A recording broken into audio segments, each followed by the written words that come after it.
Okay, let's do this. Hey guys, how's it going? Alright, so, I'm excited. Gosh, Golden Sun is here, guys. I'm gonna go ahead and turn off the music now, but, oh man. How's everyone doing today?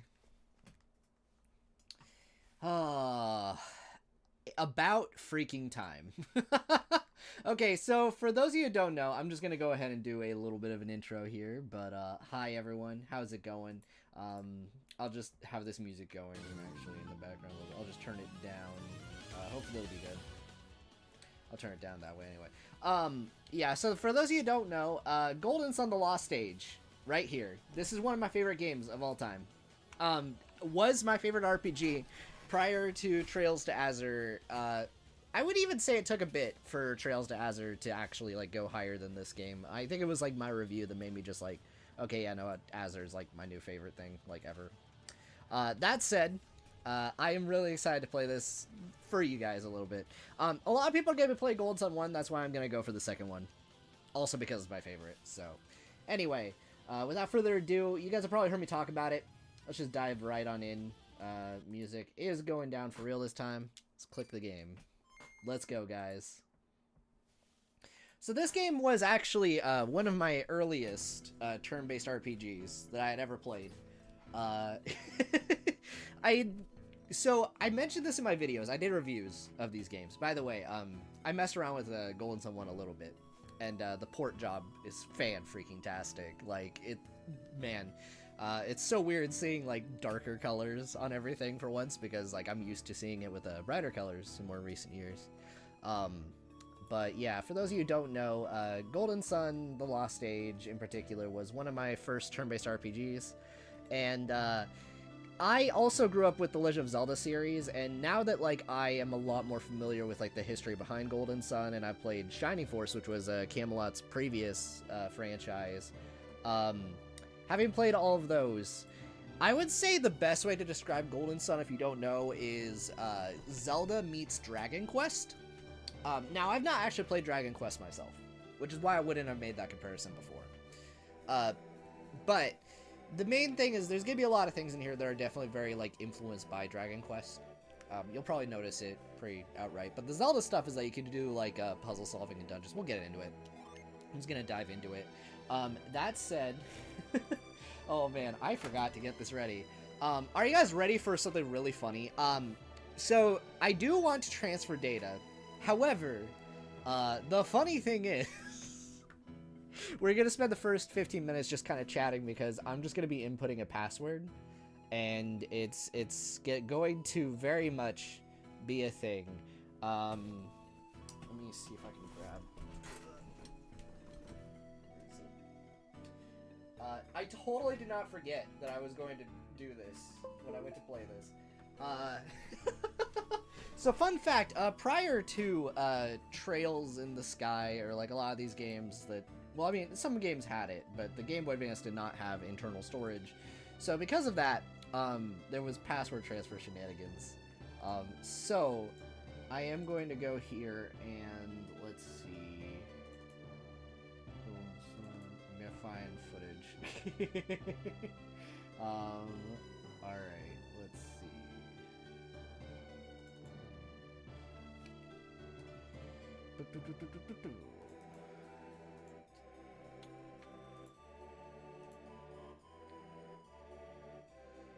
Oh boy. But yeah, I hope everyone's having a very good day and everything. Okay, let's see.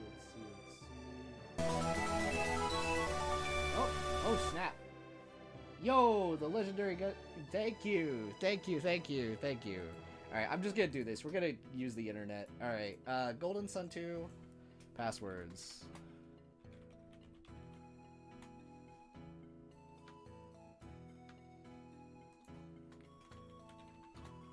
Sun 2, password. This will be very funny. Okay, so all Gen, 150 gold, level 30 characters, all items, all 6 events, 5. Okay, cool. Alright. Get ready, guys. The funny's here. Alright. Oh, no. Alright, we're gonna put this right here. And, yeah, I'm gonna transfer data from Golden Sun, password. Okay. We're gonna go for gold. Get ready, guys. This is gonna be very funny. Oh, man. Get ready to get very used to this music. X, C. The funny thing is, I don't, yeah, you can definitely do some transfer shenanigans on this from what I hear. I don't know how it works though. That'd be fun to revisit down the line. Yeah, so guys, be very grateful that in games like Trails you can just like load a save.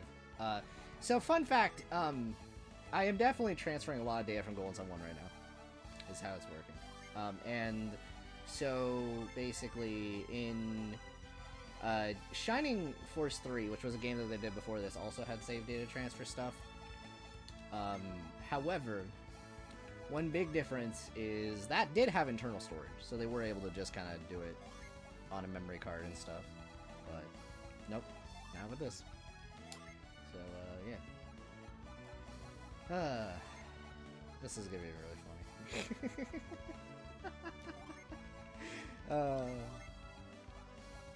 If you guys can't tell, I've definitely been like out of the loop with a lot of my stream series lately, partially just because I've been doing college and stuff.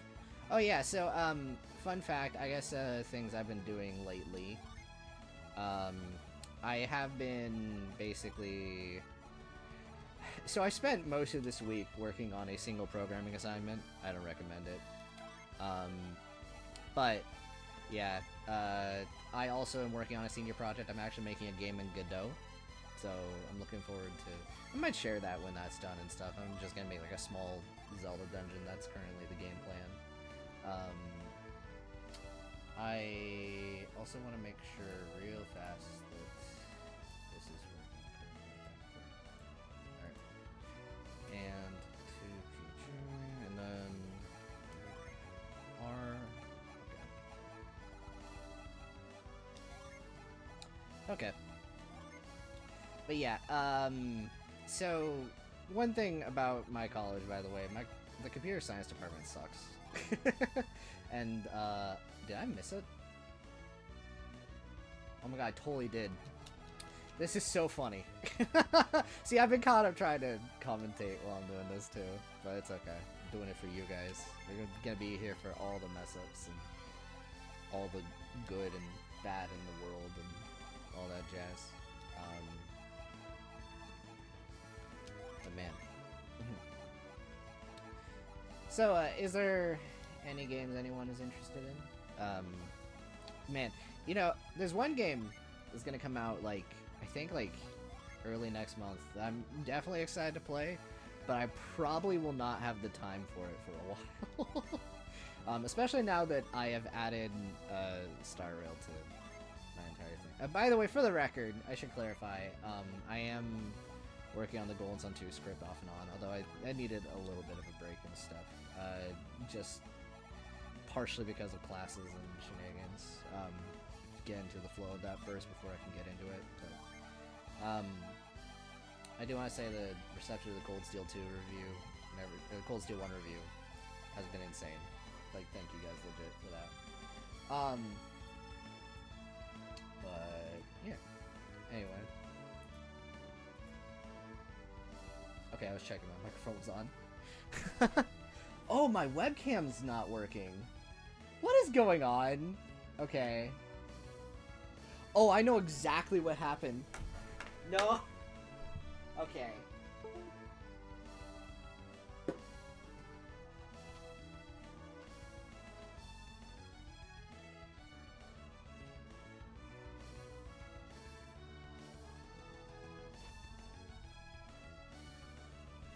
Guys, I apologize for being Scuff City. Okay. I apologize for being Scuff City right now. Okay, we're back. We got that back. Anyway.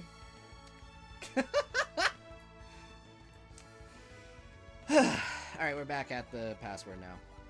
But yeah, I don't know. Persona 3 Reload is a game that I'm definitely really excited to play, actually, because I really enjoyed Persona 4. But I won't have the time for it. God.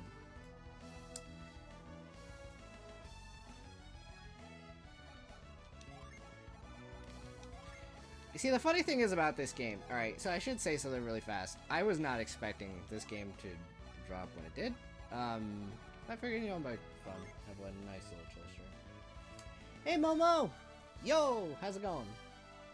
I'm, doing the funny password transfer, because, Golden Sun is finally on Nintendo Switch Online. It only took them, what, like, freaking 2017? 7 years or something like that? Only took them 7 years to finally put this thing on there when it was on. Anyway, alright, to its credit, the port job seems really good. Like, it seems really good. So, you know, I'll take it, but I won't be fully happy about it. Yeah. Okay, let's see. Man, Momo, you walked into a real scuff stream. I was gonna start, like, oh crap, right, password transfer. I needed to get that, and I was trying to find my old password, then I looked it up, and then, because I unplugged the thing, so I unplugged my webcam when I meant to unplug my, PS4 controller, so then I had to plug in my webcam. Anyway, we're off to a great start.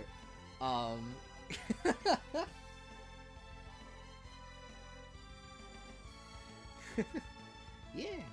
No, legit, I'm looking forward to just kind of vibing and stuff playing this.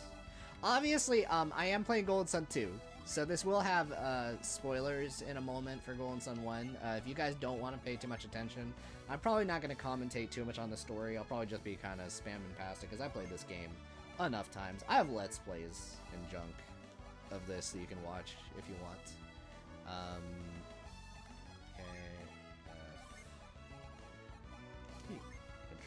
Kentucky Fried Phoenix. Anyway. Yeah, no, 2023, it's pretty good. I'm feeling a lot of pressure. Momo, my recent Cold Steel 1 video, like, really took off. I guess real talk for everyone, I feel a lot of pressure to live up to that. I hope everyone enjoys the video coming up and stuff, but man, I'm gonna be taking my time with it, because I want to make sure that it's, like, really good and everything. And writing these kinds of videos in between, like, college classes, not a fun time. I will admit, good news. The only reason I'm streaming this is actually I do have slightly more free time than some of the other terms. Downside, it's not all the free time in the world, because I do have my senior project to work on. So, yeah. What ended up happening... Okay, so here's really funny. I got a PE class. Yeah, a PE class, and where I'm at, it is, like, it's been, like, 0-degree weather outside. I think it's gotten a little better, but it's still absolutely snowy. So, like, I was, like, emailing my professor, because he, one thing they was using to grade, I joke not, is he wanted us to have an application on our phone that tracked, like, how, like, where we were running and stuff. And so... it's like, that's not gonna be a thing I could do in this weather, and he basically just said, go find a different class. Here's the thing, I couldn't. All the other classes were taken by the time I had that one, like, dropped. So I'm like, okay. So technically speaking, I'm dealing with less financial aid this term. But I do have more free time to work on things. And I would rather have that trade-off because of my senior project. So that's fun. But anyway, that's classes. Yeah, New Year's was pretty good. I mean... it's weird, like, I feel I haven't had, like, a super ceremonious New Year's in, like, a few years now. We just kind of hang out and stuff, and then it's like, oh, so it's 2024 now. Yeah. I also was trying to finish up some stuff in my backlog, so that's why I didn't make, like, a what I played in 2024 video. I did do that one stream, though, if anyone missed that. That was just me making a tier list out of things I played, and also Fire Emblem. That was kind of random, but figured it'd be just a fun way to filler out the end of that. No, so it's like a GPS thing. So, like, it's not one of those things that, like, you shake it and the number goes up. Like, no, it was actually, like, a GPS tracker thing. That was the deal breaker. Yeah.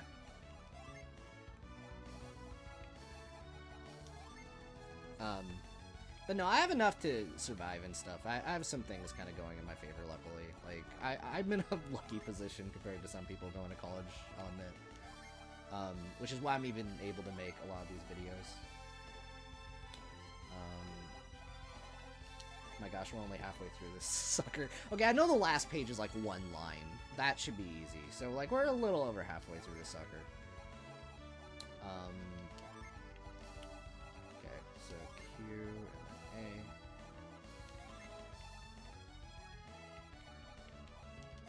But yeah, I guess I'll just repeat myself for you, Momo. But, yeah, so, actually I'm making a game for my senior project, so that'll be fun. Gonna make like a small top-down Zelda-like thing and just make like a single dungeon and stuff for it. That'll be fun. I've already been following like some tutorials and stuff on how to use the Godot game engine and everything. I got like I even took some time to get analog movement working because that wasn't actually part of the tutorial, but that was pretty fun. So I'm looking forward to sharing how that goes. Yeah. Okay. I'll definitely say this, my main goal for this year, just to tell you guys, I do want to, if I can, I would like to get, caught up on Trails review-wise. It probably won't happen by the time, Daybreak comes out. That's, like, the newest one. But I would like to get caught up at least by the end of the year, and then from there, I'm probably actually going to slow down a lot of the videos for a while, partially just because, for those of you who don't know, for a long time I wanted to be getting into actual game dev and stuff, and I'm probably going to have a job too. So, like, I probably won't have, like, all the time in the world, but I think, like, a few videos here and there for, like, things that, like, I'm super passionate about would be the thing. Because I also don't want to just, like, phone in anything, like, just because... Like, if I'm making a video about something, it has to be something I'm freaking passionate about, bro. You know? Because that ends up making a better video for, like, everyone involved. I have fun making it. Y'all have fun watching it. The worst videos I've done were, like, what was it? There was... I don't have them in the list anymore, but I did, like, a few Devil May Cry videos and stuff. And in hindsight, I kind of wish I didn't do them. I didn't have anything interesting to say, and you could kind of feel it in the script. But, yeah. It's like one of those things. I think it would be nice to stream here or there, though. Oh, I guess in other news, yeah. Again, I don't know if anyone here actually, likes that game. I tried streaming it the other day, and I got an interesting comment. Alright. I won't say anything specific. The stream is unlisted. If you haven't seen it, you won't be able to find this comment. Alright, so I feel okay saying this. I love you guys. Thank you so much for the support on the video and everything. Please don't be popping into streams like this and being like, oh hey, go play Cold Steel 2. Like functionally telling me to go work on the video. It's kind of rude. Alright? That's all I'll say. That said, it was kind of a scuff stream. That's the reason it's gone. It wasn't that. It was just like, it's just not a good stream. Kind of like this one. Nah, it's, yeah. It's neither here nor there. My god, these passwords are so long.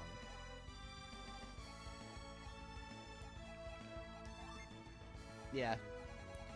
And I'm sure the person didn't know that's what they were doing and stuff, and like, you know, like, it's all good.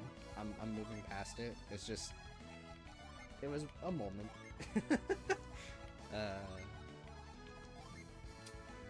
But okay. But yeah, no, Honkai Star Rail. I've been playing that recently. That's been fun. I'm literally just trying to have filler conversation, guys. This is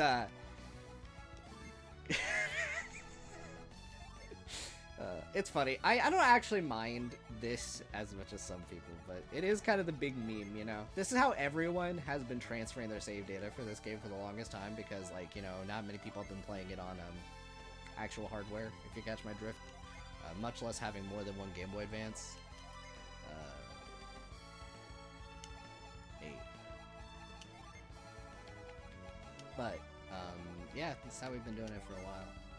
I'm really curious about how, like, certain things work and stuff in this game, because I think in, so, I believe this actually supports online functionality for, like, a lot of things, which might mean that actually the multiplayer might be freaking accessible for once. And if that's the case, that's gonna be fun.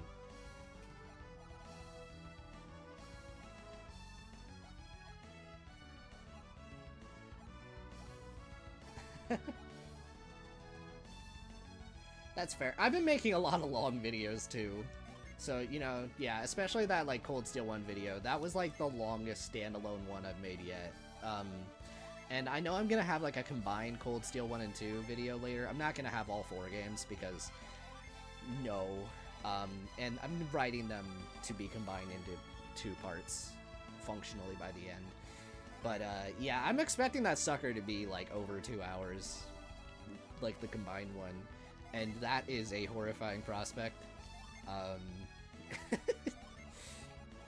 It's so funny. I remember when I did, like, my Azure video, I was like, there's no way I could get longer than this. And then I immediately proved myself wrong with the next video.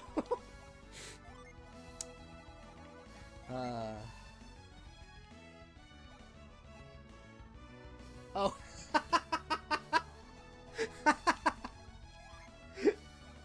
I loved making that. That was, I think I made that when... it was in the middle of me playing the Cold Steel games for the first time. Yeah, I just made that randomly. I didn't even have any trails following. I just made that stupid meme video. That's funny. Hey Cyrus, how's it going?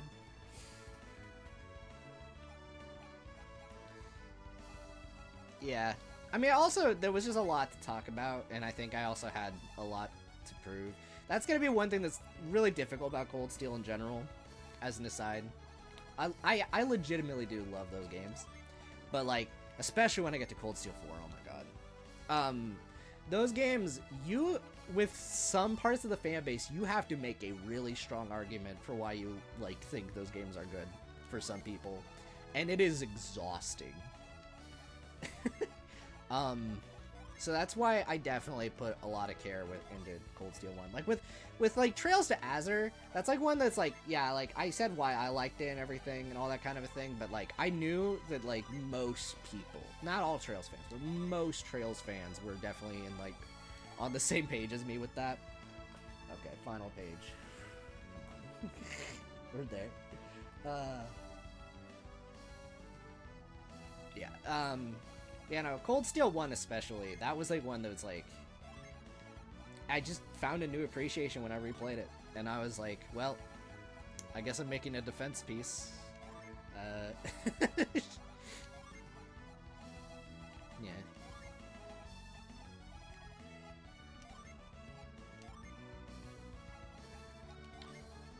Okay.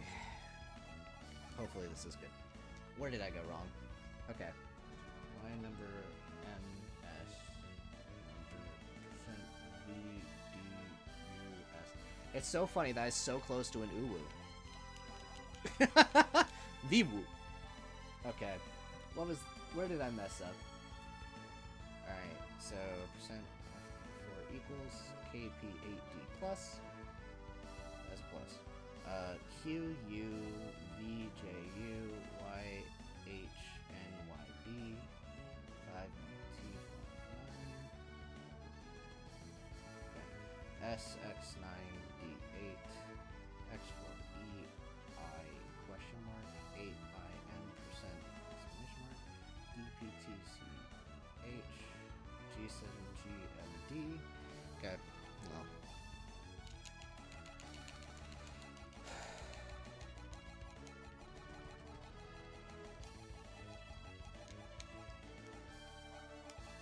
Okay, I can do that too. Alright. Have that up here just to navigate to the left. Okay, so passwords are so funny. You know, it's really funny. This is not the first game I've ever had to do this for in my life. The first one I ever had to do this for was Legend of Zelda Oracle Seasons when I was a kid. That had a password transfer system. Granted, it was like one page compared to this. Okay, V7B,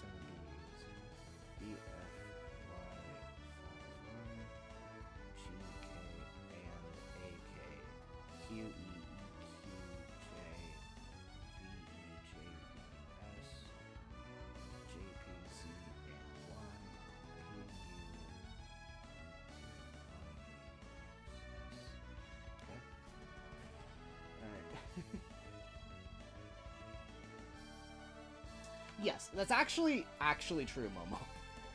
They actually are, yeah, because what we're doing right now is we actually are programming into the game. You can actually there are valid passwords you can insert that will actually give you things from this game. People have found out, as an aside. It's actually part of, I don't know if they've changed that aspect of the speedrun, but I remember at one point they found out a manipulation that actually made it so the stupid password transfer here was actually part of the speedrun, which is hilarious. But okay. QA.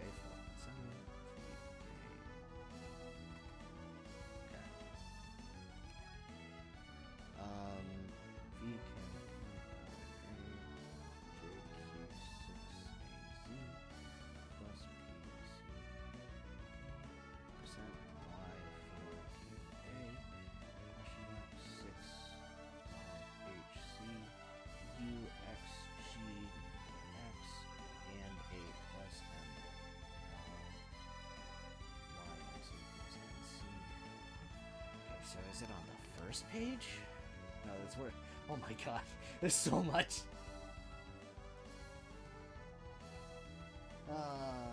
Okay.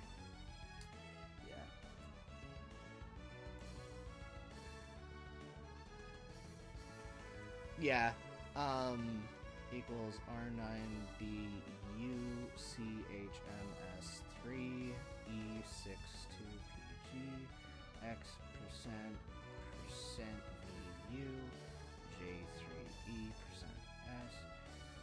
Okay.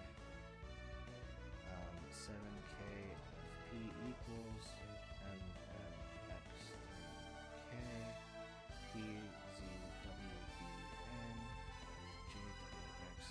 JWXHP XQWNP. Alright, so if I continue to have issues with this, guys, I may legit bring this up on screen and you guys can help me, like, scan this, because this is, like, what the frick. Okay, we're going back to page 1 now. What did I miss? Okay. Yeah, those are capitals.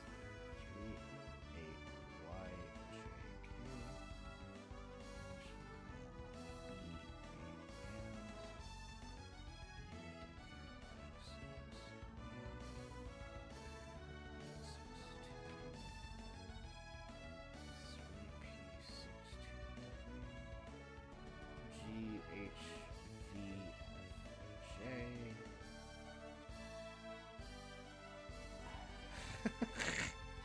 This is really stupid. Okay.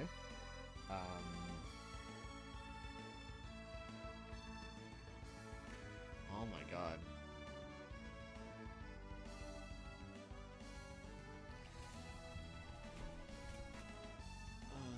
Okay. RFAUB.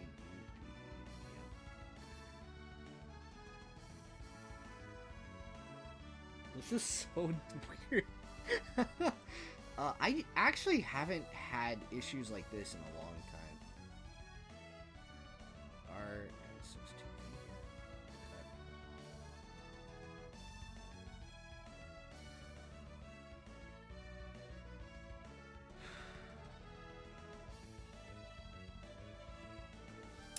Okay. My god. Okay, here's what we're doing. Alright, we're making a thing. Alright, so putting this right here.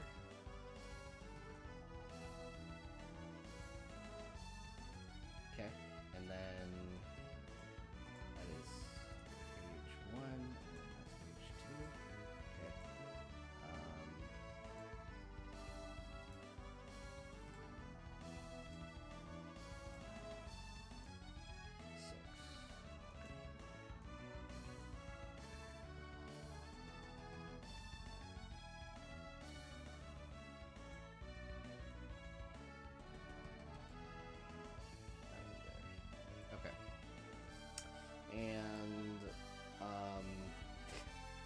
This is really stupid.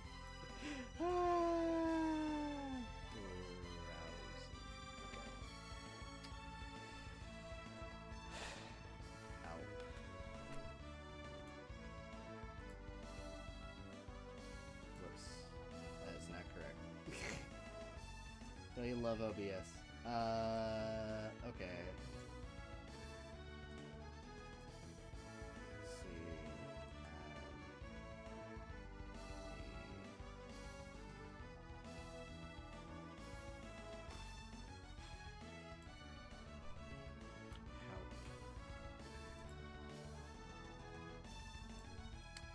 Alright, we're gonna bring that down, and then, I'm glad there wasn't anything crazy there, actually. Okay. Just gonna focus that there. That could have been a yikes moment, actually. I should have checked that. Oh! Okay, cool.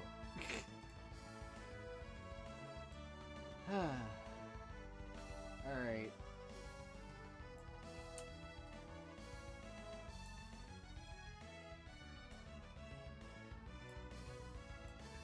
Back at the shenanigans. Here we go. Okay.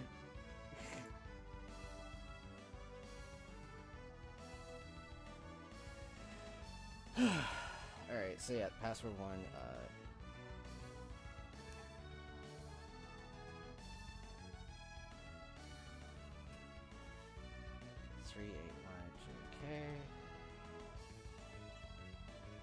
38YJK.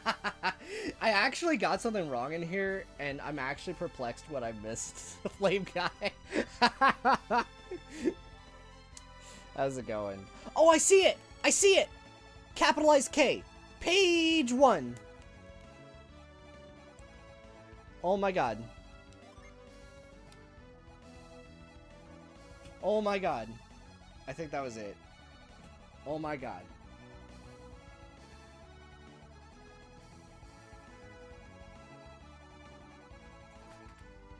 I don't think... Wait. No, I don't think that was wrong.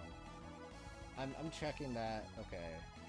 I forget how this works. I'm not hitting enter for a bit here. Or do I hit enter? Oh, it says wrong. Oh, was that a 2 at the start? Hold on, let's go back then. My god. So how's it going, guys? I can't just hit enter, so that's funny. Alright. It's been that long since I played this last, guys. The last time I played this was, so I played Golden Sun 1 and 2, back to back. Oh my god, you're right, it is a 2. I'm freaking stupid, dude. Wait, no, that was not. That was, 6. And then 2. Ah, okay. Wait. Yeah, anything else like that? 2...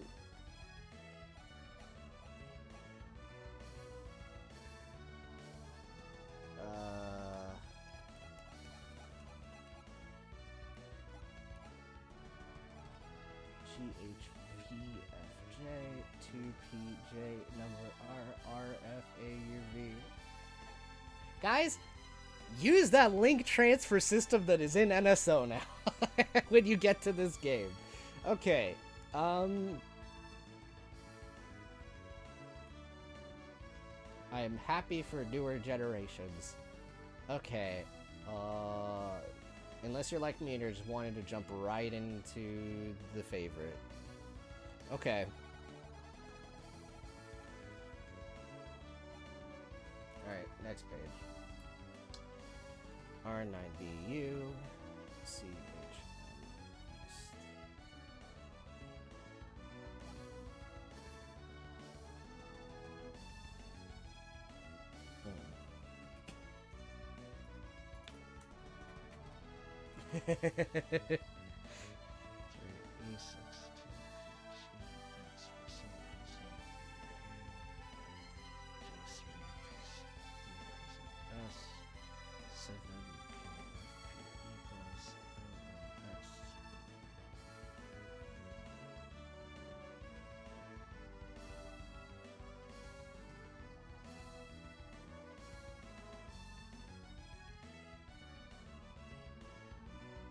I think this one's okay.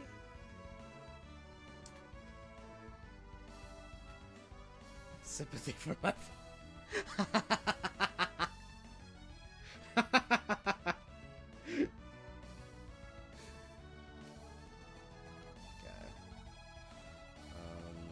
We'll move on to page 3 then. Okay, 9WB7 equals Q.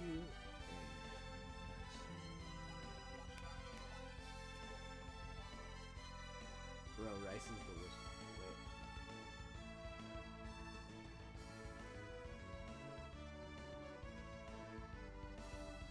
Wait. Yeah. QA fine.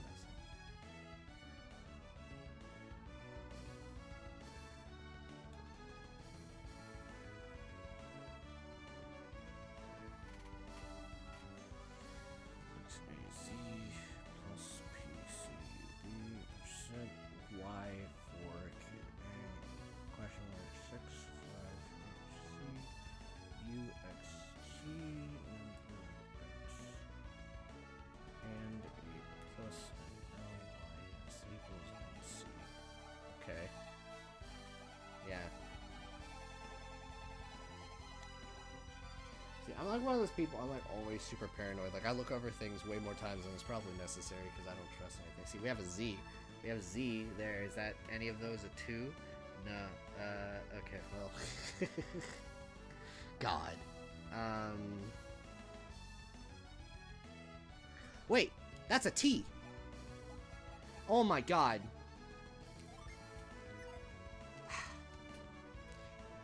Okay, well that's something to look out for. T's and pluses can look similar.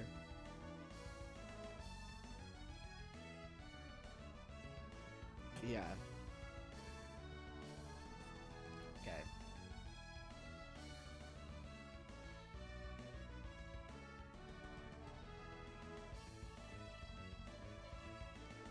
Okay.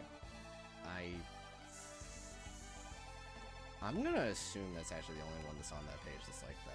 I might be wrong, but hold on. I shouldn't assume that. I should not assume that at all. Okay.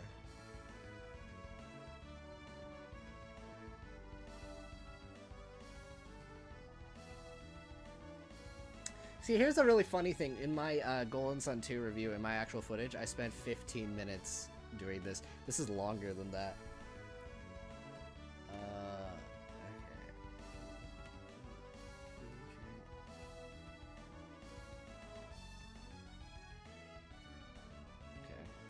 I think that's fine.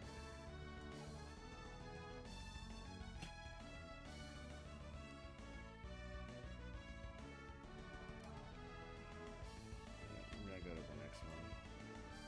Are there any like pluses in there that I could? Okay. No. Yeah, there's an actual plus over there on the side there. Right. Yep. Hey, Ginger Sniper.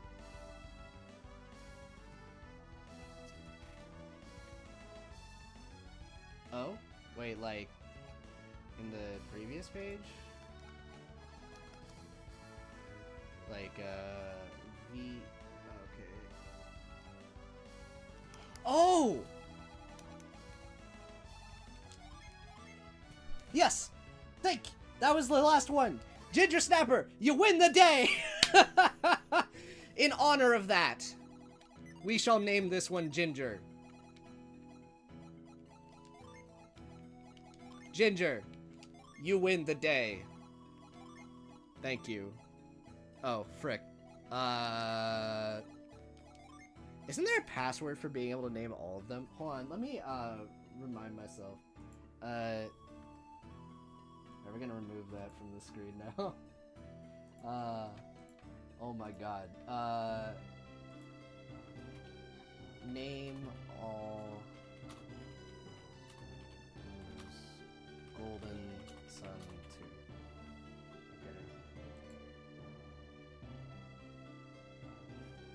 2. Okay. Okay, so,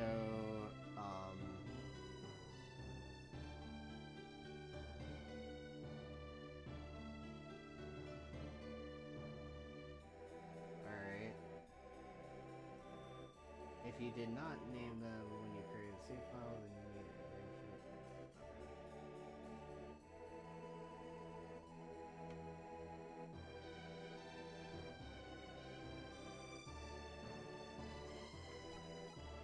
Okay. Up, down, up, down.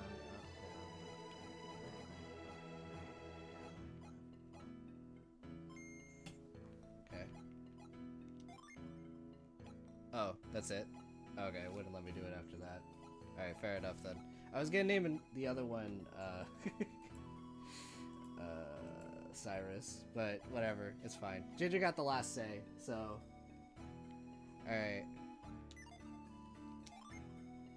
Oh my god! Yes! Cyrus!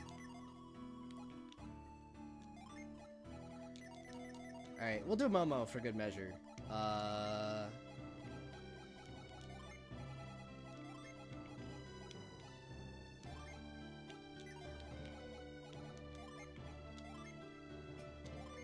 Okay. Actually, maybe you want to be Ivan. Hey, Cyrus, do you want to be, you might want to be Ivan instead of Garrett. Garrett is, like, kind of, well-meaning, not very intelligent one of the group. Ivan is the smart one, but he's also Mage Boy. So I could give you that, yeah. I like Garrett a lot, though. Actually, yeah, good way to describe Garrett. It's like Ryan from, Xenoblade.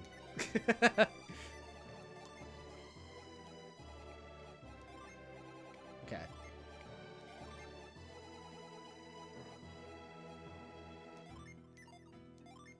There we go. Ryan's, yeah. And then we'll have Momo over here. Okay. There we go. We will not see these people this stream. But we, in your honor. Okay, here we go.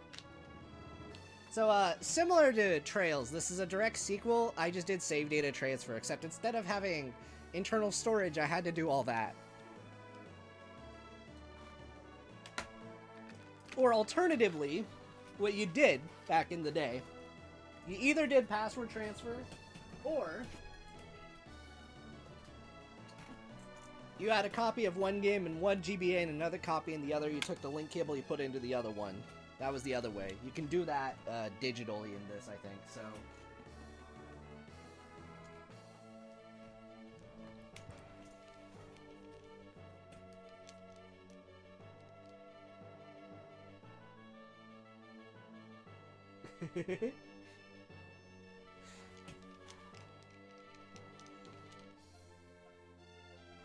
Oh my god, I never tried holding down the button on this one. This is one of the only times. Alright, so guys, I will say one thing. This is a pet peeve. This applies way more to, Ginger and Garrett.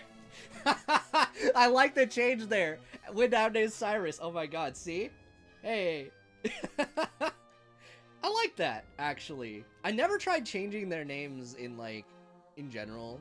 So that's actually kind of cool. I like that it does that here.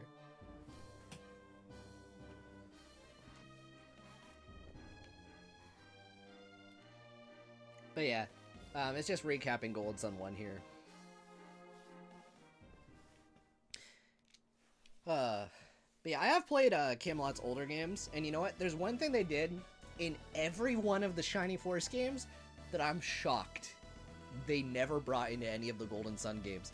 In the Shiny Force games, literally, if you didn't want to pay attention to the cutscene, you just had to hold down a button, and it would auto-scroll the text. Now, it wouldn't speed through, but literally, that would be, like, really comfy. You would just sit there, hold down the button for a bit, and then the cutscene would be over. In Golden Sun, you gotta mash that sucker. In, like, all 3 games. I don't know what happened. Because that's a good thing, in my opinion. I don't know why they decided not to do it.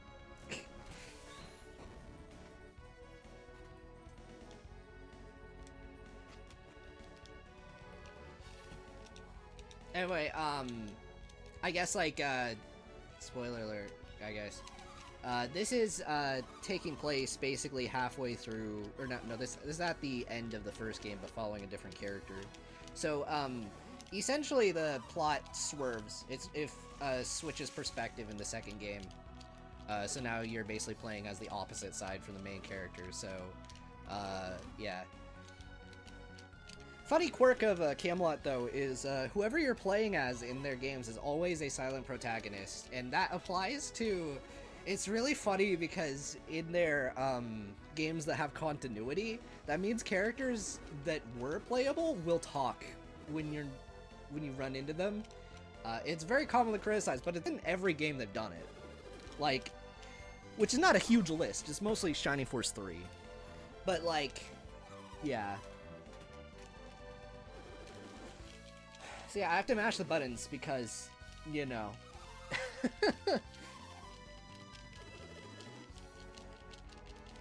You know, the intro to Golden Sun 1 is so long in comparison to this, though. The intro to Golden Sun 1, like, even if you're mashing through it, can take at least an hour.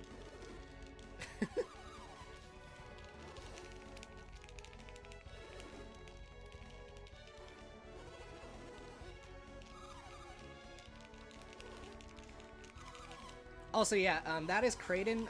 You probably remember I mentioned that in my Trails in the Sky review.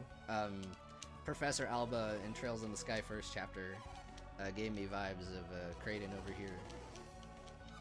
I like Kraden a lot.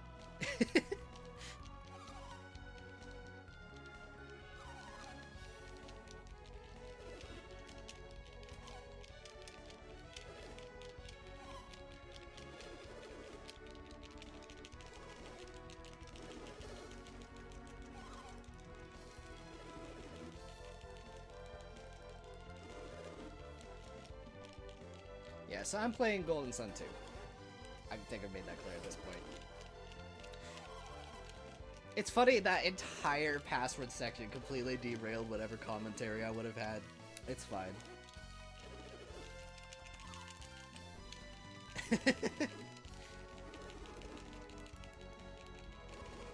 But yeah, no, one thing that I really liked about Trails in the Sky, actually, so I've mentioned Shining Force. That's a franchise that Camelot, the developers of this game, worked on before they joined Nintendo.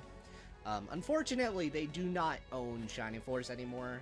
When they left Sega, it stayed with Sega. So if you guys know of, like, Shining Resonance, that's what Sega is doing with the IP now. But back in the day, they used to make, like, tactical RPGs and, like, first-person dungeon crawlers and stuff with them. But yeah, Shining Force 3, though, actually had a really similar presentation style to Trails in the Sky. It was, like, kind of a diagonal angle, but you could rotate the camera around, but it had pre-rendered sprites and stuff that looked like this. Pretty cool.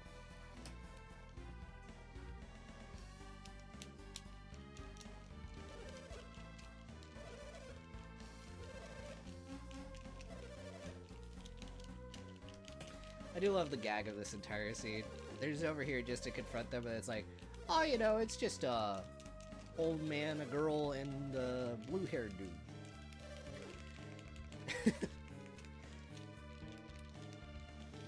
There's a lot of context I'm gonna leave out in the event you guys want to go ahead and play these. So, yeah. Don't worry, we'll get into the meat of the game soon enough. I've also done Let's Plays in the past.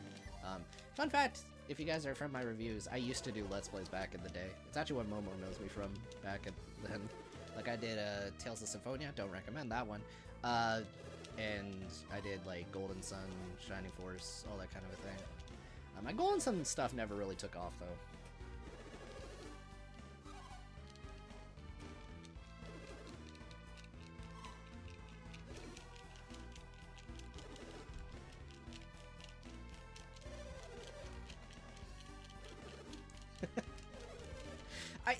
I just don't like the first half of it, and I'll also admit, I feel like my opinions of Symphonia are incredibly outdated, in the sense that I probably would react to the game very differently if I played it now than back then.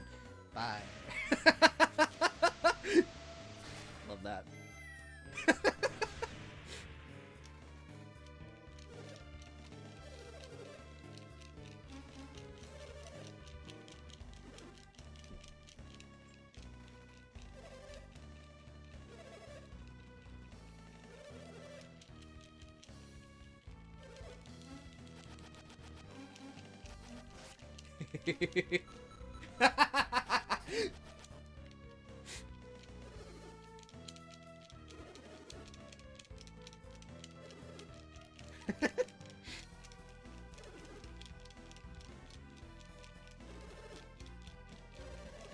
I love Alex.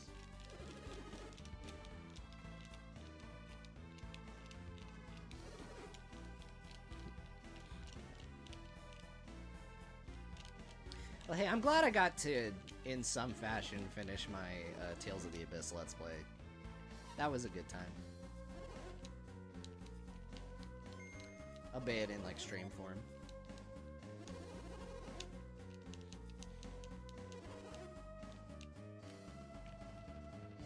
Alright, here we go. So, let's go over this way. Hello, sir.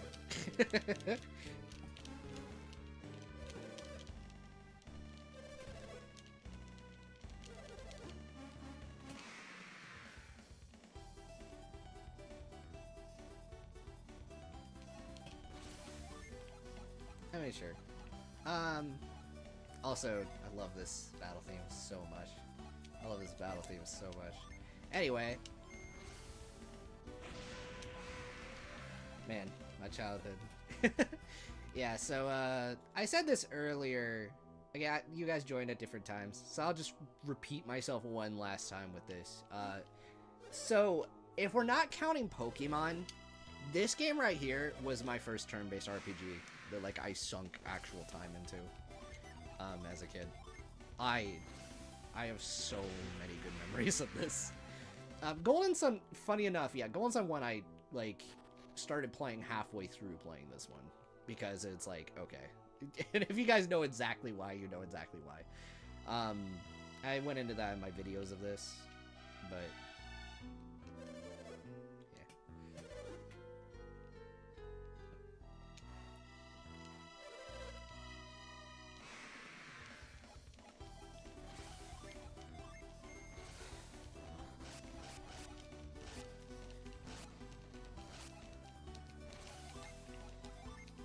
I'll definitely say, of the Tales of games I've played so far, my favorites in order are definitely...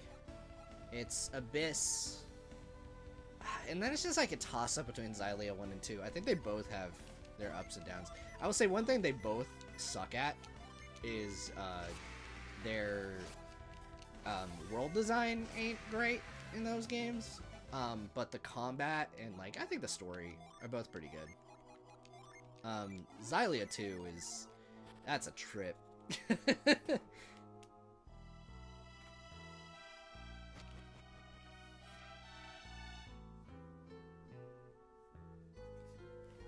Okay.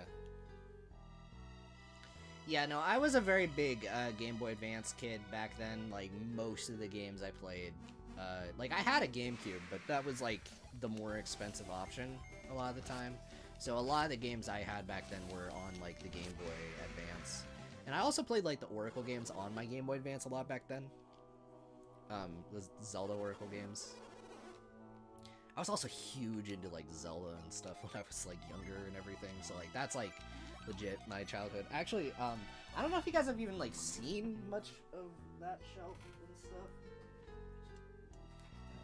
I don't know exactly what I'm doing. But yeah, you can kind of see right there, it's like a whole stuff of Zelda things. It's not even the actual games. I own basically every single game. Not all of them physically. Actually, like, I own like a fraction of them physically. No, not even a fraction. I think I have all the 3D ones. Anyway, Zelda. I'm big into it. Recent Zelda, I mean, it's good. It's different. Xylia, Graces... Yeah. Symphonia is definitely at the bottom for me, but, like, I'll admit, the one thing I don't like about it is, when I went to play, or my old Let's Play, is, I had a bit of that hater mentality a lot of people have, you know, I think partially when, you know, people are, how do I put it, figuring out, like, exactly what their tastes are and that kind of a thing. So, like, when I went to play Symphonia, I'll admit, there were a lot of criticisms I gave that are a lot like the kind of stuff I see thrown at Cold Steel lately. And so I don't really think that way anymore, if that makes any sense. Like, the way, like, Lloyd Irving's character was and stuff is like all these tropes and stuff that was like, oh man, this is like the most generic thing I've ever seen. Completely missing the point that the game was building up to a swerve later. But once that swerve happened, I was pretty down with it. But yeah, so that's where like I feel I was very unfair to the game back then. I'm not really proud of a lot of my takes.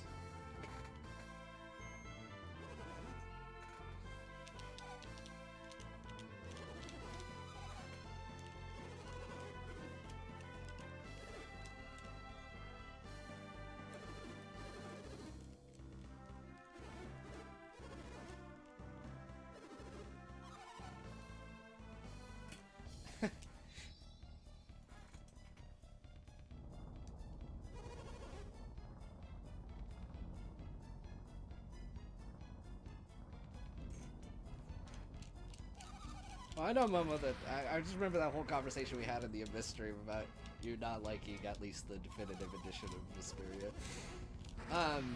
But yeah. Anyway, let's not go too deep into that. But yeah, I will say the one character. You know what? I won't bring up my thing if you don't bring up your thing. Certain characters in Symphonia I still don't like. But it's fine.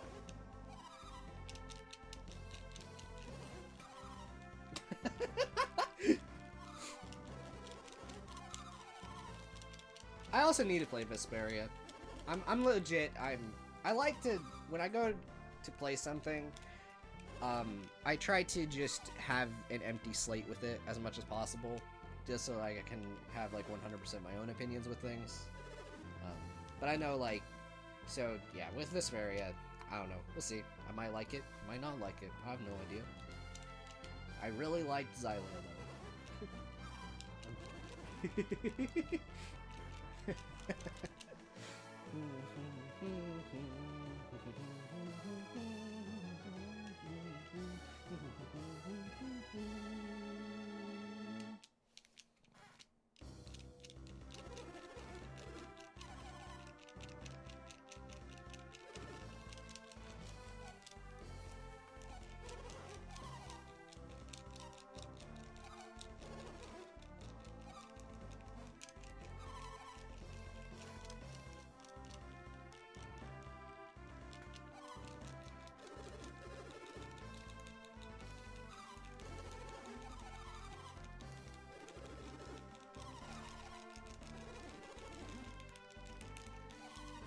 Man, I really wish I could just hold down the button right now like you can in Shining Force.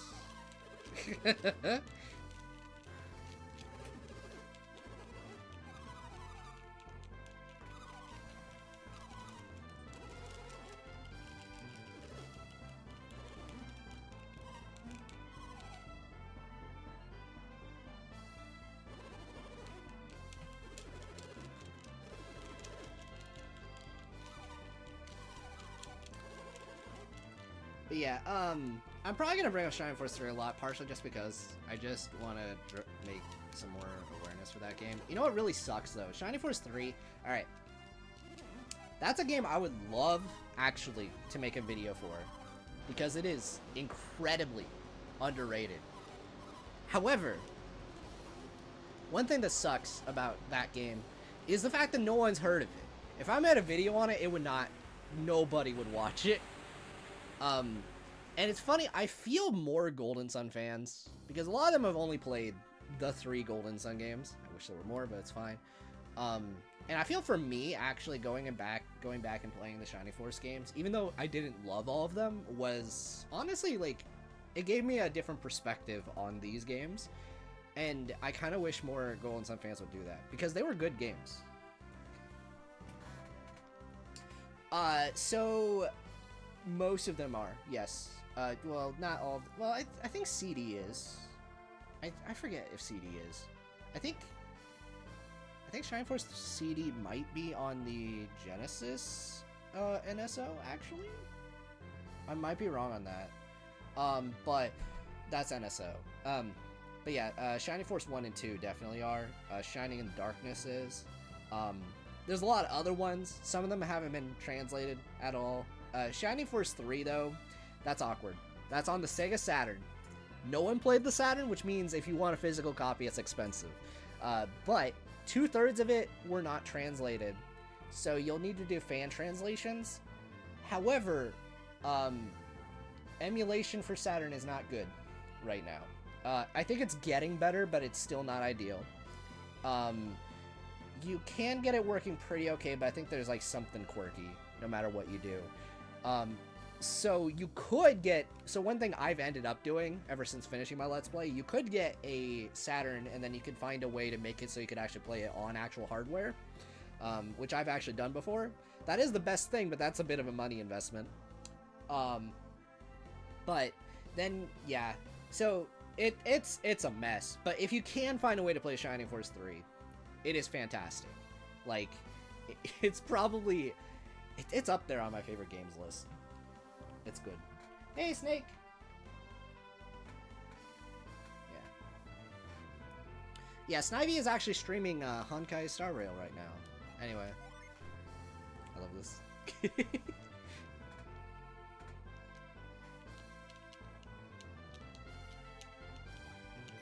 Alright, oh, also, little known fact, I think I've already messed it up. Really funny, if you keep telling Kraden no over and over throughout the adventure, he eventually has a scene. They haven't coded in specifically. There's a scene that if you just keep saying no the whole game, when you get to that scene, he legit just snaps at you. Gives you like a whole rant.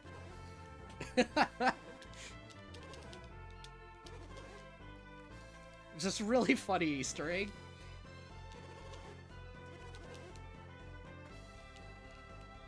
Yeah, I think Studios is probably doing other things. Put it that way.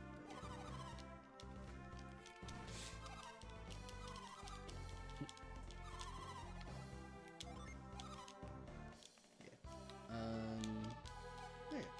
Yeah. Okay.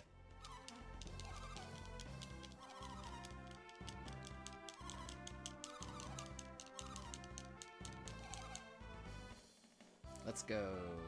Alright. And Alex the Gunpoof. We're almost into the actual bulk of the game. Alright. Just have to get through this cutscene.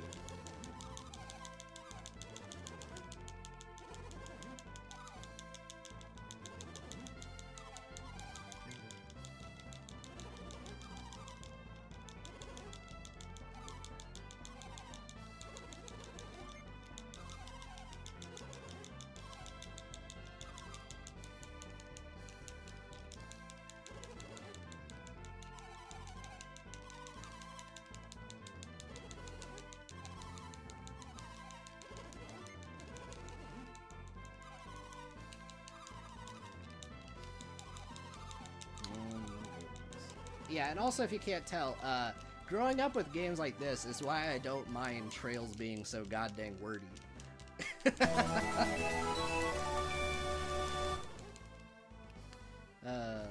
Okay. Anyway, alright guys, I need to bring this up. Every emulation I've seen of this game, the world map stutters. Every single one. They fixed it. Like, this is a good freaking port. Like, it's not, like, there's a few things that didn't translate well from the handheld view, but, man. Yeah, I should say more like the graphics on the world map jitter, because they did, like, a really weird effect. You'll notice when I start moving, you'll notice that it actually kind of tilts with you a little bit. They did some really cool graphical effects with this game because even though like the environments are obviously like tile rendered and stuff, it's similar to a Mode 7 without going full Mode 7. Like they use it enough to just kind of move the camera around dynamically as you're like walking, but not like in a way that you can see the world's flat, you know? It's cool stuff.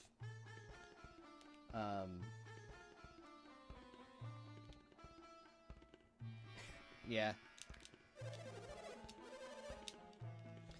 Alright, so now we're into the exploration part of the game, which, by the way, since I start with Shiba in this game, I get mind read off the bat. So, fun fact, similar to...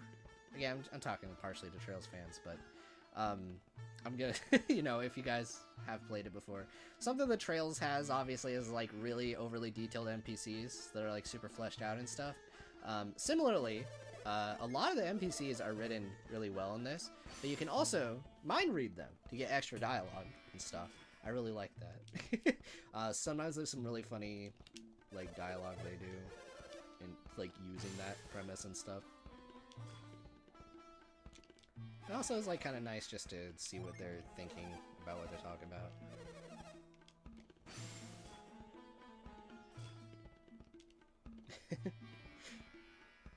Hello, sir. Must have been bored. Oh no.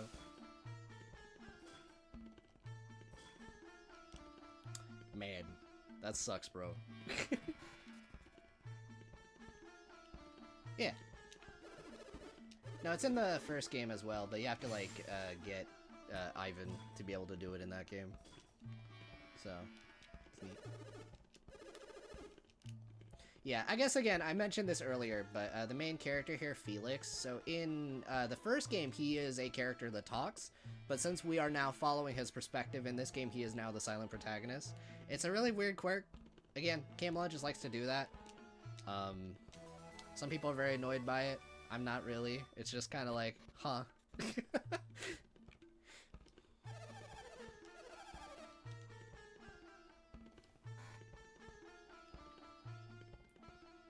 He hasn't met Anton. You know, very fair.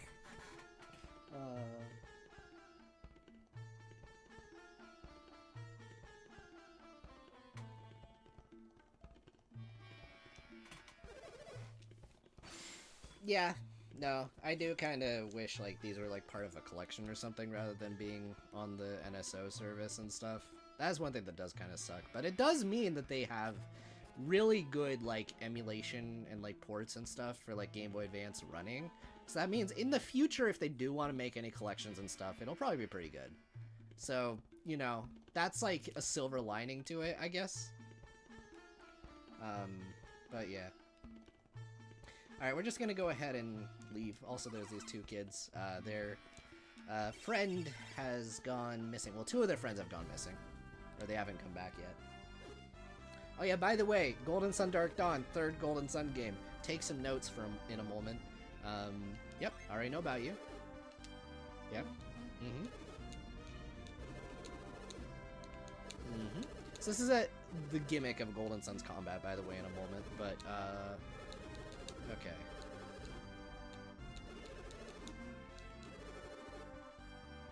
Yeah, go ahead.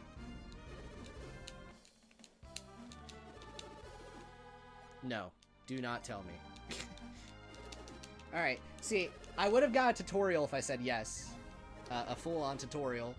This game knows you played the first one, so it gives you the option to skip it. Golden Sun 3 does not give you that luxury. It is Tutorial City for the first 3 hours of that game. I don't like it. That's fine. Alright, well, let's go ahead and go over here. Shrine of the Sea God. So one thing that's kind of neat about this game is that this game actually is, like, sorta open compared to a lot of RPGs. So, you know, a lot of them are very linear in the structure, and this one is. But the way this one is almost more like a Metroid game. So there's areas you can visit, like here, but you can't actually do anything in them yet, but they let you go there. And you can even make partial progress in some of these places and get some loot early if you want to. Or you can save it for later. You have, like, full option with that. And that only gets, like, more expansive as this game goes along. It hits a point where, like, there's a lot of places you can do in a lot of different orders. And I really like that in this game.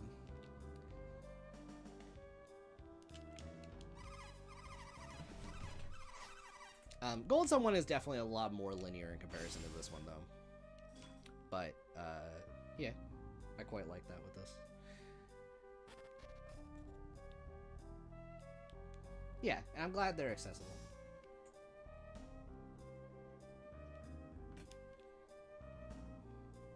Oh, yeah?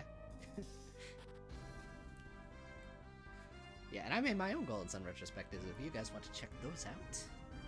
I definitely put a lot of work into those. I mean, I'll say my Trails ones have been my best ones, but I think the Golden Sun ones are pretty good too, and they didn't get much attention, unfortunately. But it's what it is. Also, I love this battle theme so much. Okay, I just want to say, if you guys have ever heard any Game Boy Advance soundtracks, you probably appreciate how much of a technical marvel this is. Like, you hear how high quality this is. This is freaking epic, dude. Hey, Sky Knight, welcome.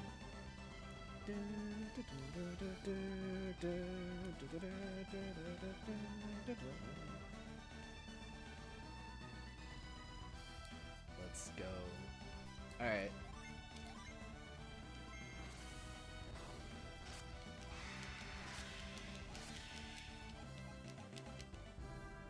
Anyway, yeah, no, the music's just so good in general. So, fun fact, the music of these games is done by Motoi Sakuraba. He is everywhere, but Tales of is like one franchise you might know him for. Unfortunately, I think it comes down to direction with that one, but I think Tales of tends to have some of his weaker soundtracks in my opinion compared to some other ones. But yeah, Golden Sun 1 and 2, this one especially, my favorite soundtracks from them.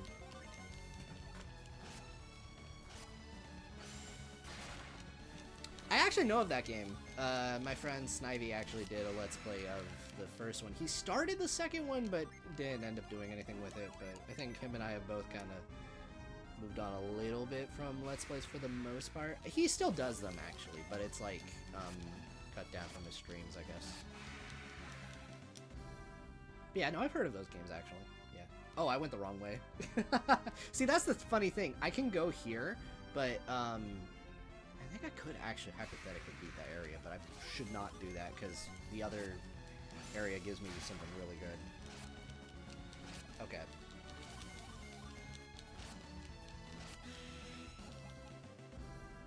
Alright, we're gonna head backwards now and go back up here.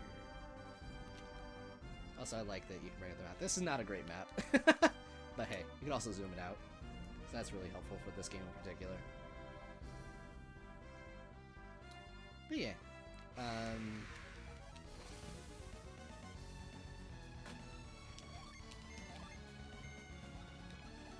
yeah, I mean, it makes sense, sound fonts and stuff like that.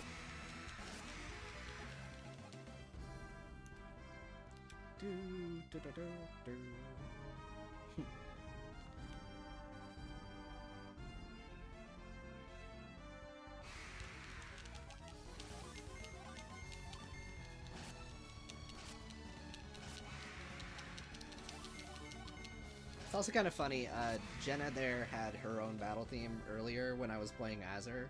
I didn't focus on it too much, but it only plays during that section for the most part. Way later in the game you can hear it again, but yeah, it's just kind of fun.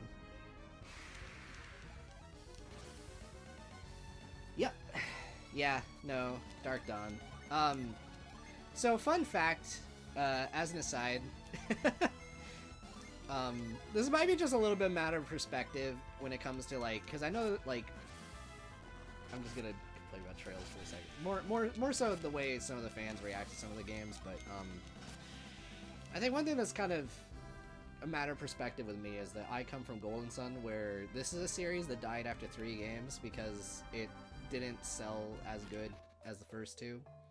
And I really gotta say, I am so glad Trails is, made by the guy who runs the company now. So that guy's gonna keep that series going until the heat death, well, until he finishes, obviously. And I appreciate that because, yeah, Golden Sun also was, this is something that's really frustrating for me.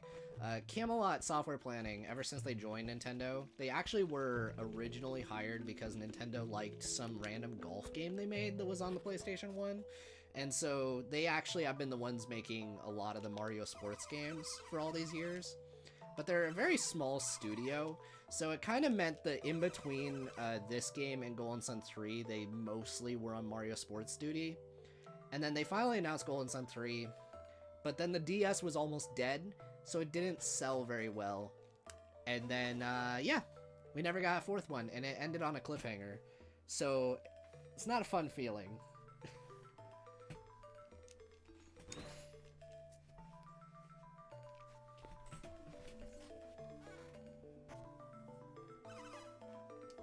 Yeah, it does. It does. I've been sitting on that since 2010.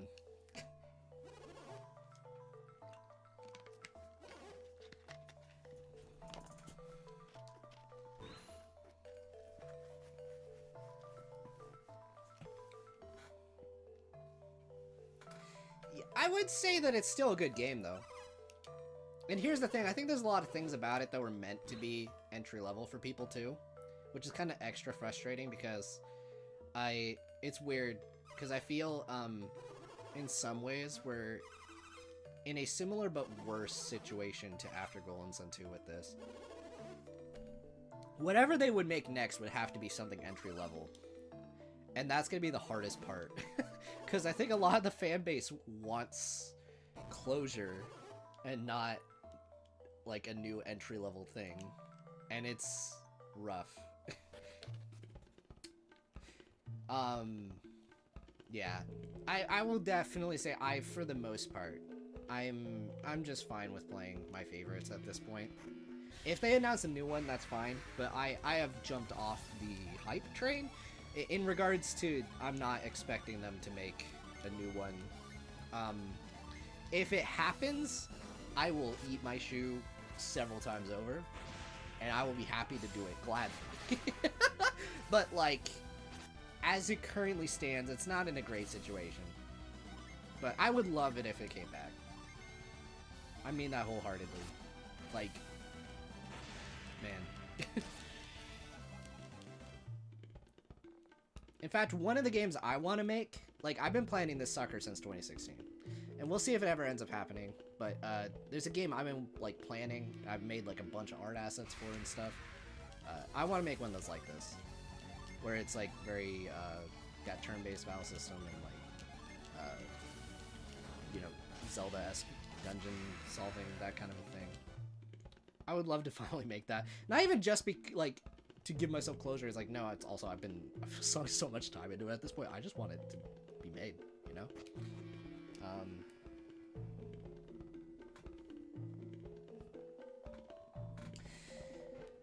So a lot of them actually left between Golden Sun 2 and Golden Sun 3.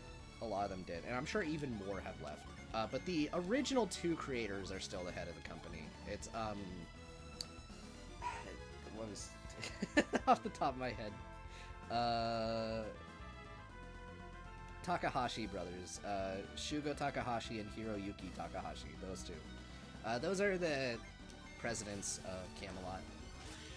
But yeah, no, I think a lot of the development staff aren't there anymore. But a lot of the concept artists and stuff still are. One of them, this was really stupid. One of them actually was the character designer for Waluigi, and he recently made a Instagram. And he was posting, like, actually a bunch of concept art we had never seen before on Instagram. It was really cool. And then he posted one for, like, Waluigi or something. It was like a concept art for a gender bent, like, Waluigi. And Nintendo didn't like the attention that got, so I guess it's private now. So you can't view his Instagram no more. It was very short-lived. It was literally last year that happened. But yeah.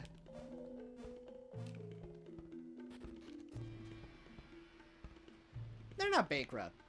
No. They have, I mean, I think they have, like, staff. It's just Mario Sports staff, you know? Like...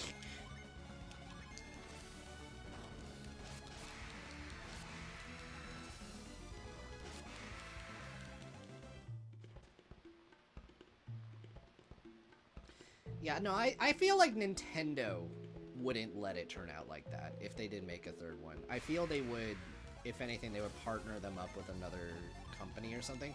My pick would be Grezzo. They're the people who made the remakes of Ocarina of Time 3D, Majora's Mask 3D, and the recent Link's Awakening remake. But it's also headed by the guy who made the Mana series. My god, my brain in general. But yeah, So the guy who made the Mana series also runs that company. So, and again, they have Zelda experience, which would be fantastic for, like, the dungeons and stuff.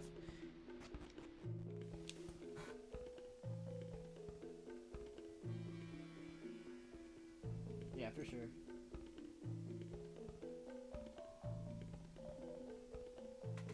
Yeah, for sure.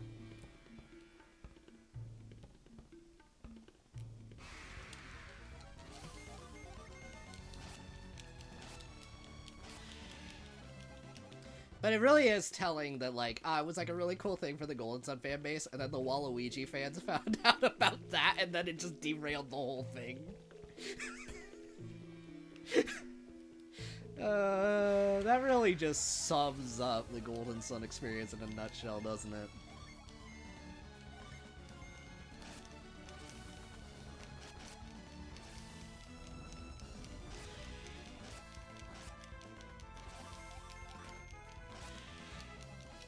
Nah.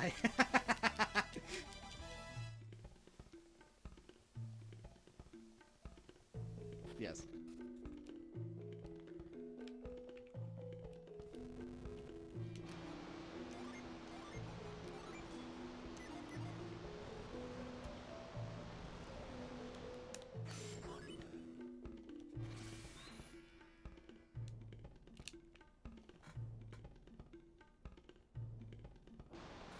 They might have, like, some kind of, like, tracker that tells, like, I'm sure they have some kind of, algorithm thing that can tell when people are, like, playing their games and stuff.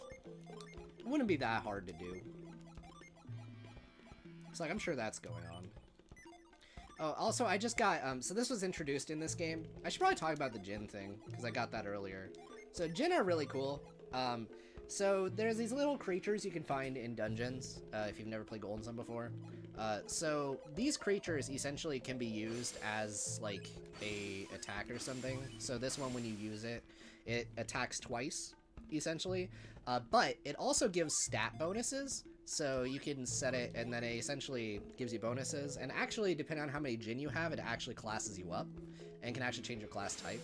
So, like, if I give it to her, it'll actually give, well, okay, I gave her that other thing. You'll notice that actually yellow one's there, that means she gets those spells. But she loses those two. So it actually changes classes and stuff. And when they are red like this, which is after you use them, you can use them to do summons. And so depending on which ones are in the pool, you can have different combinations for, like, doing summons and stuff. It's really cool because the basic combat is just kind of Dragon Quest outside of that. But that's, like, what makes, like, Golden Sun's combat really unique. It's very simple to use too.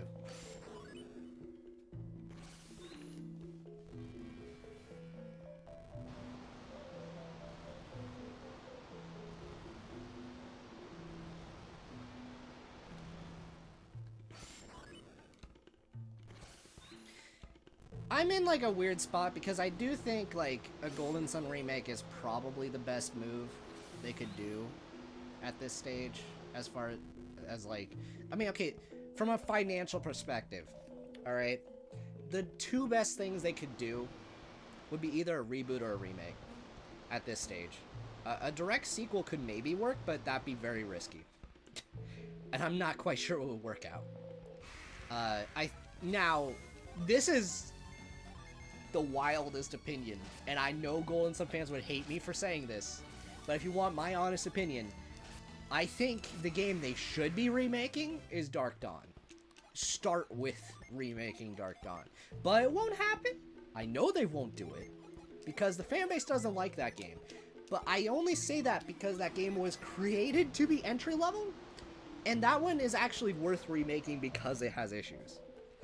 But I guess that's kind of the big thing, right? Like, I don't know.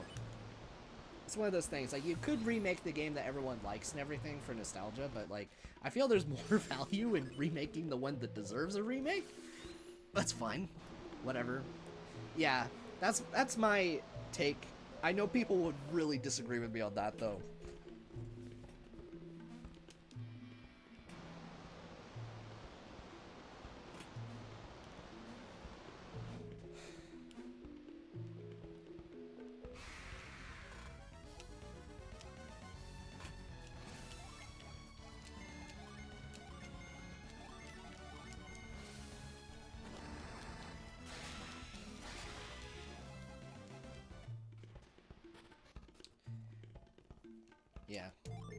I don't know. I feel there's a lot of people that, like, Dark Dawn has fallen into that camp of a lot of people would rather they just retcon it out of existence. Which, by the way, very few companies are ever willing to do that. Ever. Ever.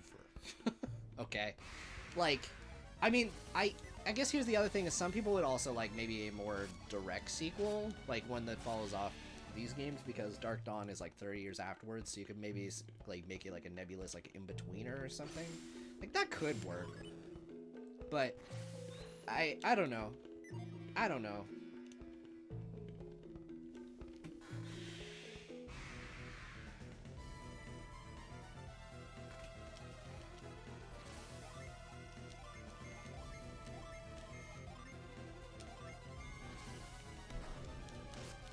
We got Monkey. I love this song, by the way.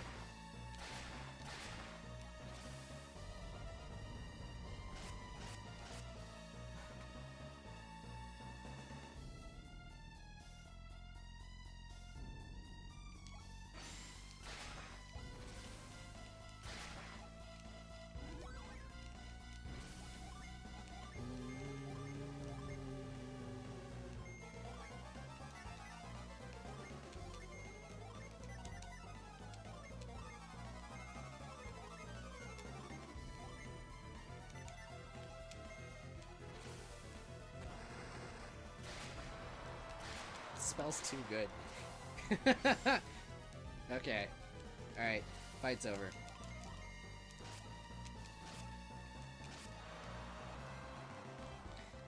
Oh yeah.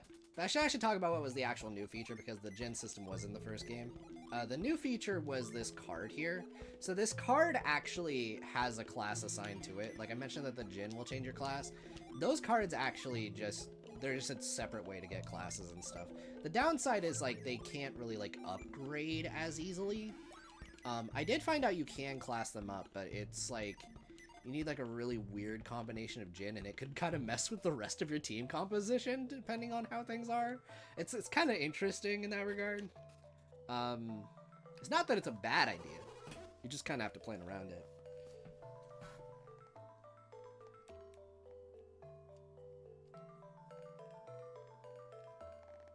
A whole lot I've been talking about that. Oh yeah, no, Xylia 1 and 2. I feel more people should play them. Yes, I want that remaster. They're stuck on PS3. I think a lot of Tales of games need re-releases though, like Abyss, that needs a re-release. This is just a running thing with like a lot of them, honestly.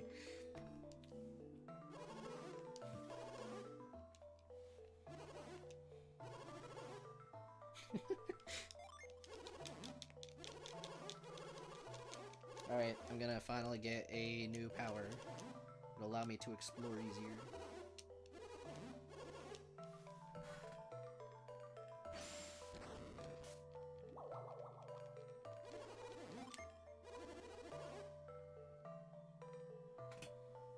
I feel 90 might be asking a little much though. Because I mean, they are older games, but I guess that's fair.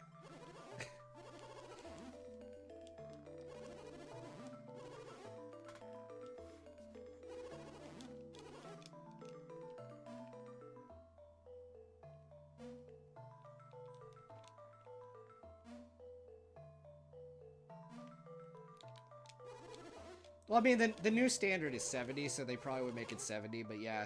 I would even say 70 is probably more worth it. 90, though? Like, now you're getting into, what was it? The territory of freaking, Koei Tecmo? Have you guys ever, like, tried to purchase some of those Atelier games and stuff?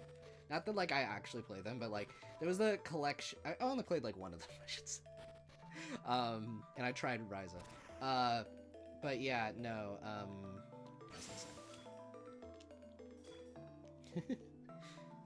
oh yeah, I need to equip that. And give that to Jenna, because she doesn't have any field synergy if you don't do this.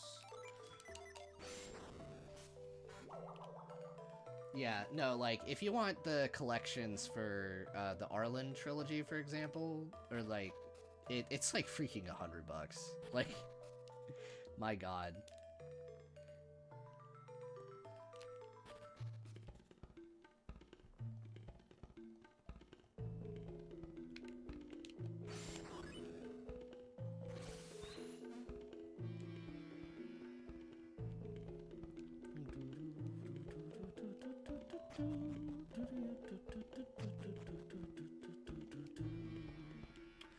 Okay. So now we're gonna get another gen. I'm going to save first before I do it, though.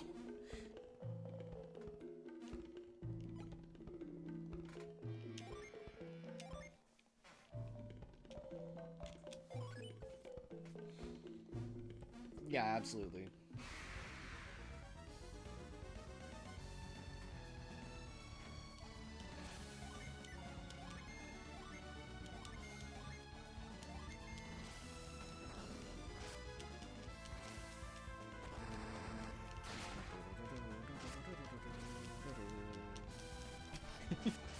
Okay. Let's see. Echo. Juggle. Ray.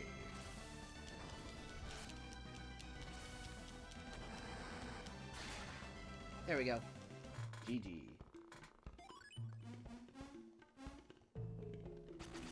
Yeah.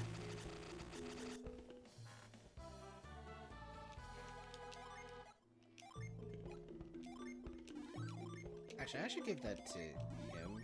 My reasoning is, if I'm correct... Okay, yeah, so she has a heal now. So that's gonna be nice. Now, unfortunately, I don't have a heal with Felix while I have that active, but, I don't know, let me just change it up. Now, the real good Jin for Venus Adepts are the, Jupiter, the Wind ones. Those ones are incredible. Just because, like, you get cred, like, freaking, just some really good spells in general.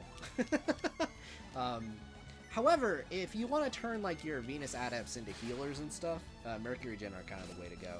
It's, like, stuff I really experimented with when I did my, like, replays for my, review and stuff.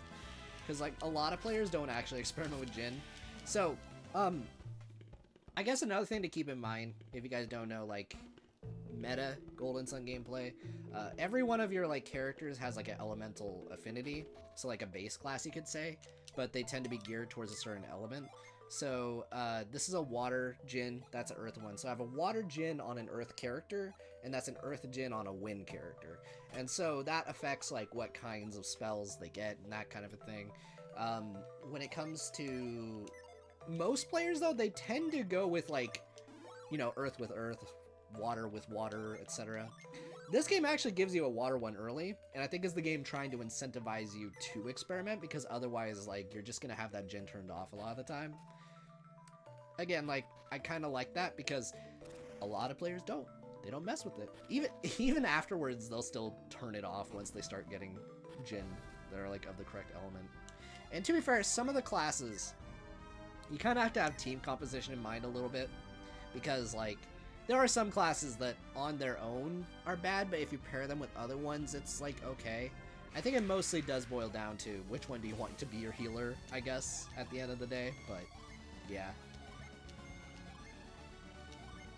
Anyway.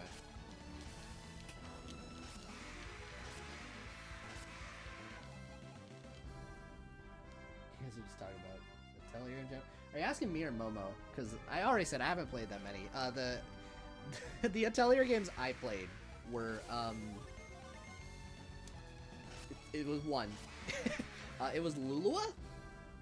I know that's gonna be really funny, but yeah, I saw it, like, on Switch. I saw it being advertised. I was like, sure. And, like, Ryza wasn't even, like, announced yet, I think. But yeah, Lulua was actually pretty fun. And then I tried Ryza and I couldn't get into it.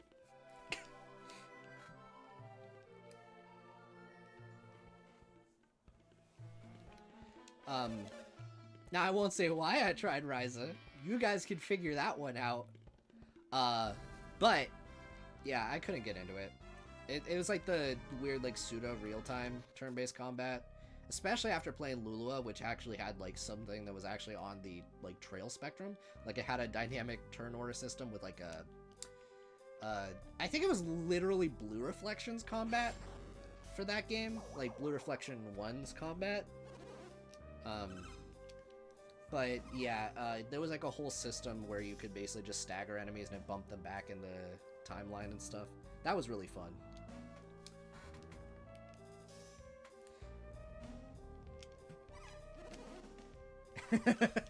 I just got like a halt from Nut.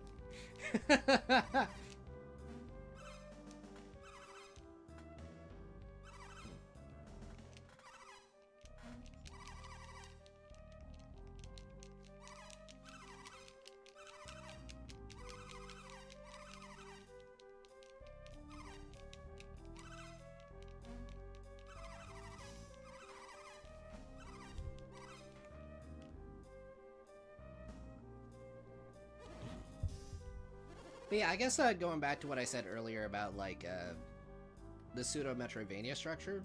So this is not plot whatsoever. This is 100% optional right now. I just chose to come here because it's like I got the power to help out that kid. You could wait until way later to do it. And you actually would be able to explore the whole place. I can only explore part of it right now. But you also get a Jin early as the other trade-off if you go for it here. So I mean, I don't know. I'm going for it.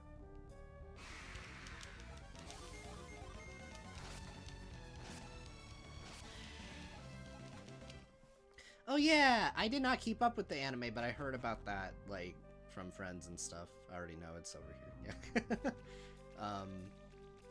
Yeah, no, I heard about it.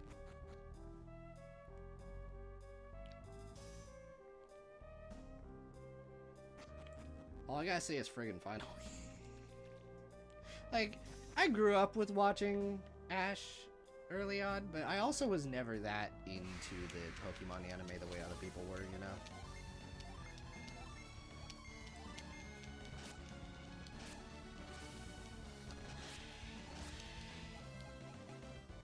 That's nice.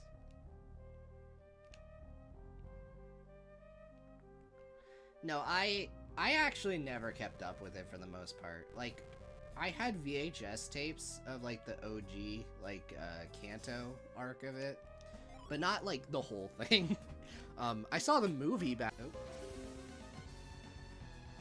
I do not know what that was about. Okay.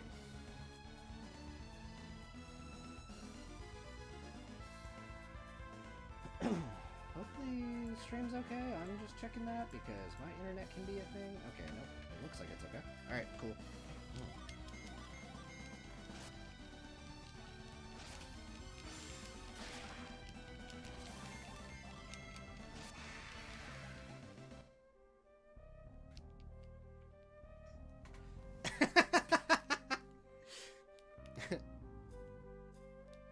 Ash is a robot.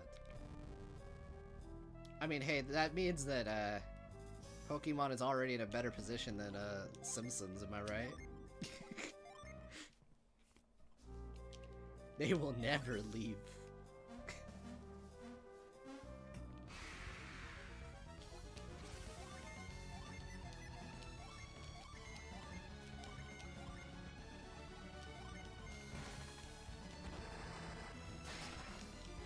Yeah, I stopped at Gen 4. Although I heard, like, my friend showing me Gen 5, and I'm like, okay, yeah, that was pretty great. But yeah, I did, okay, no, that's not entirely true. Out of morbid curiosity, I played, what was it, Pokemon Y? Wasn't a fan. At all. But I don't know. That's like one of those things, though, it's like Pokemon, combat-wise has never been, like, my favorite. I mean, back when it was, like, one of the only RPGs I ever played, I think I liked it a bit more. But yeah, I don't really care for it. Like, it's weird. I feel like from what I played of Persona 4, Persona 4 is like a better execution of like what they were going for with that, in my opinion.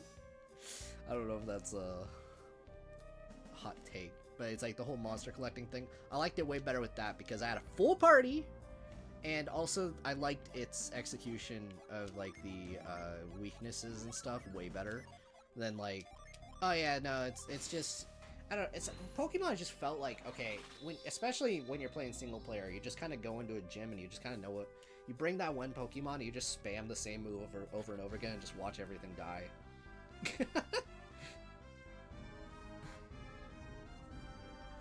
I know that's probably untrue.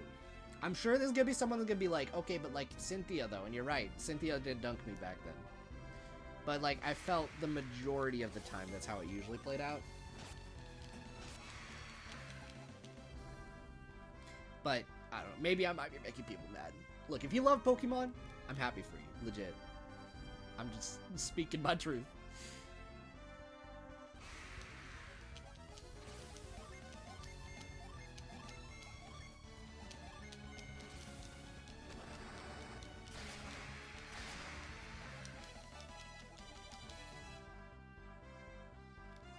Oh yeah, I should go back to the town.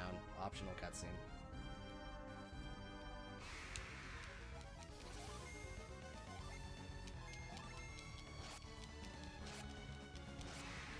Ever tried Coliseum? No. I've heard it's good. I definitely, Look, the backlog is a dangerous beast, but yeah, I've heard it's good. There's a chance I'll like it. But yeah, no, I've never tried it, though.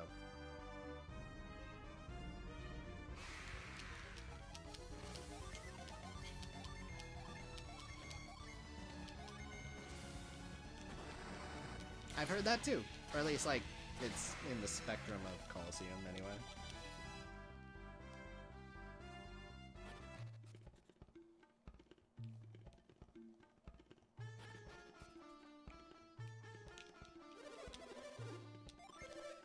Well, Gen 6 also had Mega Evolutions or whatever.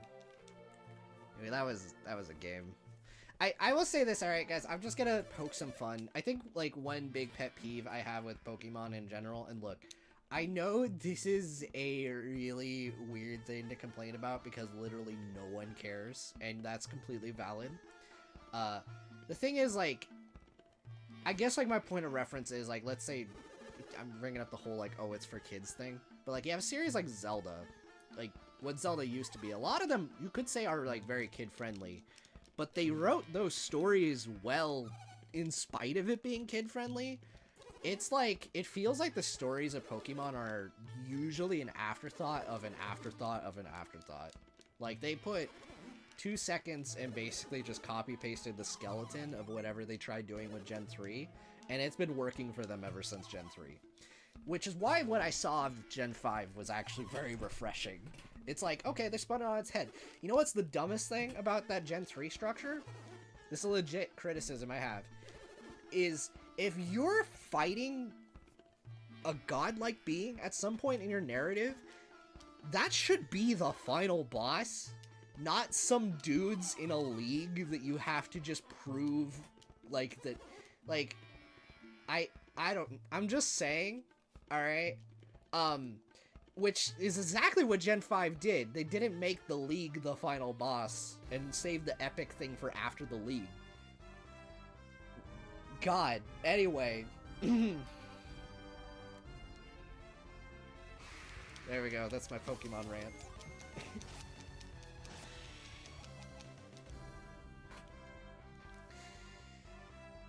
Yeah.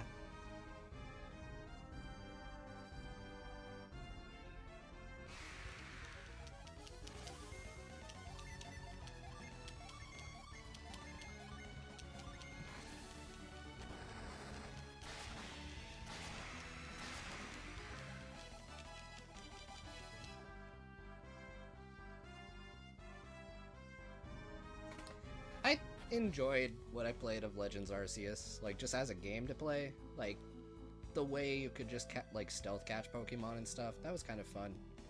It probably came down to the fact that I didn't have to play the combat as much, but look at they also messed around with, like, the turn order in that one a little. So there were actually some things in Arceus I liked a little bit more. It'd be nice if some of those things came into the main line a little bit more. It seemed like that sorta was what was going on with Scarlet Violet, except they made it a really glitchy nightmare world from what I hear. but yeah.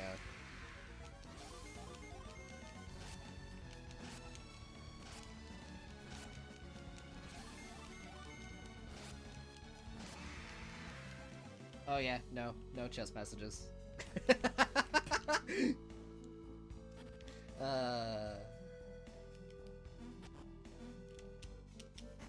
2 out of 10 game. Rip. Yeah. It's funny that actually might be possible. If someone ROM hacked this? Maybe, are they instance or are they loading the same text? That's the big question, because that's the reason that was possible on Trails. There's a text box for it, which is hilarious. Okay.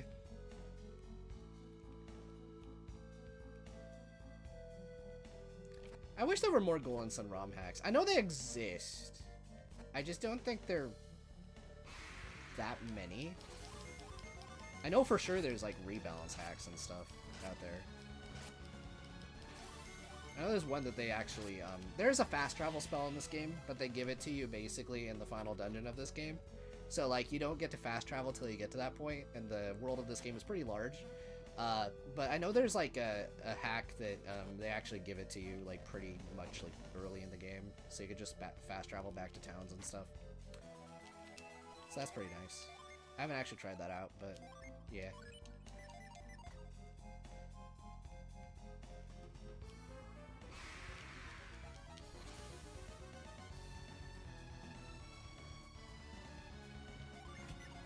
Like, you mean as in level-wise? Probably under-leveled, but it's okay. I've played this game enough times, I'm fine. Plus, here's the funny thing, that card I picked up is busted. Like, for a good chunk of the game. That thing's gonna carry me because the damage output of that juggle spell is nuts. Especially when I give it to, like, Jenna there. Or Shiba. Shiba could also shred with it, but I think Jenna's the safer option because Shiba is the definition of a glass cannon. So...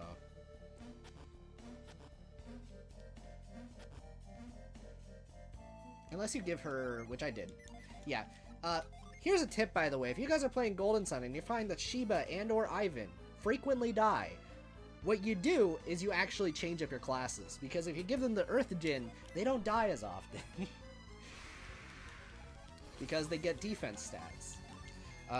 But that's neither here nor there. Okay.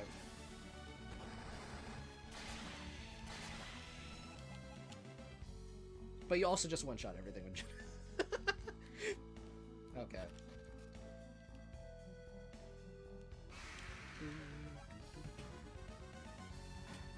Yes. Stone Justice! I remember doing that back in my Let's Play. Oh yeah, that's a cool thing I could bring up if you guys don't know that about Golden Sun. When you go to attack an enemy, when you have certain types of weapons, so there's artifact weapons in Golden Sun, they actually have unique critical hit animations. So that one has Stone Justice. That only exists for this weapon. So there's other weapons like it. Unfortunately, a lot of them will be outclassed damage-wise over time. There's like no getting around that. But it is really cool.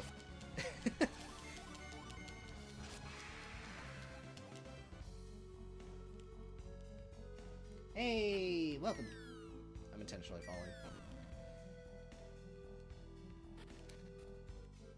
How's it going? How do you want me to pronounce your name? Because I'm not gonna attempt that. But yeah, welcome. I am GenmaTheSamurai. I am a YouTube reviewer and previous Let's Player, and also I do art on Twitter, and I want to do game dev. I do a lot of things.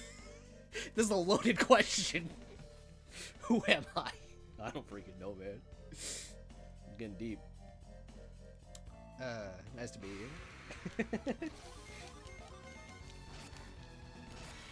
you. I'm not calling you that.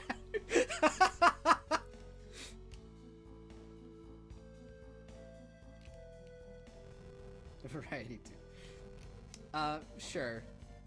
Although several of those things don't fall under YouTube, but yeah.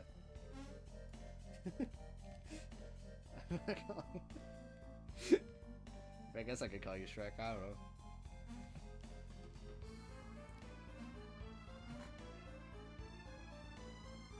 Is that actually how? Hold on, wait. Let me see. Okay. Well, there's no R in that, but I guess sure. I have done that in the past on like Twitch a few times. I think a very specific audience enjoys watching that though.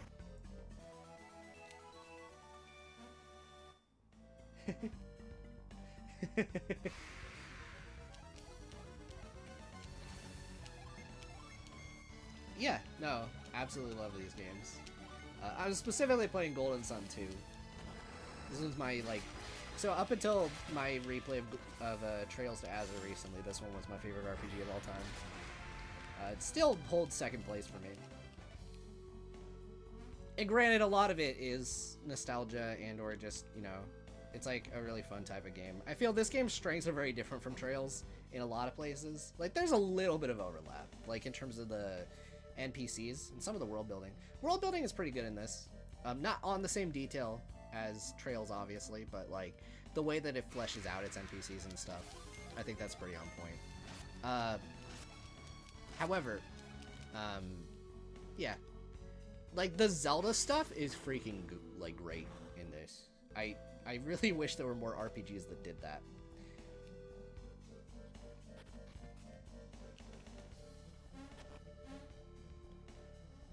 Actually, a really sick game. If you guys like Zelda, and you also like RPGs and stuff, a game I absolutely recommend is Crosscode. It's an indie game. It's very inspired by Zelda. It leans more towards Zelda than this game does in terms of like gameplay feel, but like at the same time it also doesn't. It's kind of like, from what I've seen, I would say I would describe Crosscode as like some of like the, was that like PlayStation Portable era? Yeah, I'm gonna say PlayStation Portable era Ys mixed with Zelda, if that makes sense. Really fast-paced combat with puzzle solving, and sometimes you're doing both at the same time.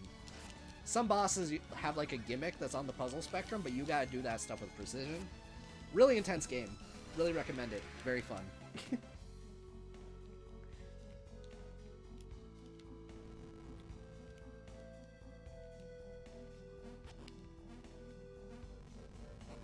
Assist though.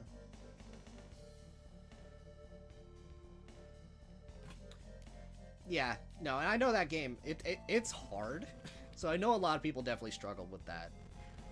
And also, I'll admit, alright, I'm also a crazy person that I love Zelda-style dungeons and stuff like that, but I know there's people that despise how long some of the dungeons, I love them a lot, but yeah. And there's some dungeons in this game specifically that get on the lengthy side. It's probably an ad for some of you guys. Stick with it.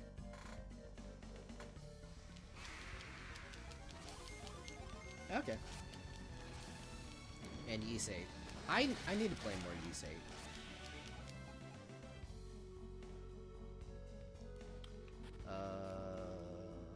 Let's go down here. Okay. Alright. This is where I fall if I fail. Okay. Let's go here. I'll wait till the ad finishes to elaborate on the Ys thing. Okay.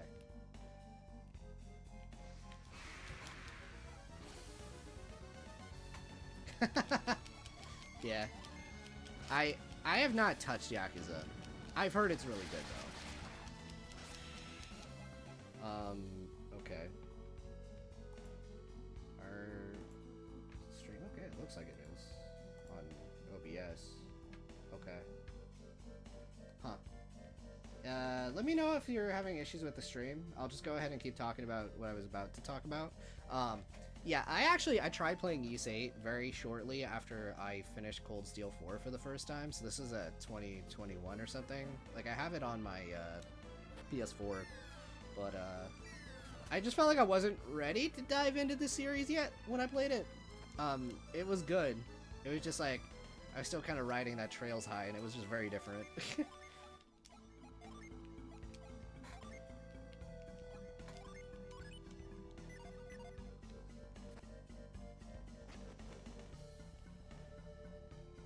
I mean, I don't think I would say that. I mean, here's the thing. Trails has a lot of things that I love about it.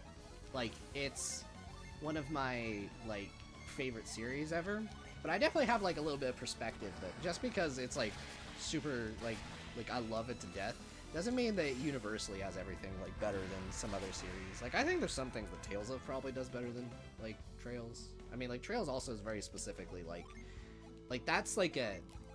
For better or worse, Trails isn't anime fans, like people that enjoy watching like shonens and stuff. Trails is an anime fans like favorite RPG series, and you may not even realize that when it comes to that, but that's like a lot of the type of storytelling that series has. When it comes to like Tales of, for example, that one's definitely willing to get like really risky, and sometimes it has some really great payoffs. And other times not so much. Or you have things like Final Fantasy, they're definitely more conventionally appealing to a degree, but they also get really experimental with like a lot of their visuals and like combat systems and stuff like that. And I guess like it's weird. I think Trails is like one of the most consistent series I've played though, and that's something I value a lot.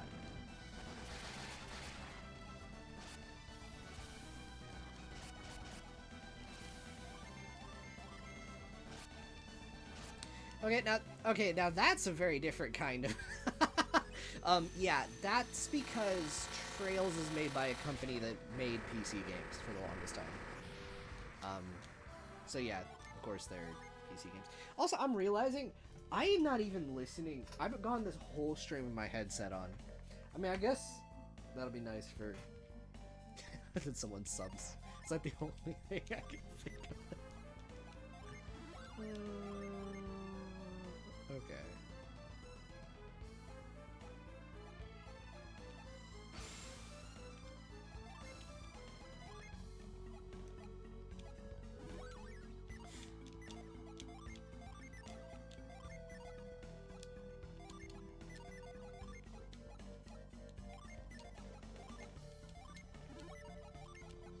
Whoops. Okay.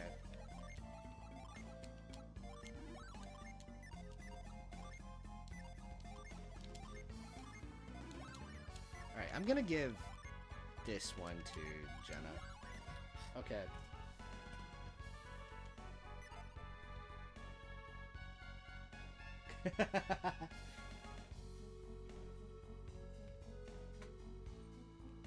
Like, are you asking me my thoughts on Dragon Quest?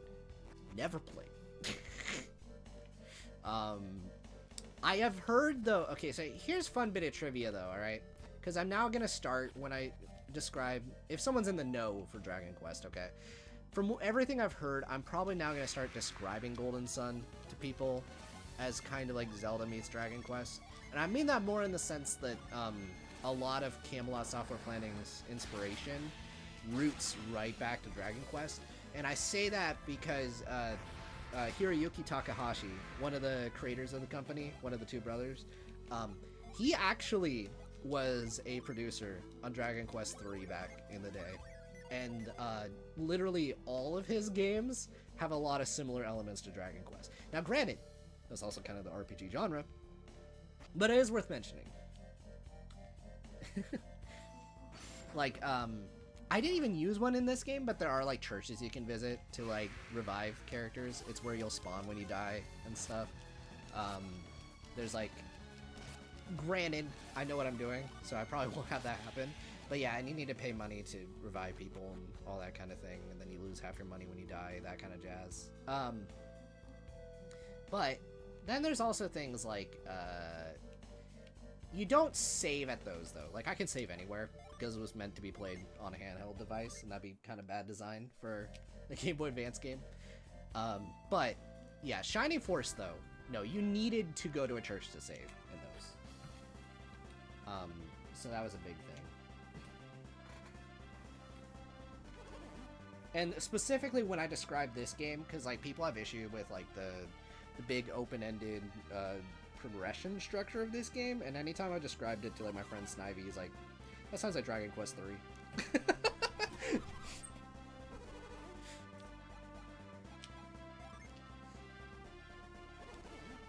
So I'm actually really interested to play that remaster whenever that finishes. I'm planning to make that Dragon Quest 3 remaster my first Dragon Quest game. We'll see how that goes. Whenever that thing finishes. Unless it like got canceled or something, in which case I guess maybe I'll just play some other Dragon Quest game, I'm sure.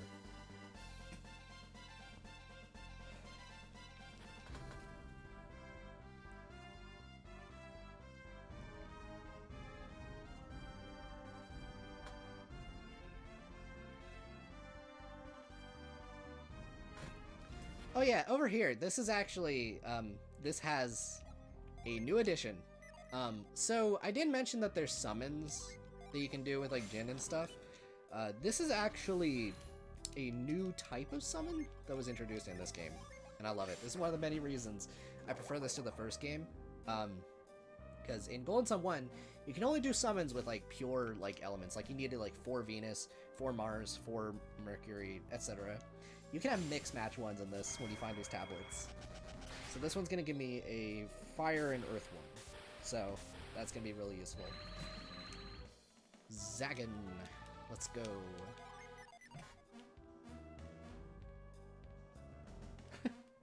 I mean, I'm planning to make P3 Reload is the one I'm planning to play as my next Persona game, but I'm probably not playing it right away. I'm probably gonna be way too busy, unfortunately. But I can definitely say this. I enjoyed my time at Persona 4. I just figured I would want to experience, in my opinion, like, it's not quite the correct order, but I would rather play Persona 3 and 4 before playing 5, essentially. That way I get, like, some idea of the progression. Granted, I'm sure a lot of P5 things are going to show up in that remake. I wouldn't be surprised. So yeah, that's my game plan with Persona, I guess. Just play P3 Reload and then 5 Royal.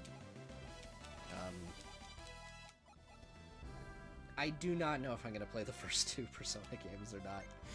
I've heard they're good, but they're more SMT than Persona, and that's a series I'm gonna love with you guys. Gameplay-wise, maybe, but I don't really have that much interest to play SMT. And some of it is kind of the community, but that's neither here nor there. I know I shouldn't, though. But it's like, man, everything I've heard about it just sounds like it'd be a very frustrating game series to play.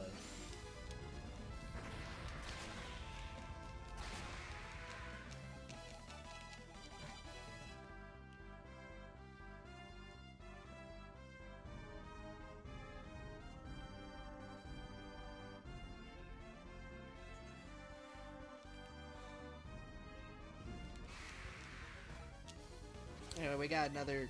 What did... Alright. We have another chance. Let's not mess this up.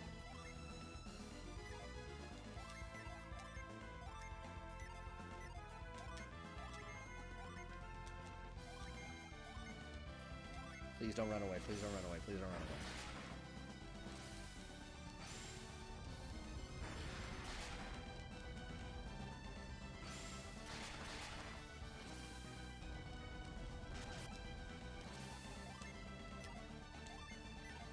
Let's go.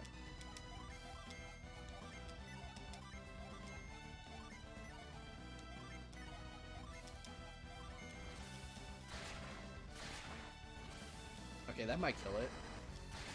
Zagan, let's go! Summon time! Let's go. Nice.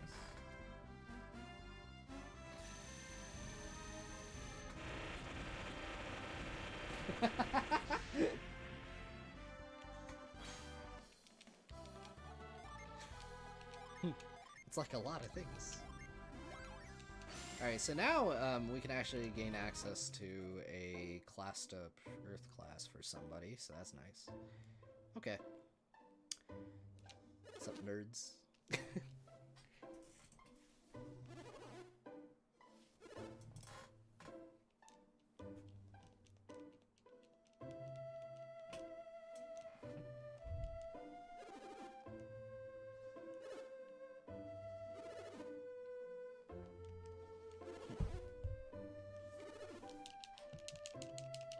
So I guess a little bit of context here. I feel okay saying this.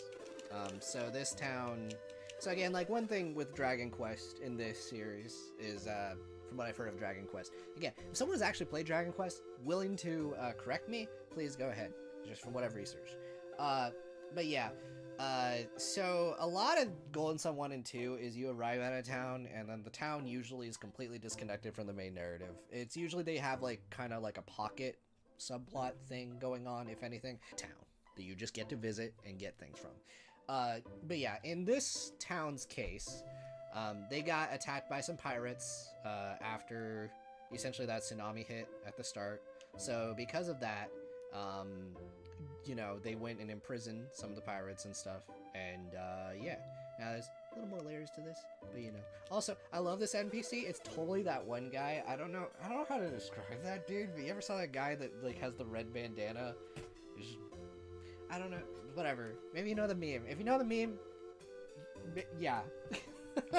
Anyway. But yeah, one thing that is similar to Trails, though, is as you progress through the game, a couple of these towns actually do update. So some of these NPCs actually have, like, a little bit of an overarching thing. And there's some running jokes with it. Camelot definitely tends to be a little bit more comedic with their NPCs than Trails, for sure. Which I like a lot.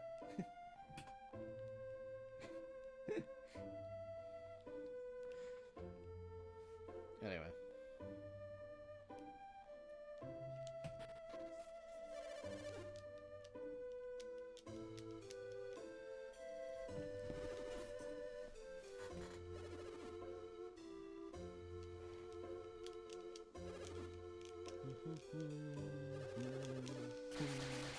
It's my boy Piers.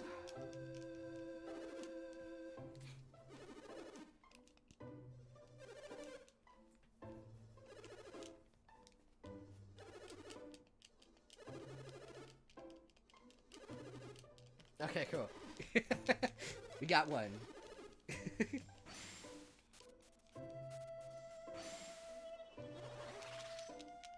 Oh my god, he's an adept! Oh yeah, also the magic system in Golden Sun is alchemy. So like, people just manipulating the elements and stuff. Granted, it's portrayed in a very typical JRPG adaptation of it, but it's pretty cool.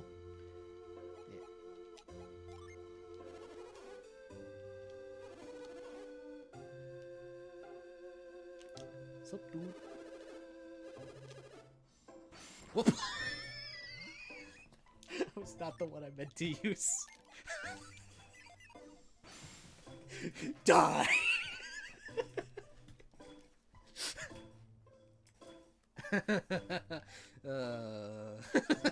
Feel you on that, brother.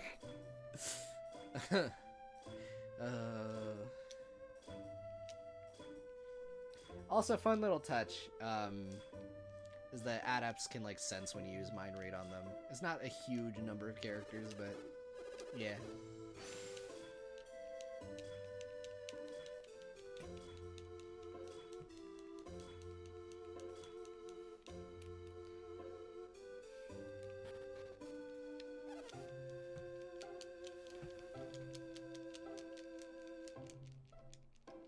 It's also really interesting playing this game not on my GBA with the actual proper lighting and everything.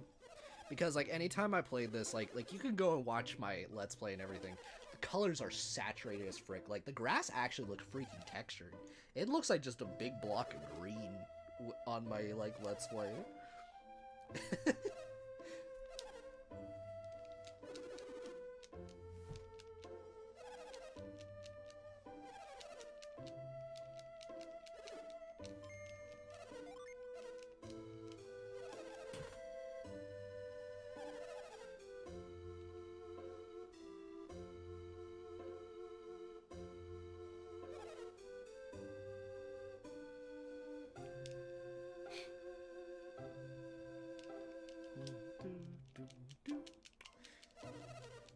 Anyway, I'll go ahead and just bring up what's happening with that. So that character in there, they thought he was one of those pirates that attacked. So But the mayor didn't think so, so he went off to essentially see if he can find out from the actual pirates whether he is or not. So, anyway, there you go. That's what's happening. Oh yeah, I think this is dialogue. I think it happens here. Hold on. Alright, are you guys ready for a fun reference?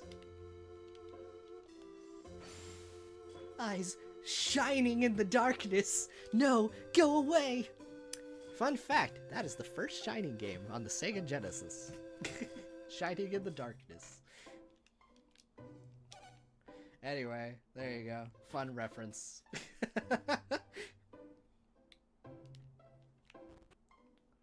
And by the way, I do not like that game. I like Shining the Holy Ark, like the sequel they did. That one's fantastic. Ginger, right? He remembers Ginger.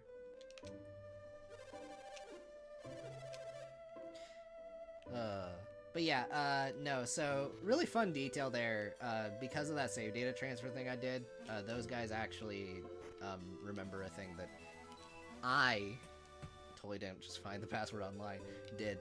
So yeah, that's a fun thing.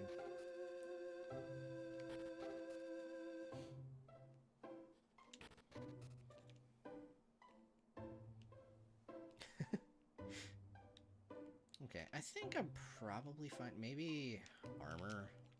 Like, let me give that.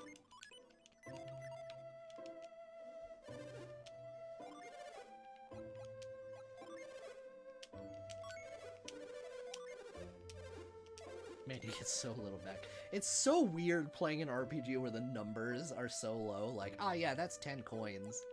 Like, see, now that's slightly more like it. Like 180. Alright, so for your base thing, I'll take back 7 coins. Like, oh yeah, I got basically nothing back. I do like that this game gives you the option to just sell things, like, immediately. Like if you're not using it anymore, you can just go ahead and just sell it. You also get these game tickets, you can use them later. Like, way later in the game. So, luckily that kind of stacks in the inventory. Oh yeah, that's another thing from Dragon Quest. You have limited inventory space, so you better manage that.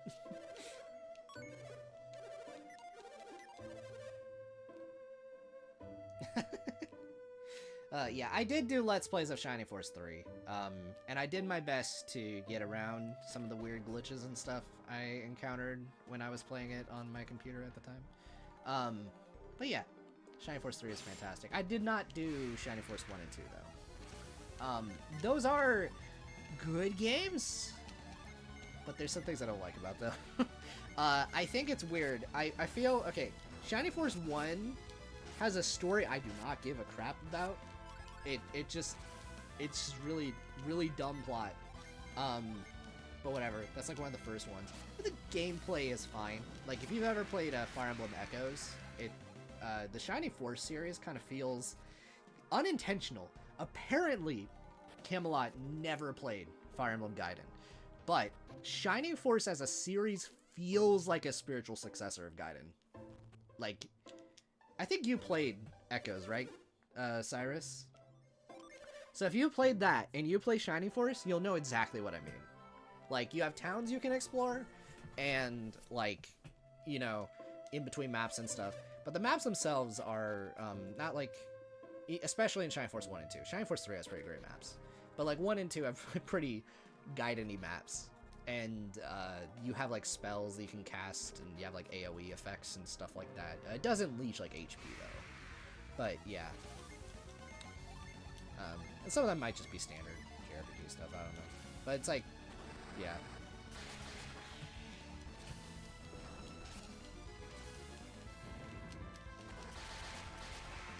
Yeah, Shining Force 3 had some pretty great maps, though. That's like literally like Echoes with good maps. Anyway, I cannot do anything here right now, for the most part. Well, I can do one thing here. I can get one thing here. Just not from this side of it. Okay. Man. By the way, this is how you know it's been a while since I've done a stream like this. I can feel my throat just being like, ah yes, exercise. It's probably also the cold weather a little. That's fine. Alright, let's head down here and okay.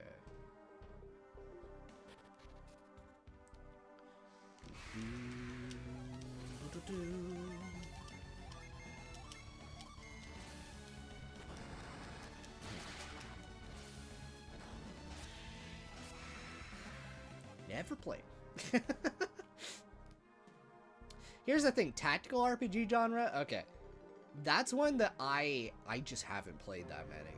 Like, Fire Emblem is 90% of my experience. Now, on that note, I have played pretty much every Fire Emblem game.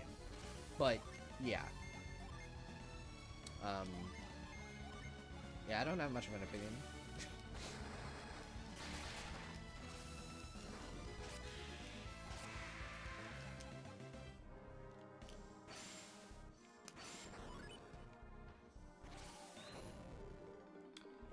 Okay, so let's head down here and... alright.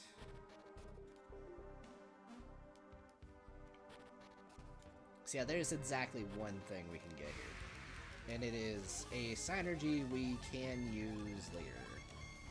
Okay.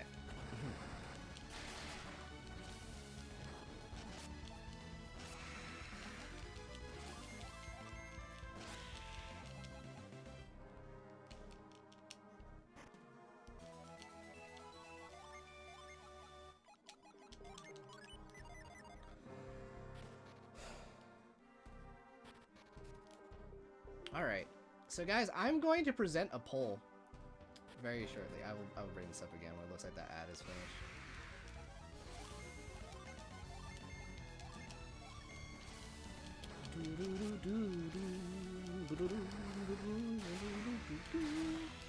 Okay, actually I should probably just use the retreat spell.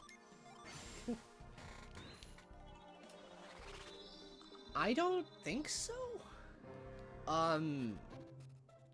I mean, I don't know. It's pretty... That is a pretty interesting scene, just because this game definitely is a little different than some other RPGs with it. I know a couple speedrun techs, but not... More so just to get funny things early, if that makes any sense. But... Yeah. Anyway, I did get this, which this synergy is fun. I can shake the screen. If there's an object that can fall from something, I can use it. Incredibly situational. But we will use it in those situational situations. Okay, so guys, I think in a moment I'm going to have a YouTube poll. You guys will decide my fate for the remainder of this stream. Okay? That is all I will say.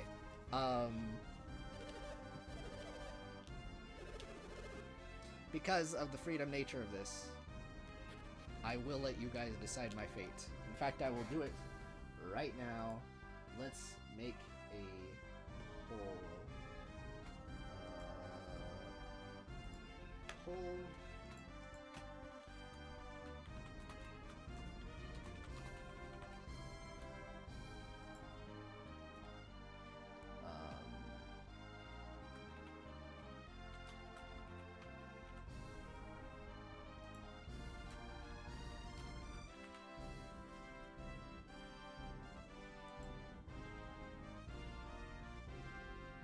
All right.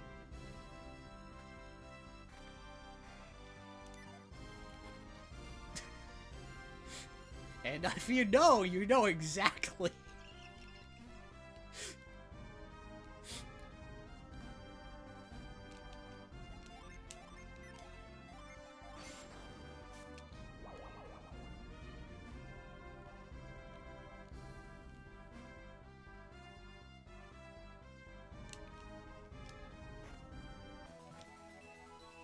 Oh man.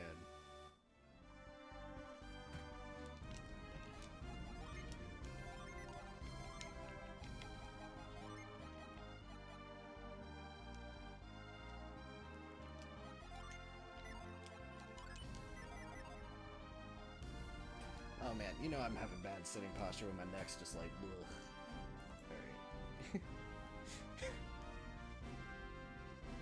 Okay. I think I already see what's going to happen. Interesting. I forget if this is like timed or if I just make the call after a bit. Okay, so I make the call. Alright. So when I hit a certain spot, I'll do it. Do do do do do do do do do do do do do do do.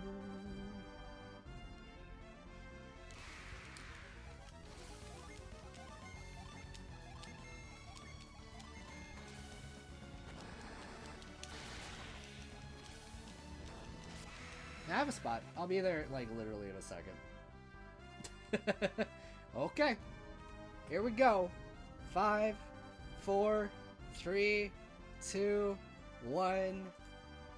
End pull. Y'all wild. Alright. So, this is irreversible. We're taking the long walk to Ayers Rock. So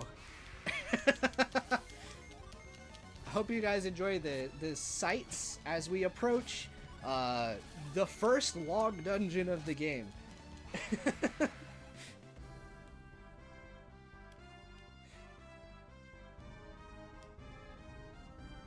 Funny Tiki boys over Ziki test.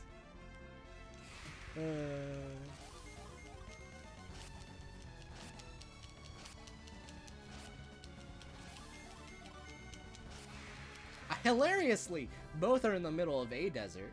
Oh yeah, also this is kind of a fun thing. The world of Golden Sun, if you don't know, is inspired by the real world a little bit.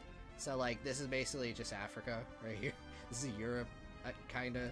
Europe and then like Asia on the east side.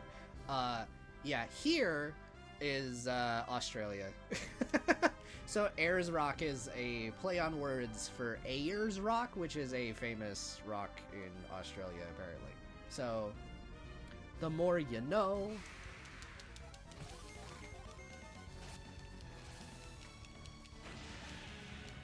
Yeah, you're gonna see the real meat of like Golden Sun dungeon crawling. That is the plus side to this. So, Australia is real. Dang. Go Space Broncos.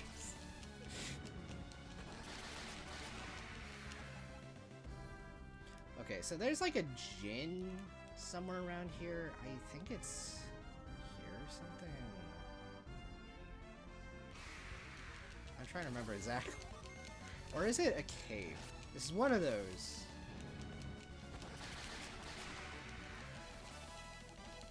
Nice. A couple level ups.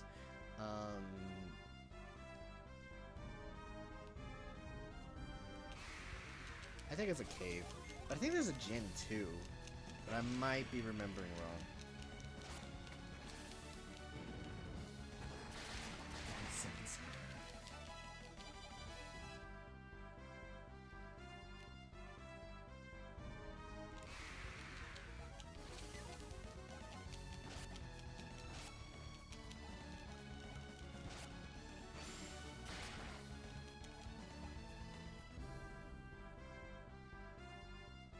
BLT 11 USA added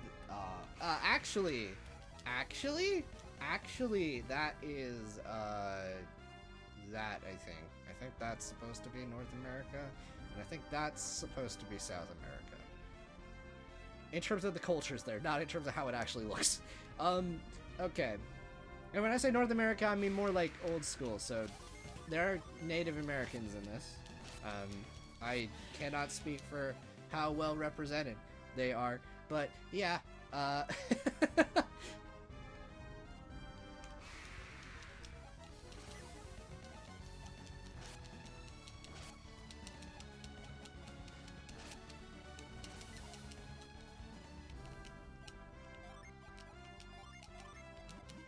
won't worry about that part. Alright, well, we will move on, I guess. I don't know, whatever. I'm gonna move on. We decided on the funny one, so I'm just gonna move on. I might have gotten it confused with a different spot, but I'm not sure on that. Okay.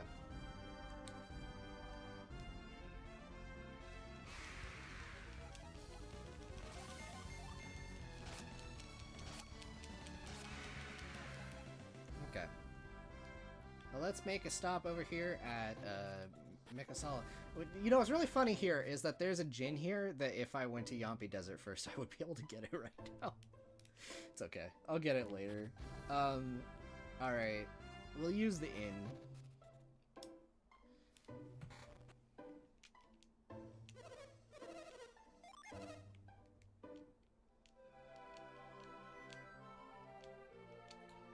Okay. See ya, Snake.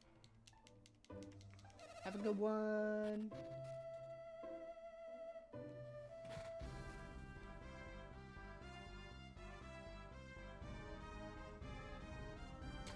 Fake fan confirmed. Here's the thing that really is kind of weird is that there's like world map gen and I'm pretty sure there's one there. I just don't know the exact spot and I could Google it. Well, this is out. I wish I thought about that. Let's see. Golden Sun, the Lost Age.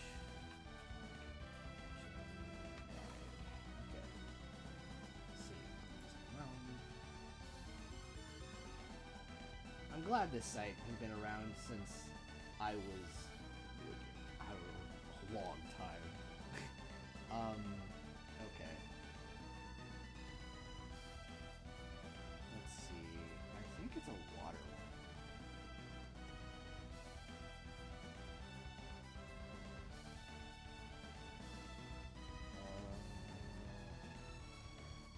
Yeah.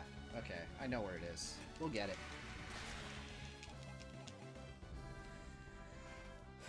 Okay.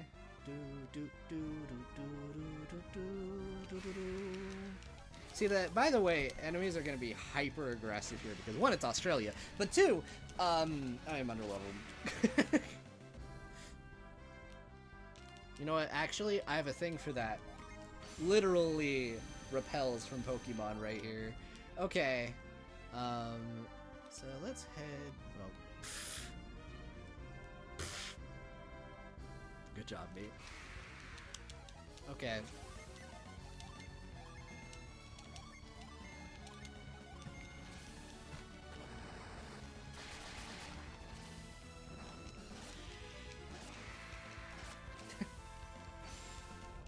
That's fine.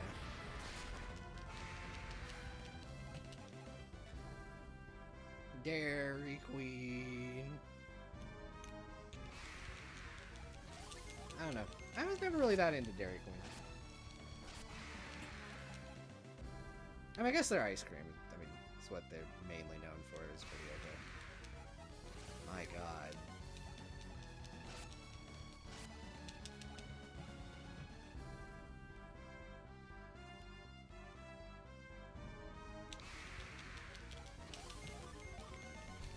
Just take me to the Dairy Queen.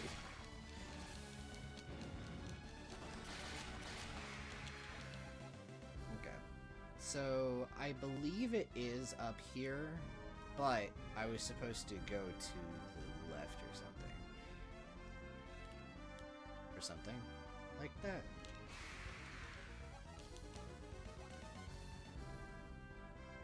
Where in the world is this spot?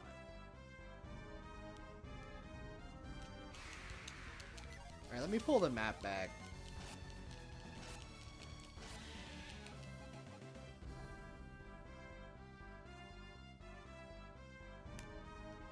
Maybe over here. Huh. Nice. For all the good that the Void was doing. See, I'm dying now. Okay.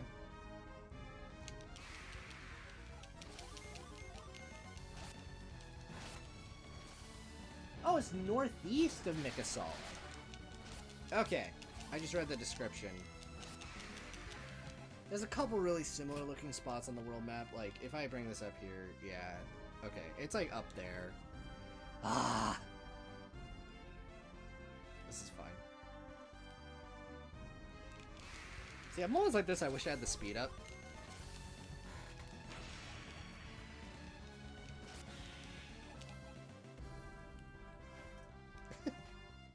You know, it's really funny. I guess on the topic of restaurants and stuff. I quite like... I like Denny's. I usually get, like, when I go to a diner, I usually will go for a burger. But, like, with Denny's, I don't know what it is. Their buns are terrible. It's like they dissolve from the sauce, like, on their, like within seconds. There's a lot of places I've gone to that are just like, why are your, like, buns so bad? There it is. Okay.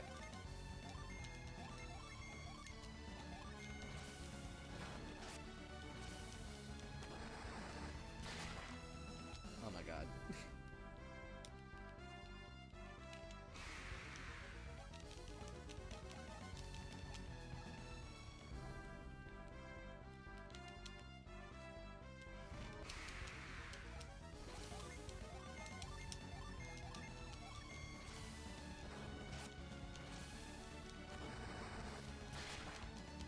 Oh my god, I'm so glad that didn't happen. Die! Okay.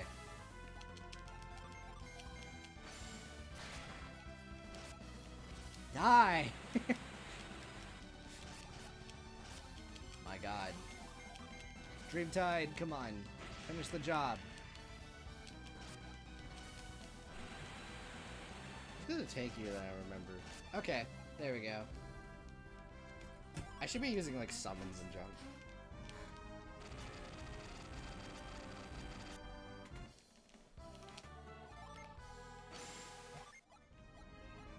Okay, I think I can get a healing spell now. Yeah! Okay. That's worth it. So now we have 2 healers. That's pretty dang good. And we have... Okay, we have a void on 2 characters. So let's go ahead and go. Alright. Oh wait, I think actually up here might be that cave. Oh my god. That's kind of funny that they have a world map gen and, like, one of those, like, right by each other. Alright, fine.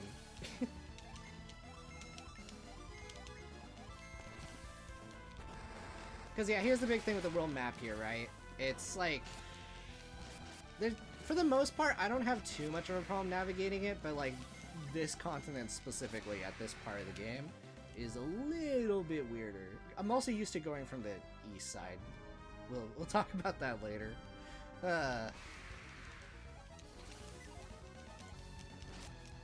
Oh yeah, also fun fact, this is one of those games that it has a hard mode, but you have to beat the game once to unlock it.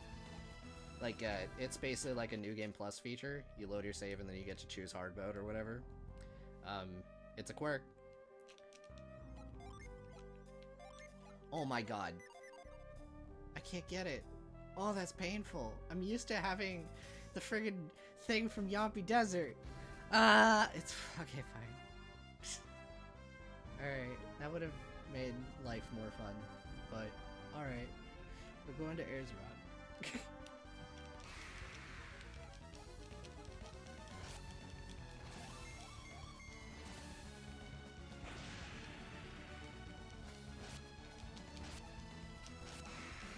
Man. Y'all making me hungry. Dude,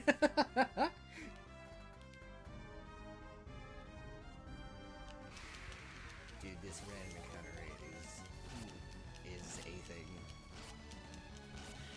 I think it's gonna be especially bad when I get to Ayers Rock, because Ayers Rock is just gonna be like, dude, what are you doing here?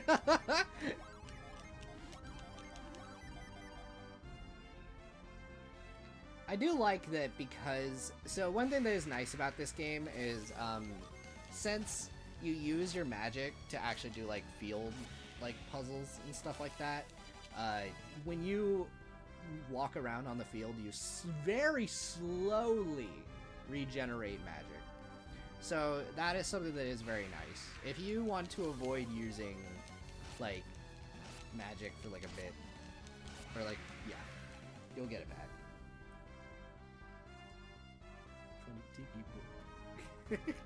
It's not yet, Nut. I can't do it yet, Nut.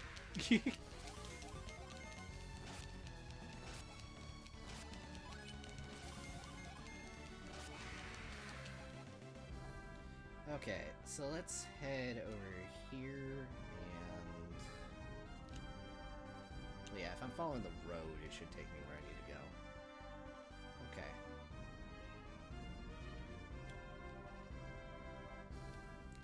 Alright, so there is a town there. I'm actually going to... Alright, I may as well bring it up. Are you guys ready for one of my favorite towns in the series? Because I need to use the inn anyway. I love the atmosphere of this place. Garo. This is like a major childhood memory, man.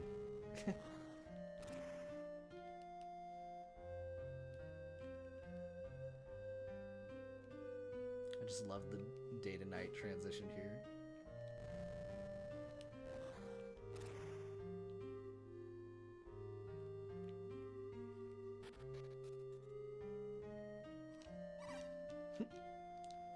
Yo, is that the name of the place?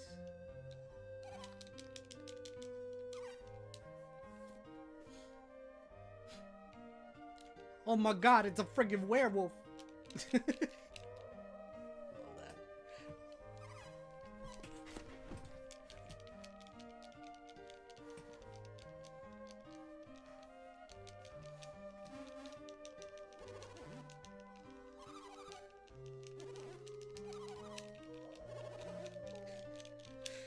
I like this scene. It's Kraden just being like, I know exactly what that thing is. I'm the older scholar person.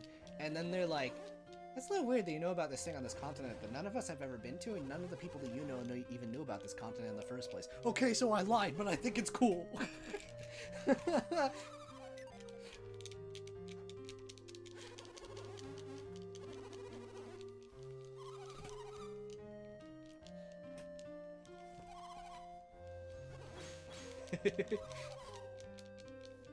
Literally, one of my favorite older characters in gaming. Really underrated character archetype. Like friggin' Rowan in Tales of Xillia. Love that guy. It's probably one of my favorite characters in that game.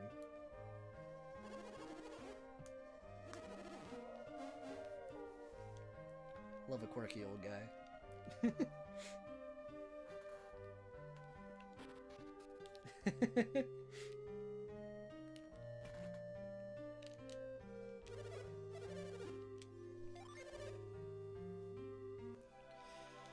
Alright, I might upgrade my equipment, maybe?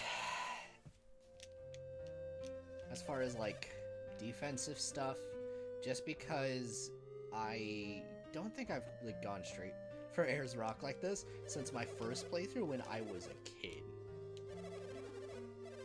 Oh, okay, that's right. So this town, I have to finish its arc for them to sell me any weapons like that. I really like the atmosphere of this town. You can talk to the NPCs and stuff, and like they don't want people to know that this is like a whole town of werewolves and stuff. So they like keep their hoods up when people are visiting. You can like mind read them, and then they're like, "Oh, it's so annoying. Why do I have to wear my hood?" Yeah. Although it isn't like just us, it's also like some Coliseum dudes as well. I want to get that treasure chest. I think I can get there from the like underground tunnels they have. Yeah.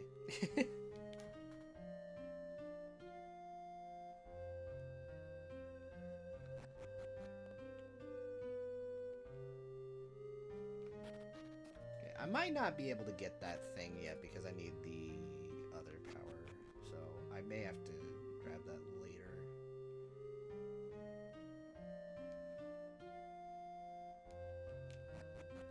Man, I really instigated a whole conversation about food. That's really funny. Alright, we're gonna head back down now. So yeah, it's funny, you don't really see nighttime most of the time in the game. They only really do that for this area. It's kind of neat.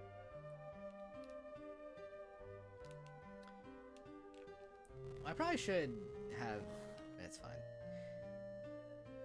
Dang it. Can I go back up? Actually, okay, I can. I think.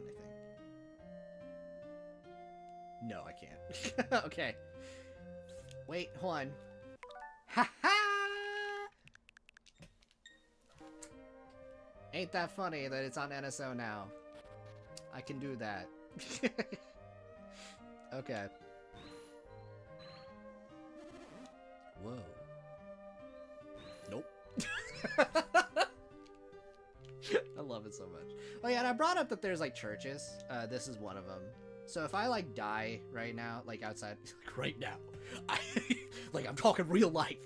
No, if I die, I respawn here, and then I have to like pay money to revive my party members and stuff. The game actually remembers when you visit a town. Essentially, it sets one of those points. I bring that up because it actually is a legit speedrun strat. There's like a legit tactic that when you're like saving the game, if you like when I go and save like right here, you notice a meter shows up. So if you like power off the game right as it is at a certain part of the meter, it actually will like, oh, we don't have a location, but like we do have like this return spot to take you, so we take you there. So it's like a weird failsafe, so speedrunners use that.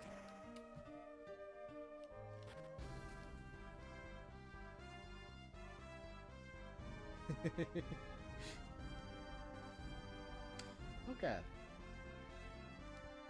Well, here's rock time. Are you guys ready? Get used to this music, by the way. Okay.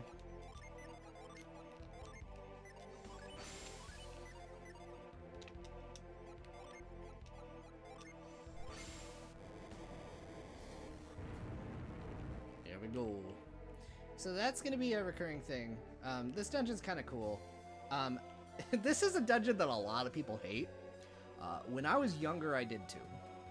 And the main reason people hate it is this dungeon is long. This dungeon is really long. Like, really, really long.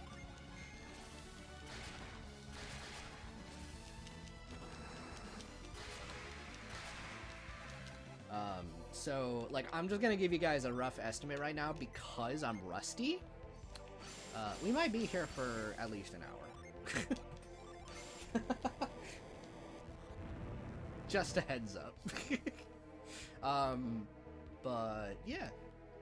I like this dungeon a lot, though. Also, we have a mimic over here.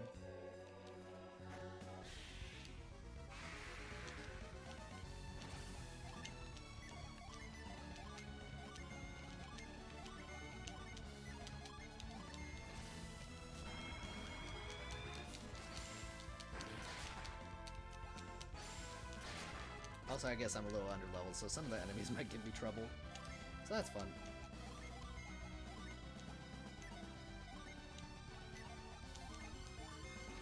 Oh my god, stop.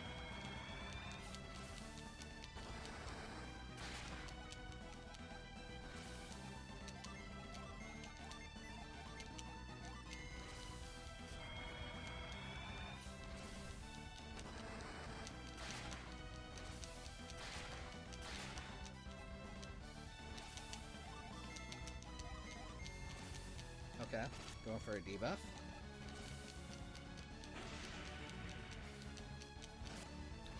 Zagan Kablamski. And he's still alive. Alright. Let's go. Okay, we got Lucky Metal. That's gonna be useful way later. Alright. So, down here. Yeah. So you guys got anything fun you're doing lately? Any crazy plans? Aside from going to Denny's, I guess.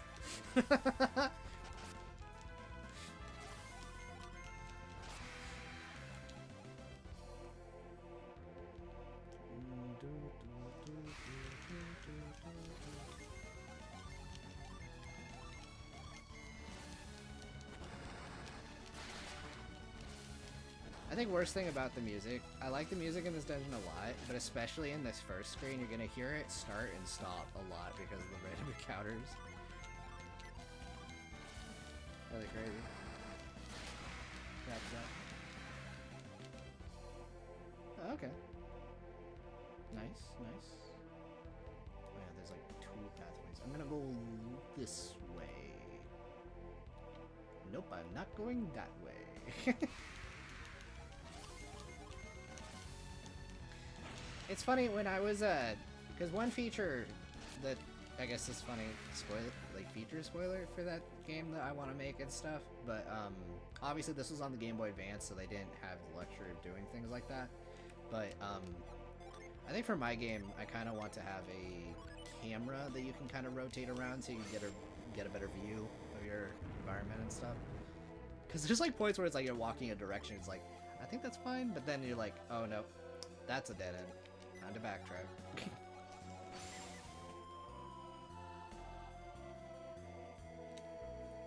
Ooh, Nayuta's good. That's a good game. Underrated. Legit, I finally finished Nayuta recently. Like legit, hold on, let me switch controller for a second. See, it's like right there. Yeah, no, Nayuta is fantastic.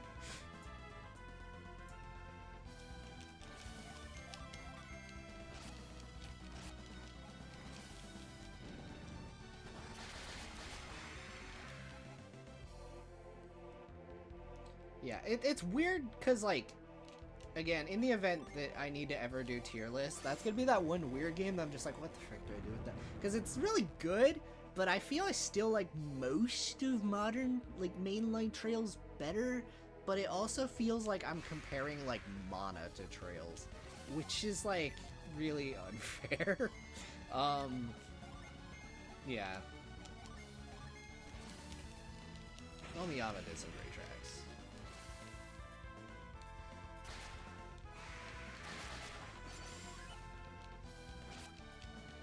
I mean, I also like a lot of the modern Trails music too. But yeah, I have my biases, but it's fine. And I feel like a lot of the newer tracks will work better for different people too. It's not like a universal, like, oh, like the taste is this and that. There'll be a lot of people in the community that'll be like, well, actually, like, the mixing is this, that. Half the time, I'm convinced that people don't actually know what they're talking about. They, like, just... Anyway, it's fine. I'll admit, I'm not a music major myself, but I also listen to a lot of music. Like, a lot of different music. And I feel like, I don't know, Singa stuff is fine. That's a whole other conversation topic, though. We'll get to that eventually.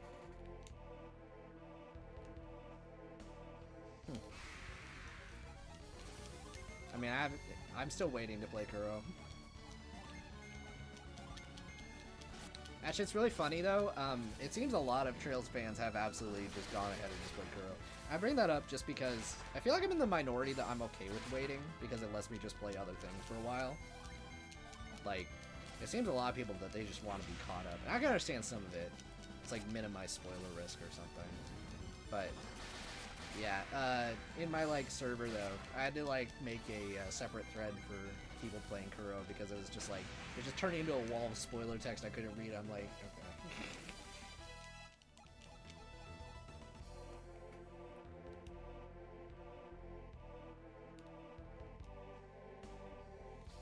Yeah, there's a composer that they hire a lot for, like, the newer Trails games, Momo, for context.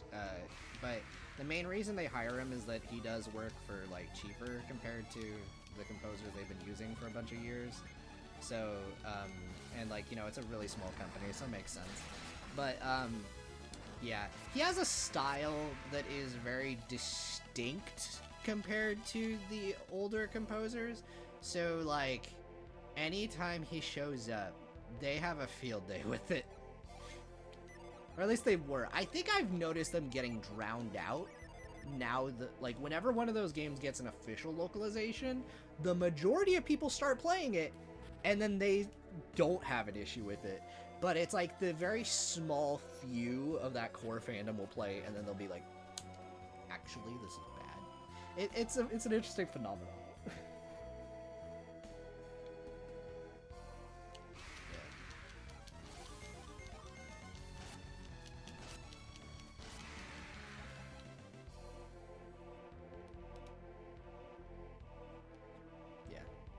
Anyway, that's like a whole Trails thing. And then you have like composers like Sakuraba here, who also has a very distinct style. Thing is, obviously, he might be a little bit too distinct, and he works on like a billion soundtracks. But here's the thing, though. I've grown to actually love Sakuraga's stuff. Like, even despite him using a lot of the same instrumentation, he just knows how to make a melody that just rocks. Like, I don't know how else to put it, really. I like his stuff.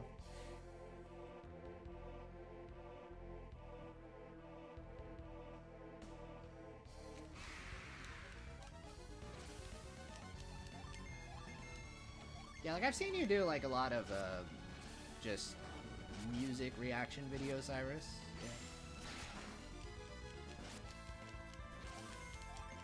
Yeah, like, I've learned some things from watching, like, what was it, people like, Jesse's Auditorium and stuff about certain aspects, and, like, I listen to a lot of music. I'm sure I would probably pick up music pretty okay if I actually,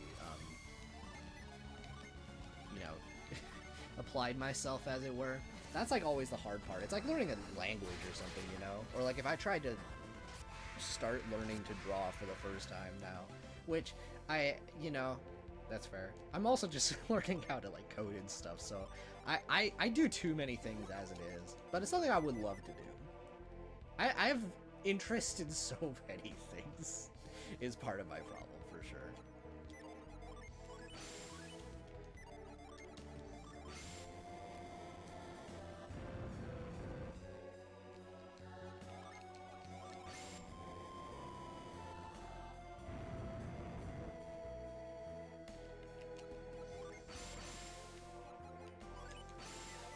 Thank you. Yeah, just kind of how it happened. I mean, some of it is literally I grew up doing art, and then I think, okay, you want to know how this rabbit hole got here, okay? You guys want to know the honest truth, alright? So, back when I was, like, towards the end of high school, I actually wanted to do online, like, web manga and stuff for, like, a bit. I was convinced it would be a good idea. Evidently, it's a very competitive situation with that. But, yeah, for a while I was doing, like, manga and stuff, but I also got into watching a lot of, Markiplier's videos and stuff back then. I know, this is the originator. But yeah, oh yeah.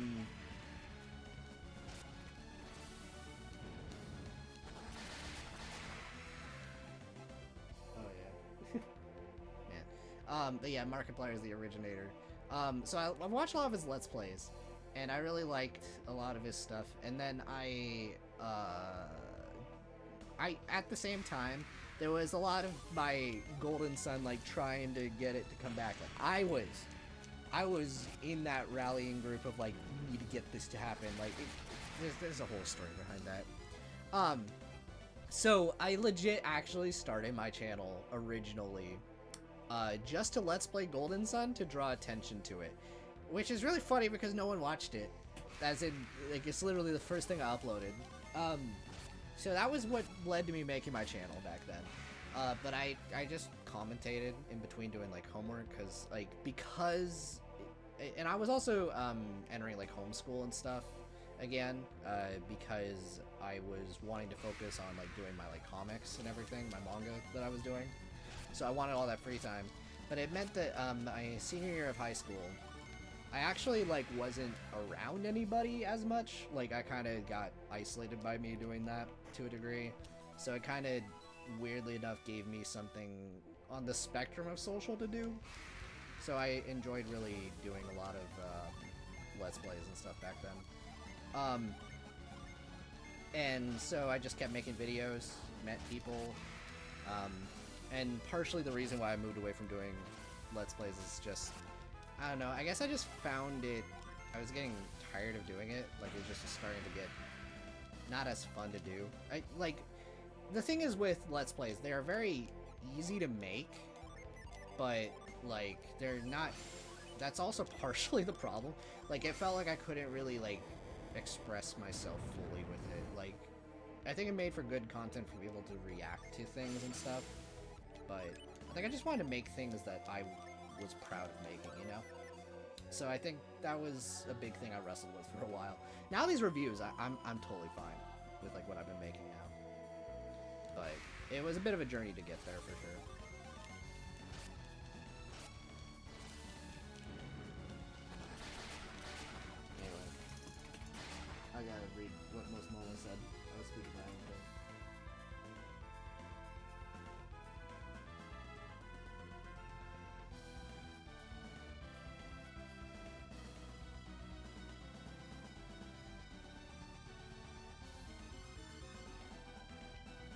Yeah, it definitely did.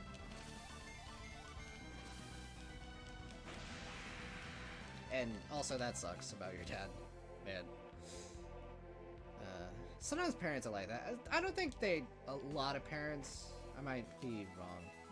I might just be lucky. I think a lot of parents don't necessarily mean to be that way. It just kind of comes out. I think some parents also just, life didn't go the way they want to. And I don't know. They have like their own conceptions on like what would be a good thing to do, cultural things, all sorts of stuff. That sucks though.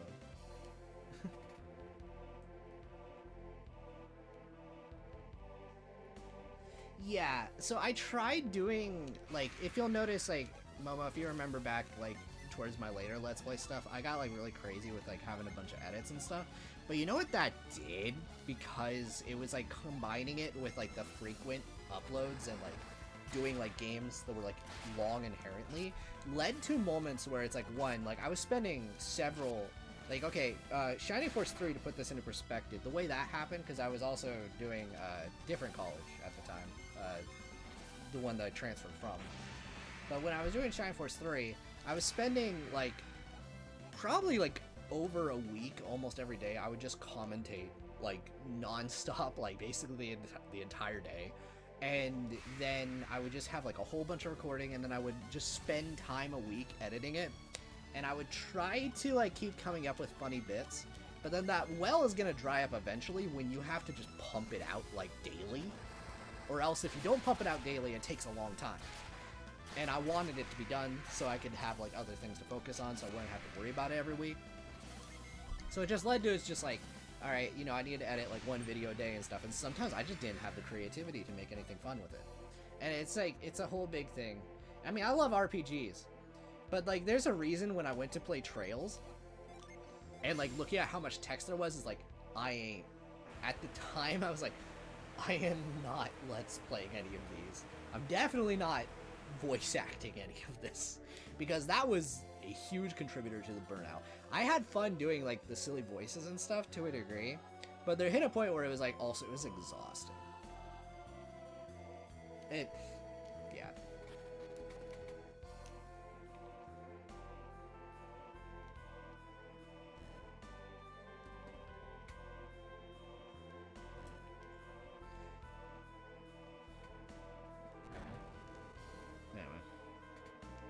Yeah, so that's like a little bit of like a history of what happened with the Let's Plays a little bit for me, I guess. And I mean, like, I still remember a lot of them fondly. Like, and I think, stuff I did with Abyss was a lot of fun. But I think in general, for that kind of game, I think a lot of people that watch that stuff are there more for, like, the background noise kind of a thing. Like, so I kind of get that probably what I was doing was incredibly unnecessary. In fact, probably some of the stuff I'm doing for my retrospectives are probably unnecessary in places too, because I think that somewhat applies to retrospectives too for people. Yeah. But, hey.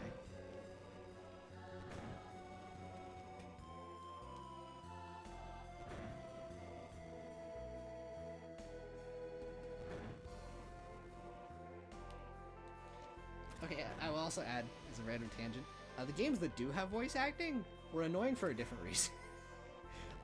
Because in the editing process, then I would have to spend a whole lot of time syncing up my microphone audio to the game audio. And this is a really weird thing that always happened with, is that over time, for some reason my commentary would desync as the video would go along.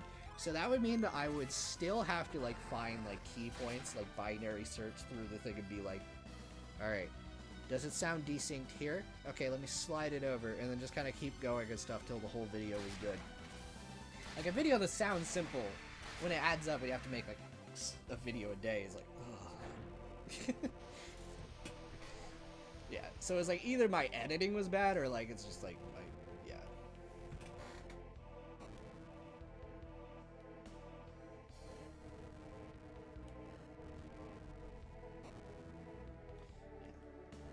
And no, I'm glad everyone's been really enjoying the reviews. Yeah. Yeah. No, I, like, legit, I'm really happy. Because I know with some of the reviews, I've done them, like, off and on over the years. I mean, some of the early ones, I wish they were better, like the Fire Emblem ones I did. But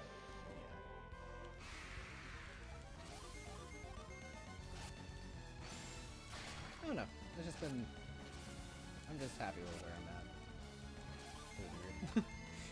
I mean, I guess here's gonna be the real difficult thing. I'm just saying it straight up. When I actually get to working on that game that I want to do, it's just the truth of it.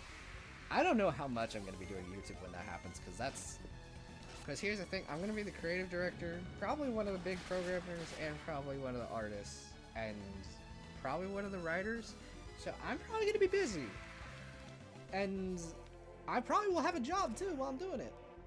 And you know, I really enjoy the videos. That's partially why it's like I really want to catch up with Trails, so I don't like worry too much.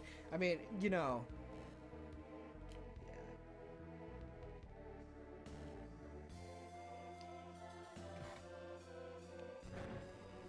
Yeah, no, streaming is definitely better. Especially, okay, the Reverie streams I did were really fun.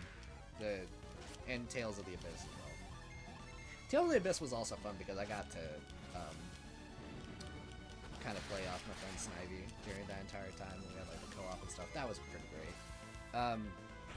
Yeah, my Trails into Reverie streams though, that was a lot of fun. Partially just because I just gotta play the game and talk to the chat, and also the way that game was structured because of the Reverie corridor and stuff meant that the people who wanted like both kinds of streams got a little bit of both.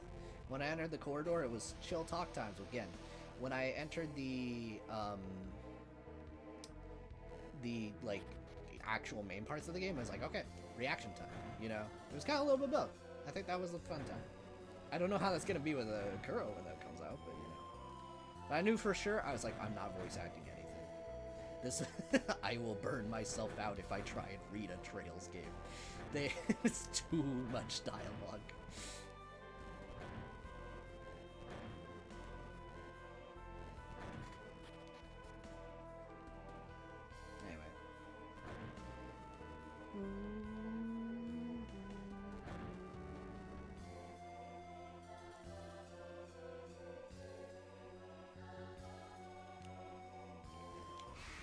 Yeah, there's also like that. Like I intentionally didn't title them a certain way because yeah, that's a whole other can of worms. But anyway, yeah, I'm gonna go back to talking about Golden somehow. Yeah, no. So this dungeon is really interesting in the sense that it is a bit of a gauntlet, but I find the way it manages to have all these like puzzles and like progression of ideas, because like it started off like I mentioned this before, because a lot of people don't like this dungeon. I used to not like this dungeon, but you know, there's those statues that blow wind gusts, and then those wind gusts pick you up. You see one of them blowing past like early on, and then like you're forced into a situation where you have to get picked up on one. There's literally no other way to leave the platform. So that teaches you that those suckers will carry you. So then what they do is they start changing it up. They have it where it's like, all right, so we have statues positioned next to this wall that you can climb, and if you get hit by the wind that's blowing past, it actually knocks you off of it. So you want to make sure to avoid getting hit by those cases. Or in this case, it can actually carry you up vertically, so you can actually go up to other platforms. So, it's really good game design. And I mean, I think the funny thing about it is that, like, it's not like Zelda where it's like the progressing strategies are like, here's a thing, here's how you can, like, use that thing. This is more like, alright, here's like a thing that interacts with you. This is how you can use that to your advantage, you know? Like, you know, which is an interesting compromise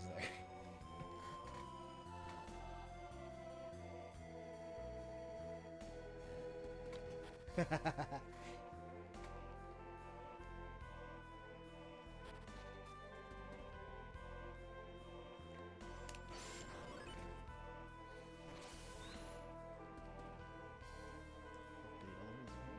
It's cool.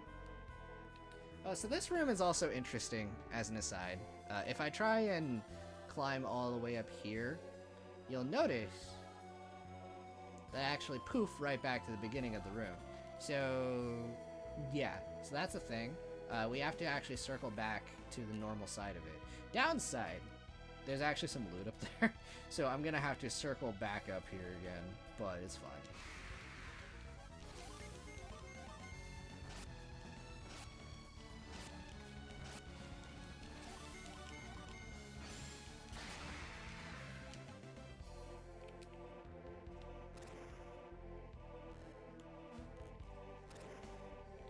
Yeah, the algorithm sucks in general. I don't like it, but I mean it's like necessary in some places, but in other places it's just like it just makes life worse for most of us. But what can you do?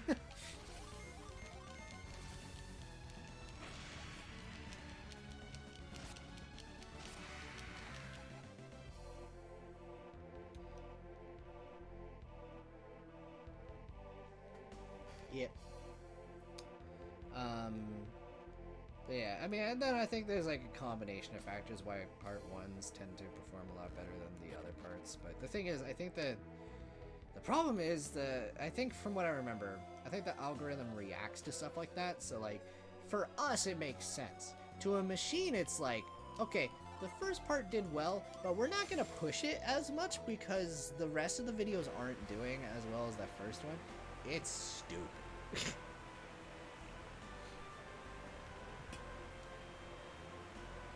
Anyway, that's why I actually... Here's the thing, what I'm about to say is gonna sound interesting, but like, in my own way, the way I deal with the algorithm is I do the things that I want to do, you know? Like as in, or things that I know for sure that I think people will really enjoy in the long term. Because if it's something that's like good, people will watch it. You know? If it's like something that kind of feels like, people won't. So, like for example, let's say Metroid Dread, right? With that game, I basically lost it at my reaction because I legit was happy. And so, yeah, and then people got interested because I geeked the frick out, you know? So sometimes I kind of will, like, test around with things like that, I guess, if that makes any sense. But, like, when it comes to most stuff, I don't know. It doesn't always work out that way, though. But, yeah. I don't know. At the end of the day, though, I just kind of do what I want to do. Like, with Metroid Prime 4, I'm totally going to do something for that. It might be a Let's Play, it might be a stream. But I'm definitely going to do something for Prime 4 when that drops.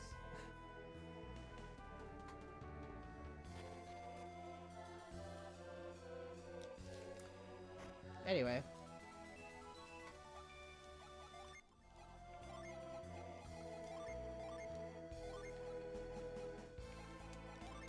Alright, so we got a shield.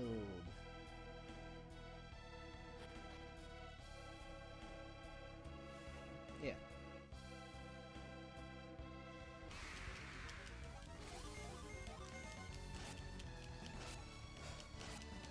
I will say, like, even though I will admit that Abyss playthrough did not get nearly as much attention as the Reverie streams I did for sure, I don't even care. I had fun doing it.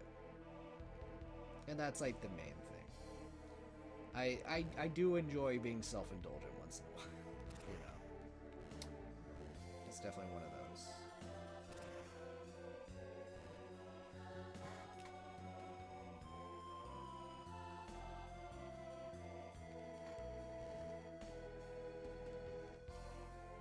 Yeah. No, I think those were some of my best streams. It was a great time.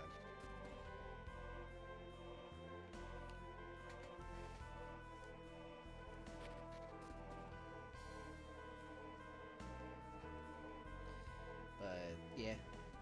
Anyway. Okay. Yo, Cyrus, we're at the top.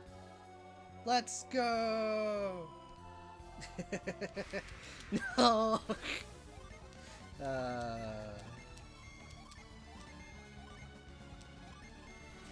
See, we got the boss fight.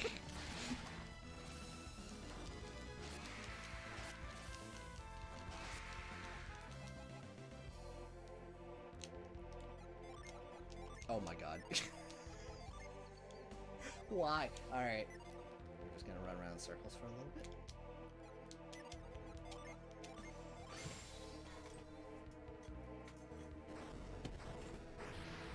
Okay, so about that, we're halfway. We're in the interior now.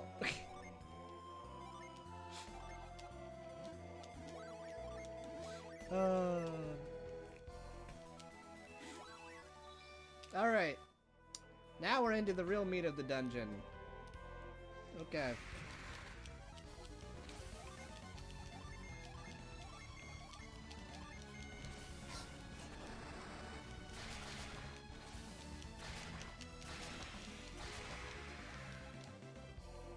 Yep. Okay. Yep. Long dungeon. So there are 4 rocks in the game. They are like the Giga dungeons of the game, essentially. The first game never had dungeons this long. I think the average, like, of the longer dungeons in the first game was maybe like 20 minutes. The ones in this are really long. So they have a bit of a reputation. I love them. But, yeah, a lot of the fan base is not a fan of this one especially. But I said in my review, this one I think mostly has a bad rep because it's the reality check one, because people don't expect a dungeon this long when they enter this dungeon. But it sets the precedent because all of the other rocks are, for the most part, about this length.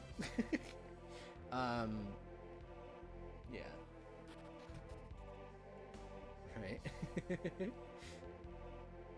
But they all have like the motif of you're climbing the rock and then you have the interior, generally speaking. They play around with it, but that is like the general like through line idea of the rocks, and you get like a thing from them. So, and I'll talk about that in a moment, but yeah, let's I should not have done that yet, actually. Let's okay.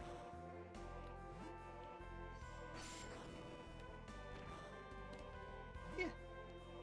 No, it's fun. Yeah, so in this case, this is combining the thing we learned from the other place, the pound synergy, as it were. So then we can knock those down. If I actually step on that one, it will actually make this one rise back up because there's like nothing holding that down. So what I did here was I raised this one and then moved that block on top of it, so now that one won't fall down when I step on it. So it's fun.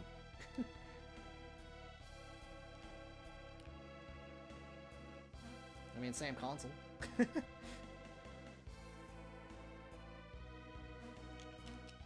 I haven't actually played most of the Mario and Luigi games on myself.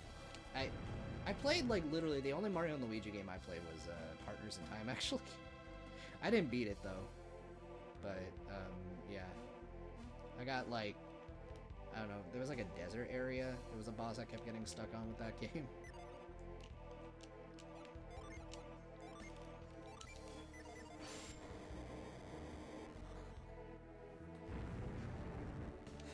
But no, that's a different developer, though. The developer of those games, they went out of business, unfortunately.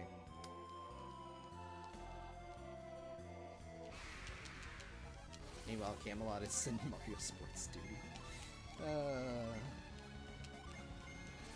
It's funny, though, I think the newest Mario Sports game, the golf one, actually had a number of references to, like, their older stuff in it, which is kind of funny. Like, there's actual boss fights in that golf game.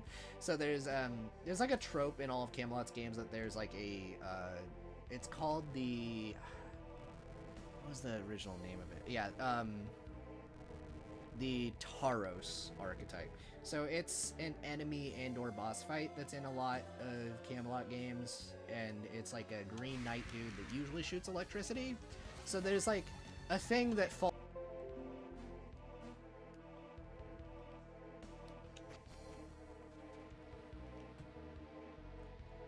Okay, so this is actually kind of fun. I won't be able to do this for like a little bit, but there's actually a summon tablet over there, and there's a puzzle that's really easy to miss that you can use to get it. We'll come back to that in a bit, but so let's head over here. Okay.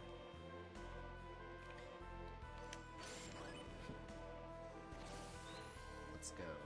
Okay. Oh wait, that's right. Okay, so here's the funny thing. I still won't be able to do it for a bit, but for that puzzle, you want this block positioned here. Okay. That said, can't do anything with that yet.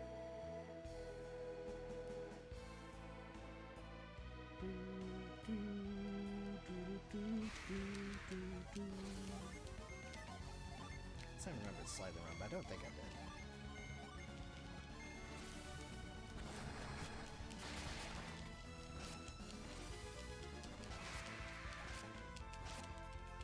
Perish.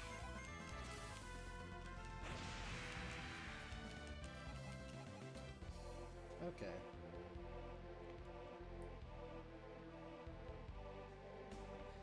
Oh yeah, no, this is a huge dungeon for sure.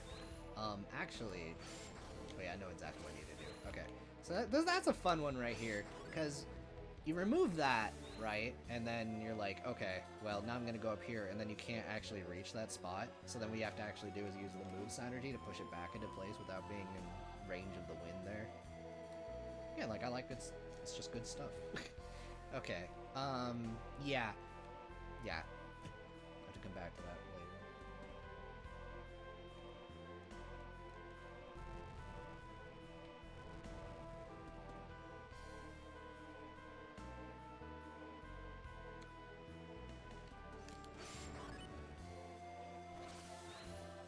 Alright, so now that that's active, I can jump back across here and intentionally fall down that and progress this way now.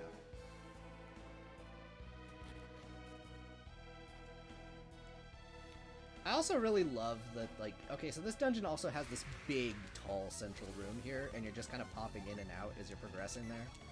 You're just slowly getting towards the center of the mountain, as it were.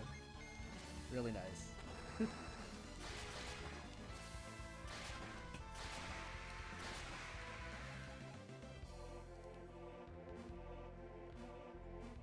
Because our goal is right over there. It's like a small structure in the middle of the mountain. Okay. Also, again, just adding on to the puzzle ideas. We've been using wind on these things.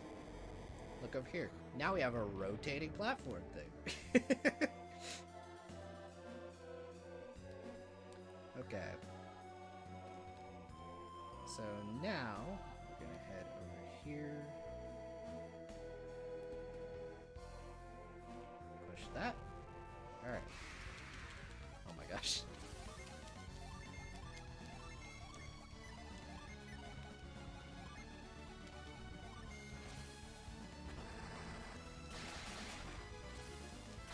Yeah, no, for sure. I mean, I love dungeons like that. Look, I will actually be a defender of... I enjoy the Water Temple at Ocarina of Time, for the record. However... Yeah, that's also one of those dungeons. My favorite Zelda dungeon is Great Bay Temple from Majora. I am the exact kind of person they design those kinds of puzzles for.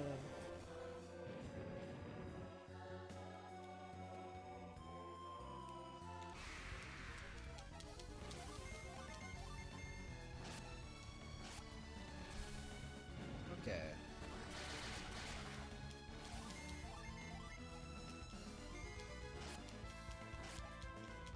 Are you kidding me? Oh, one of the funny ones. Okay. Perish!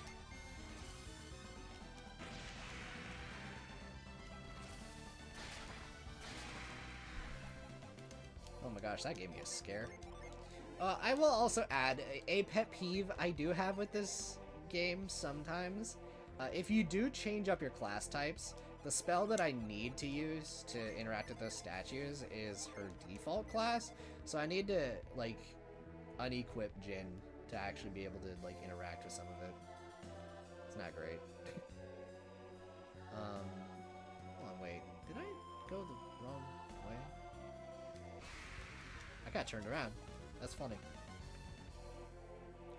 I think that was one of those, oh, we set your HP to 1 attacks, you know?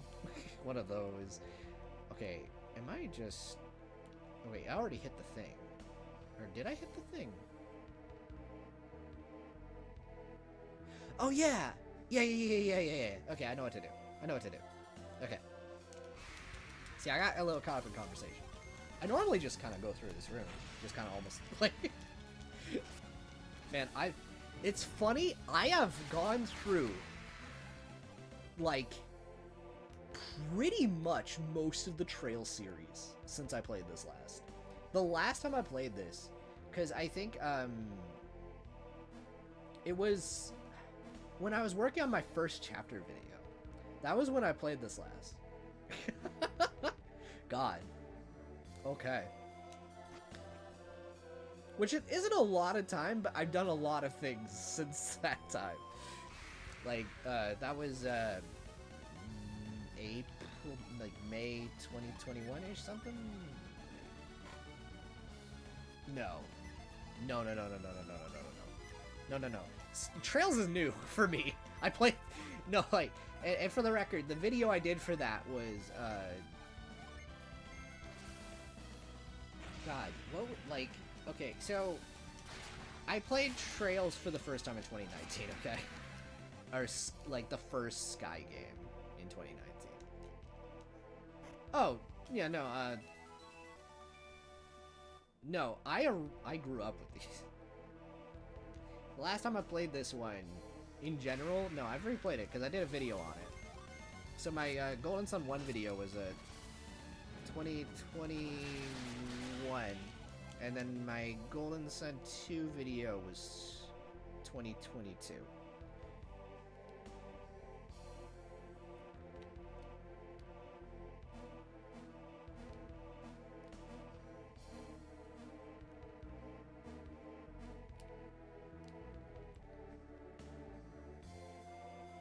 Half a day. That's weird. When you say that, that's weird. Time marches on.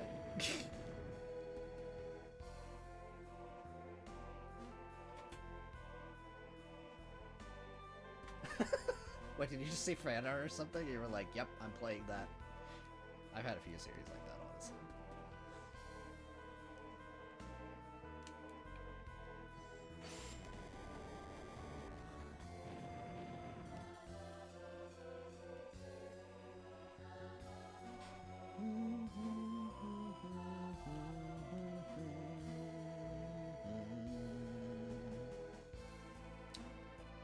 Yeah, so, like, here's the funny thing, right? So this was my first RPG, and again, like, you gotta remember, I like Zelda. So for the longest time, I was, like, wanting other RPGs that had puzzles like this, and it's so far between.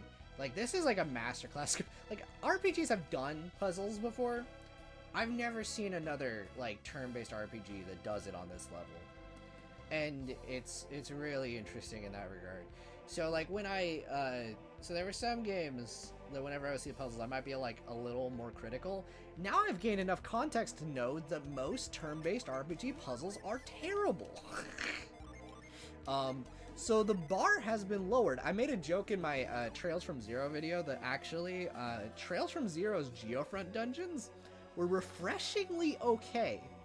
Like, I made a gag there. It's like the bar. Like, I used the stupid Mumbo thing from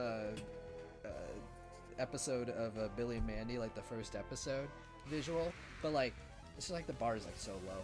But I legit, though, man, like, it's kind of sad.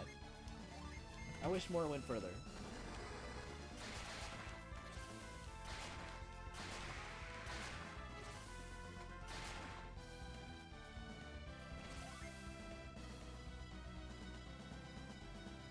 I see.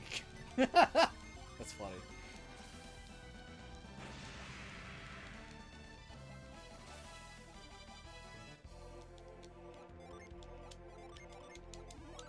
Okay, let's see though.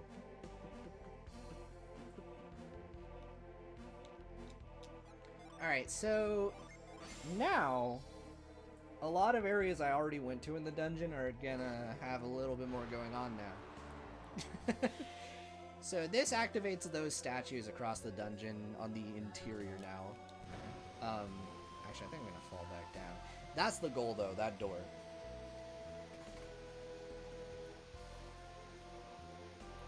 Oh, that's really funny.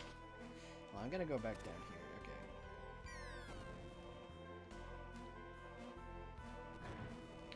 Okay. Yeah, let me go back down this way.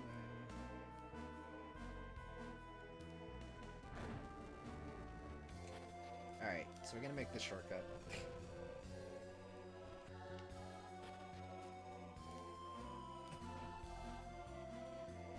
Alright.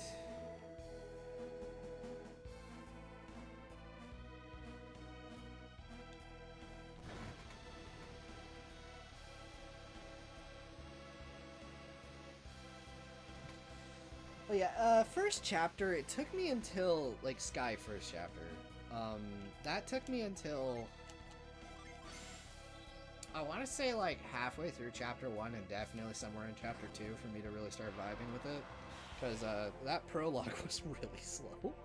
I was enjoying it, but I think I was, like, picking up on the fact, like, it reminded me of, back in the day when I, because I had watched the movies before, but back in the day when I first read the, first Lord of the Rings novel, like Fellowship of the Ring, after like watching the movies, and I remember the intro of that one was like really boring at the time, and then it was just a build up, so you have like world building context and understand like the characters and stuff, so that when things happen, you know, it just kind of adds to the universe and immersion and all that jazz. So I was able to pick up pretty early on that was what it was doing. But it's also one of those things like I can totally see why that wouldn't, like, work for some people.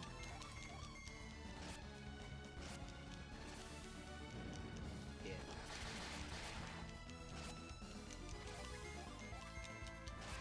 Okay, on my replay, I definitely, actually, it was when I was watching my friend Jordan replay it, in particular, I was like, man, the writing on this is, like, really good. Like, as far as,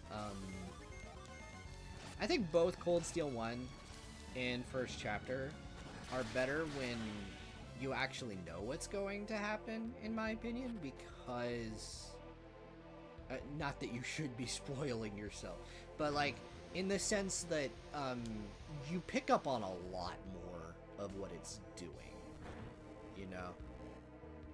I think that's really important. Also, okay.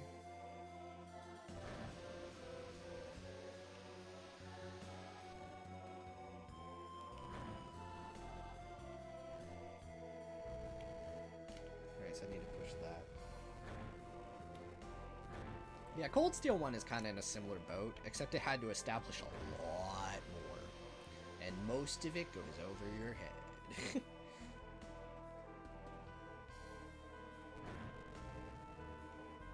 Oh man, I remember anytime I was playing this, I would hit the speed up whenever I got to this part. Oh, turbo would be nice. Okay, I think that's the spot I want to be at, I think. Yeah, okay. Good enough.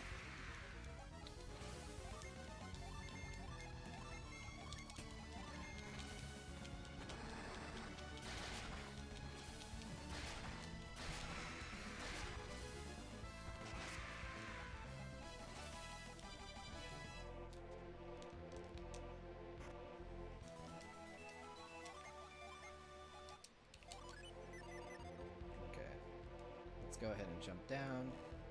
Alright. Now I gotta push the thing again.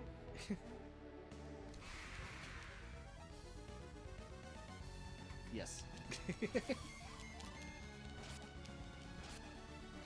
Stone Justice.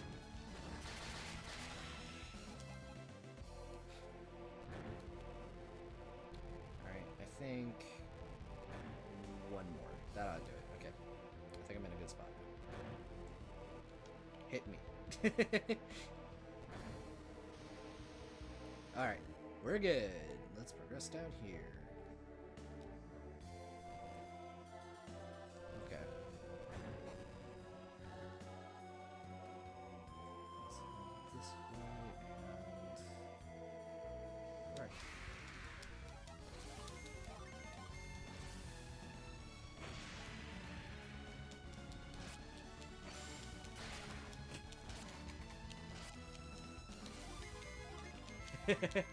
Right? Oh, it's really funny though. Alright, so I think I saw someone complaining about the anime trope of never dying from clearly, like, lethal wounds. I've been rewatching Bleach recently. I've actually been having a pretty good time. But, like, because my friend Snivy had never watched Bleach before. And, it's kind of, that one in particular is really funny, but I guess it's because the ghost people, sure. Although there's, like, things about Bleach's world building that makes no sense, but, you know, it's fine. I think the characters are really good.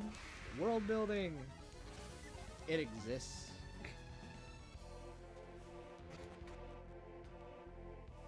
Yeah. I mean, that's a lot of fiction in general. What was it? There was a show, that Snivy got me into for a bit, Supernatural or whatever. Although it's weird, in Supernatural, it's like the main characters have a lot of, like, fake out death moments in that show. But I kind of feel like, alright, I've experienced the opposite extreme of things I've seen criticized about a certain series. But, like, I've seen some shows, though, that are a little too kill happy, and you know what ends up happening? I can't get invested in nobody.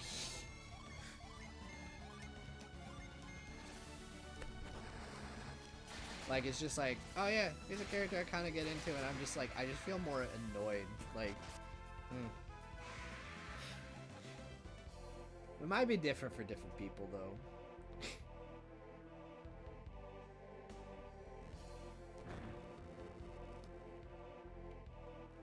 Okay. What do you mean? But also, yeah, I think that is one that's like that.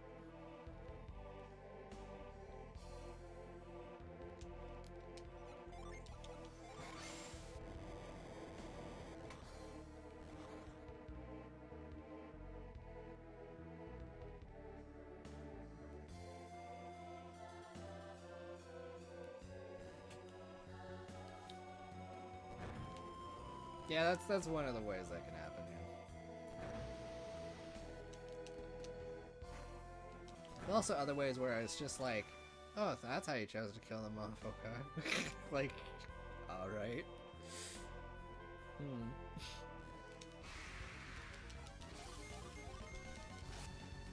It also didn't help that I think what got me into watching that show early on, what I vibed with, is that it kind of had like this really campy horror tone to it. Like, it was very, very quirky, had a lot of silly humor, but the main characters were a lot of fun and everything. And then I think it was somewhere around season 5 and stuff, the show really wanted itself to be taken seriously, like really badly, and I didn't vibe with it as much. It's weird, it like turned into like a case of like, it was campy, but like also like just, I don't know, like almost heartless darkness turns, like Kingdom Hearts, like it's like okay. And a lot of the seasons started getting very predictable. Yeah.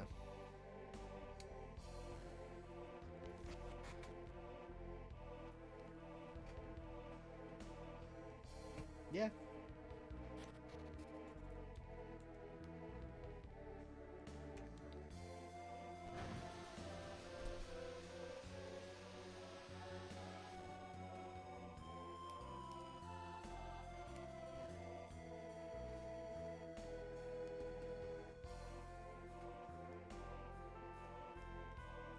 I mean, for that show, here's the thing. Sure, but I feel tone is kind of an important thing. I feel Dragon Ball manages to make it pretty cool. Also, we're at the end, by the way. We're here. We made it, guys. We freaking made it, guys. Almost, actually. We almost made it. I still have to grab that one thing.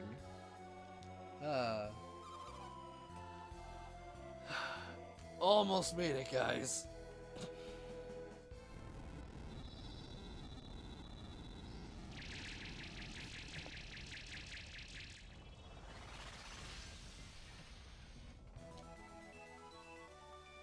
Alright.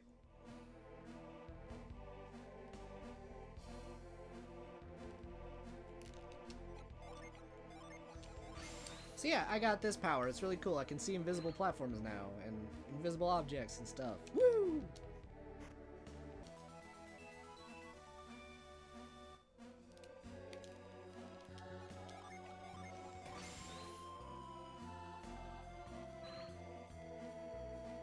Yeah. And I mean, here's the thing with Dragon Ball, at least back then, is Dragon Ball back then was, at least had like some rules with it. Like, even if they had to like really like find a way to make it work, the like stuff like, okay, characters can only be revived once or whatever. And then it's like, okay, well, we found a way to find different Dragon Balls, but it made sense in universe. And then it's like, alright, I'm gonna rant about Super for a second, but I have very mixed feelings on Super. With like Dragon Ball Super, it's like, oh yeah, these Dragon Balls can be used infinitely now? Like, or not infinitely, but like, oh, like, the dragon has like 3 wishes. I thought it was 2 wishes. Did you forget, Toriyama, that it was 2 wishes on Earth? Or something? Anyway, and then like, yeah.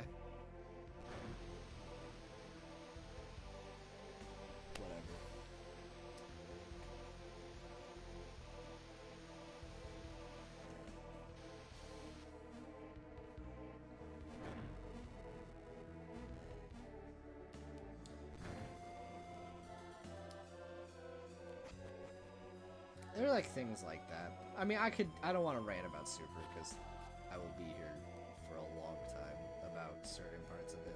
I think Super is fun, but it's got issues. Let's just leave it at that. It's got issues.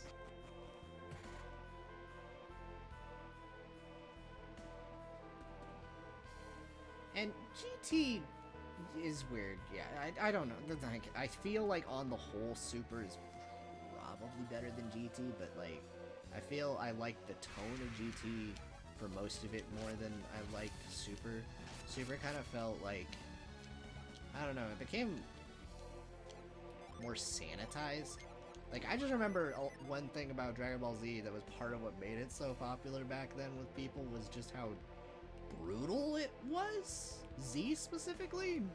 Like, I just remember scenes like freaking Raccoon beating the frick out of Gohan, and there's not a single scene like that in Super. I think there's like things that are adjacent to that in GT at least, but I feel at the same time GT has a lot of issues. I'm not going to say it's better. I feel they both are very flawed.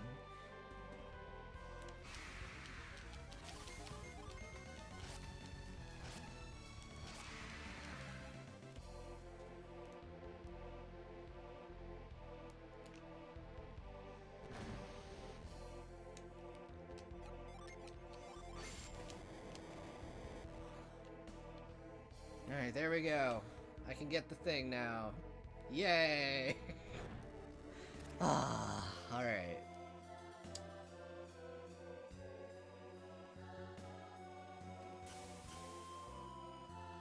Yeah, I can agree with that too. I don't like the Shadow Dragon arc or the Super Android 13 arc. I like the baby arc. The baby arc's good. The Super Android 13 arc though, it's just, honestly, it's worse. Fusion Reborn. And then I like the idea behind the Shadow Dragon arc.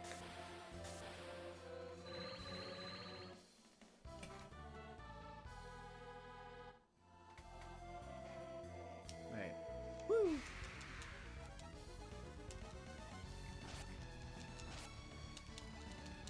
Alright, so we are basically done, but I do want to showcase something really funny, okay? So I'm gonna heal up real quick. We're gonna use Retreat. So this Retreat synergy is something neat, okay? Are you guys ready to find out about one of those crazy strats? This isn't an actual speedrun strat, but it's like adjacent, okay? I'm about to tell you guys about a glitch. Alright, so I'm about to burn through all of my magic. Well, actually, first I need to get to the room in question that I need to go to.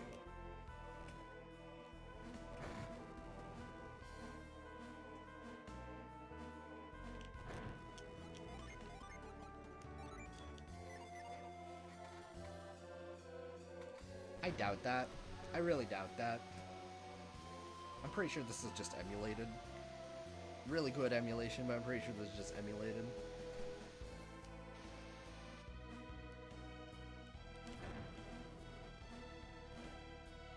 Okay.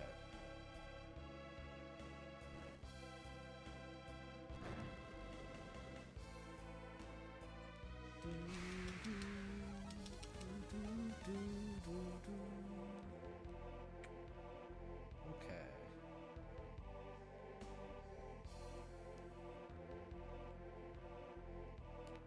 Alright, we're here. Alright. So I'm gonna burn through all of my magic right now. How are we on that? Alright.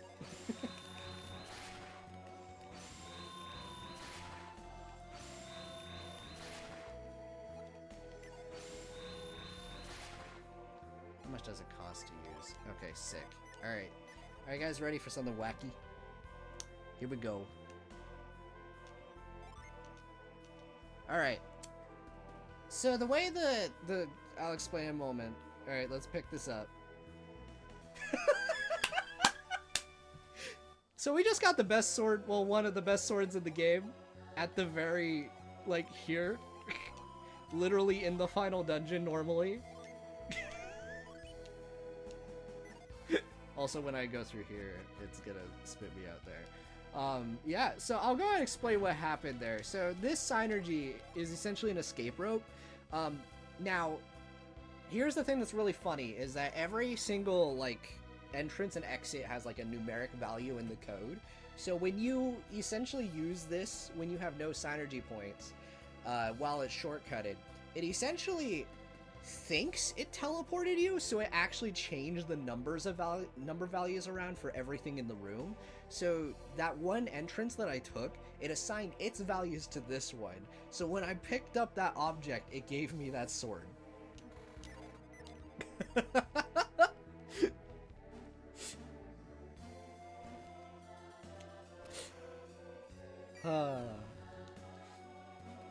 So there you go. Very funny thing you can do. That is the retreat glitch. You can also use it to skip the optional dungeon and get its reward if you want to.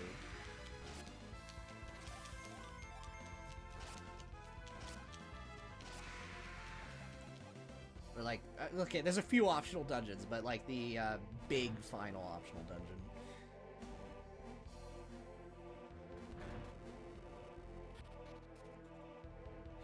Oof. Yes. Anyway. Oh, wait till you see its ultimate. Oh, I just realized something. I gotta grab something because I forgot to, so I'm gonna have to run back to the top of this area. Hold on, guys.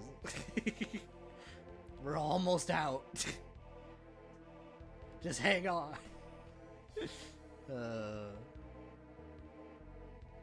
Well, studios, pretty sunny.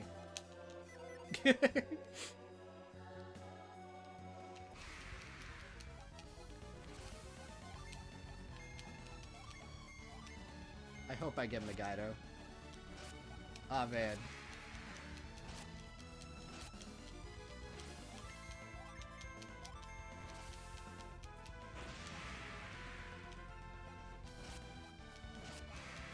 Man, I want to get Megaido. Give me Megaido. Or Megido. Whatever.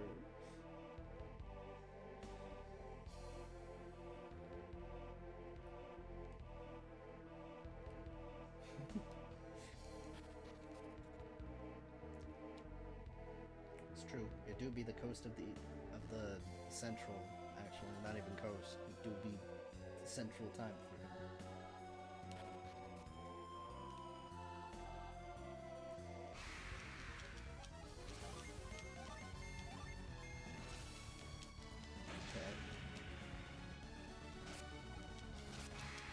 Studios, here was the funny thing. I had everyone vote where to go next between Yompi Desert and Ayers Rock. So, here we are. Which one would you have voted for? Also, I just want to say this dude. I'm going to go ahead and share this story because I think you probably would prefer I do, honestly. Alright. So, there was a twist in a certain Trails game that Studios was playing. And while watching him play, he guessed a thing. So you know what you do with your homies. You gaslight into not thinking the twist is real. So what ends up happening is the twist happens. I have it on recording. He loses it. He decides in revenge behind my back to play all of Golden Sun 1 and 2. Also, by the way, here we go. This is him. Just to dunk me in the multiplayer mode.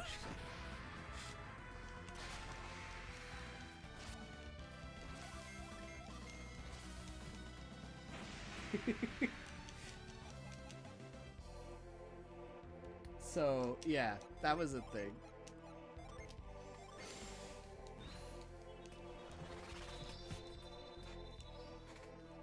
Alright. So, there we go.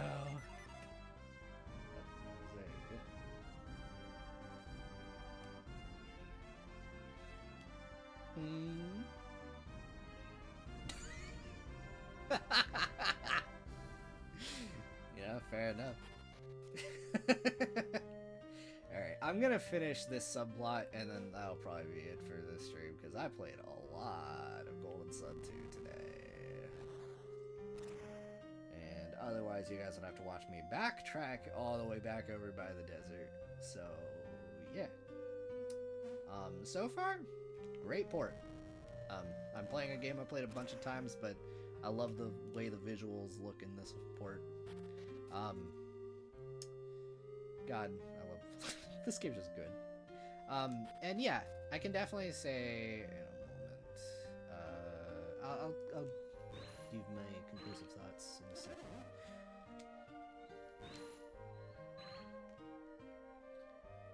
Whoa, it's not like we just got a thing for that. Oh my god.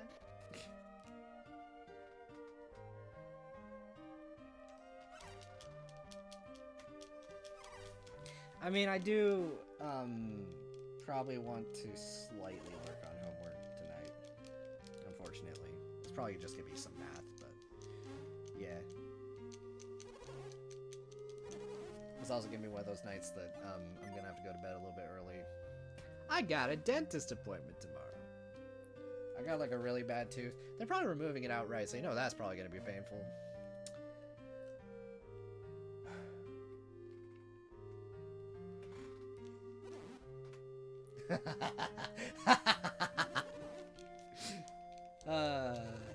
He has currently played up through Sky Third, by the way. So, next on the list for him is 0.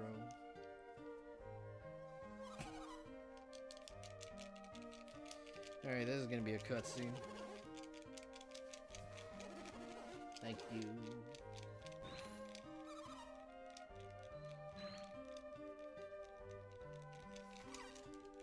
Also, I see there's like 4 notifications. Oh my gosh. I see.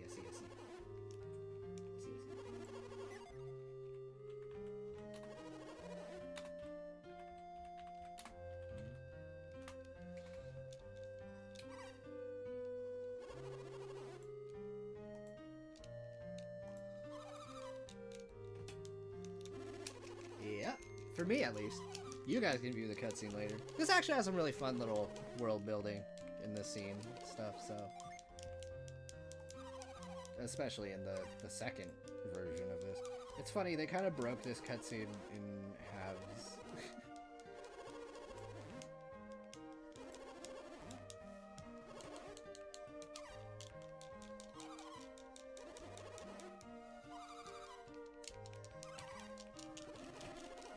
Yeah, it's a wisdom tooth that has gone bad. Yeah. They basically have. The last time I went, they gave me an ultimatum, and they said they were gonna give me a few months to think about it, and they were like, "Okay, we could put like a crown on that, and it would cost you $2,000, or we could remove it." And I'm like, "Don't drink soda, guys, man." I drink a lot of it.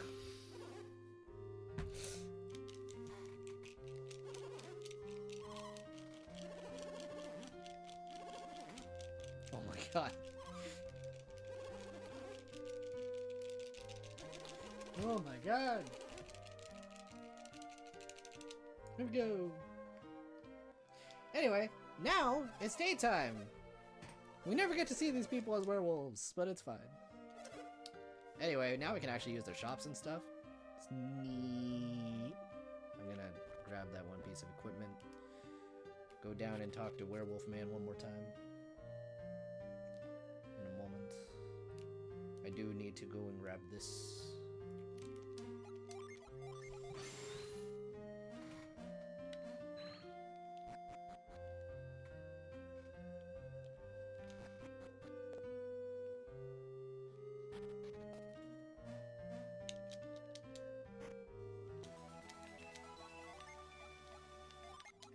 Yeah, I think one thing I would like to do, and I will probably fail at, because I've been bad at doing it every single time, okay?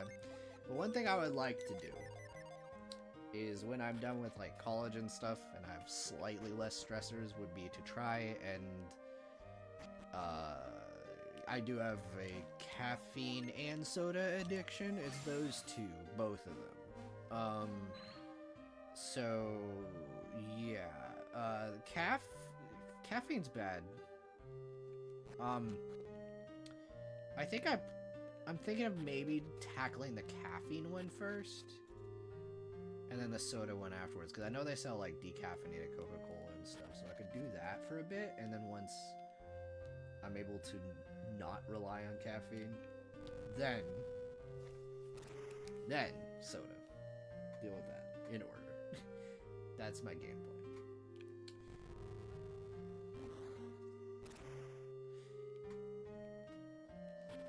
It has more to do with the fact that, yeah, I don't know. Coffee also is pretty acidic. I think that was the other thing. I forgot to talk to you. Ha ha ha!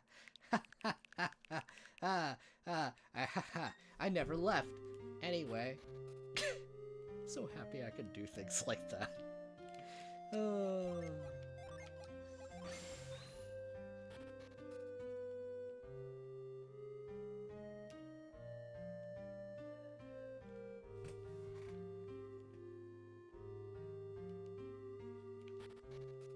It's funny.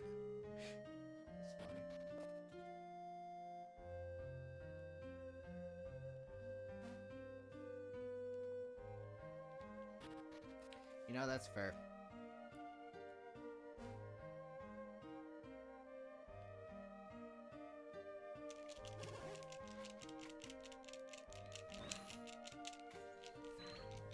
Yeah, you guys do not want to know how much soda I drink. You don't. It's bad. Alright, so we're gonna have a whole lot of lore talk right here. I'm only doing this because I get a thing for it.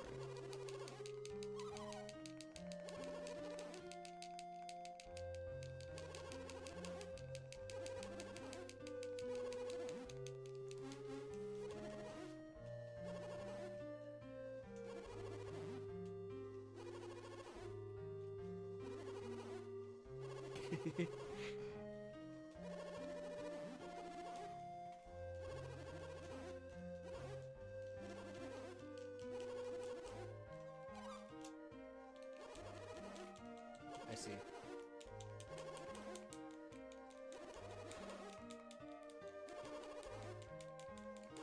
Maybe that would work. Juice. Yeah.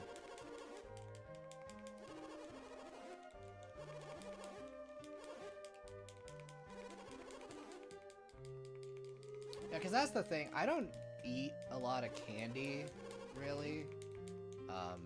But, like, my sweet tooth thing is freaking Coca-Cola, man. That's...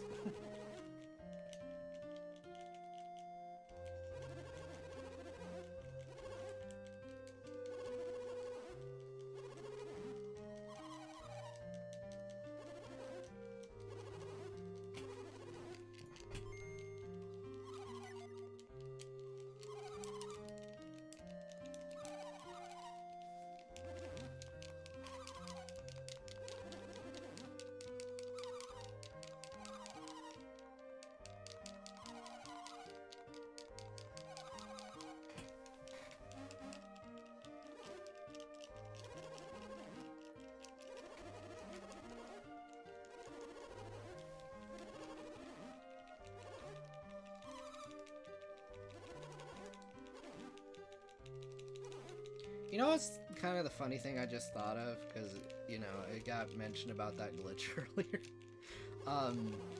It's certainly something that Golden Sun over here is a Camelot game, obviously, because if it were a Nintendo game, it maybe would have been included in that leak, and then people would have had the source code. People would have been able to make, like, ports and stuff. Have you guys seen that,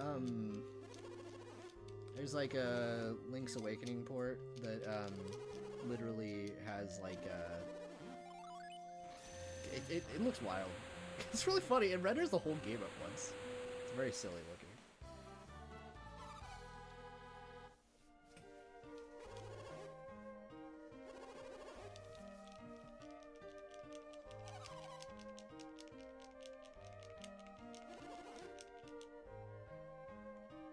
All right, let's go. We got the Jin. One of the ones that I only ever equip because it gives me stats.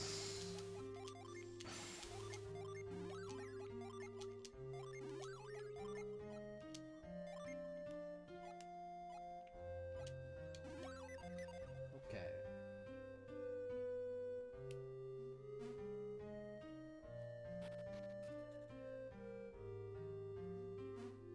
I mean, I couldn't tell you. I ain't no dentist. Alright, so with that, I think we're good. So, yeah, that was a lot of Golden Sun progress, all things considered. Went straight to Ayers Rock and stuff. But yeah, it is absolutely a surreal thing to have, this where it's like, hold on a second, like,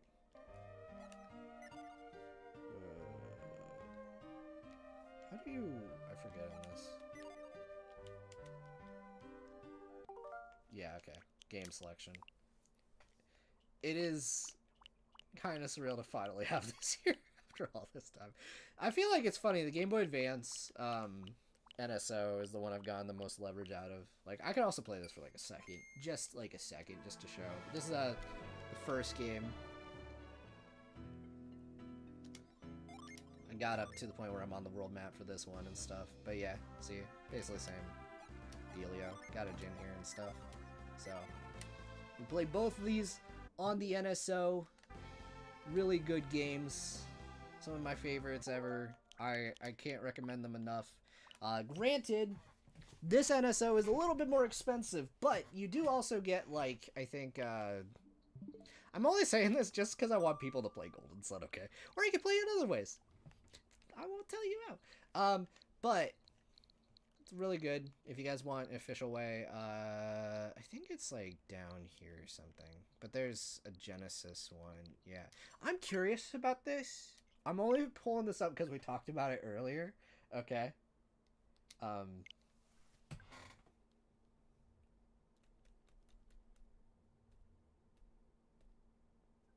True. True. Oh boy, I have to download that. Okay. I'll just talk for a second.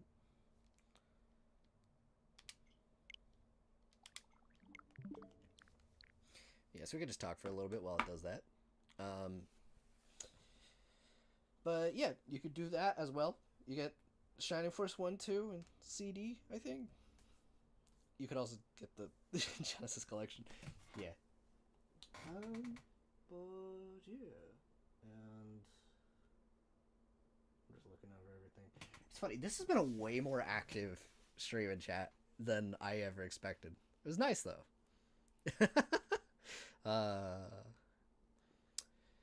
Yeah, I can't wait to spend the next like few days working on like math and stuff. I got like a mobile phone application class and like this one programming class. This one professor is like insane.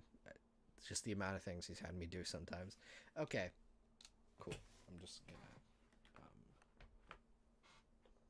turn this off for a second.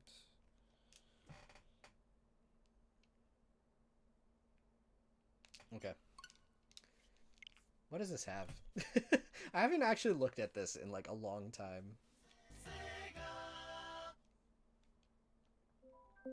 Look, see, you can tell.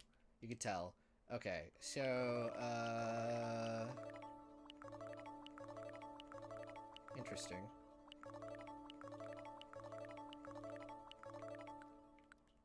Alright, where is it? If it is here. Yeah, so the Shining Force 1.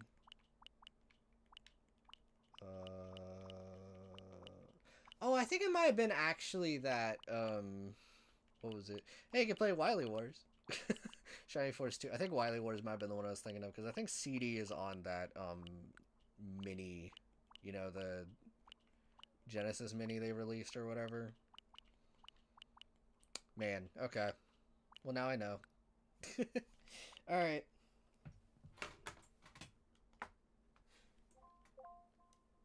Well, either way, it's been fun. Hope you guys enjoyed the stream. Thank you all for popping in. I don't know when I'm going to stream next. I don't exactly have a schedule or plan with any of this. I do have more free time than before. However, I probably should spend that time working on the Cold Steel 2 script. But yeah, I just need to get over a little bit of a mental block I have with it. Partially it's that intro. It's a lot. But I think it'll be... I think you guys will enjoy the video eventually. I'm feeling all the pressure in the world. True! You can play Mean Bean Machine. Puyo Puyo. You know, it's like Pom Pom Party. Anyway, yeah. I'll see you guys later. Have a good night. Take care.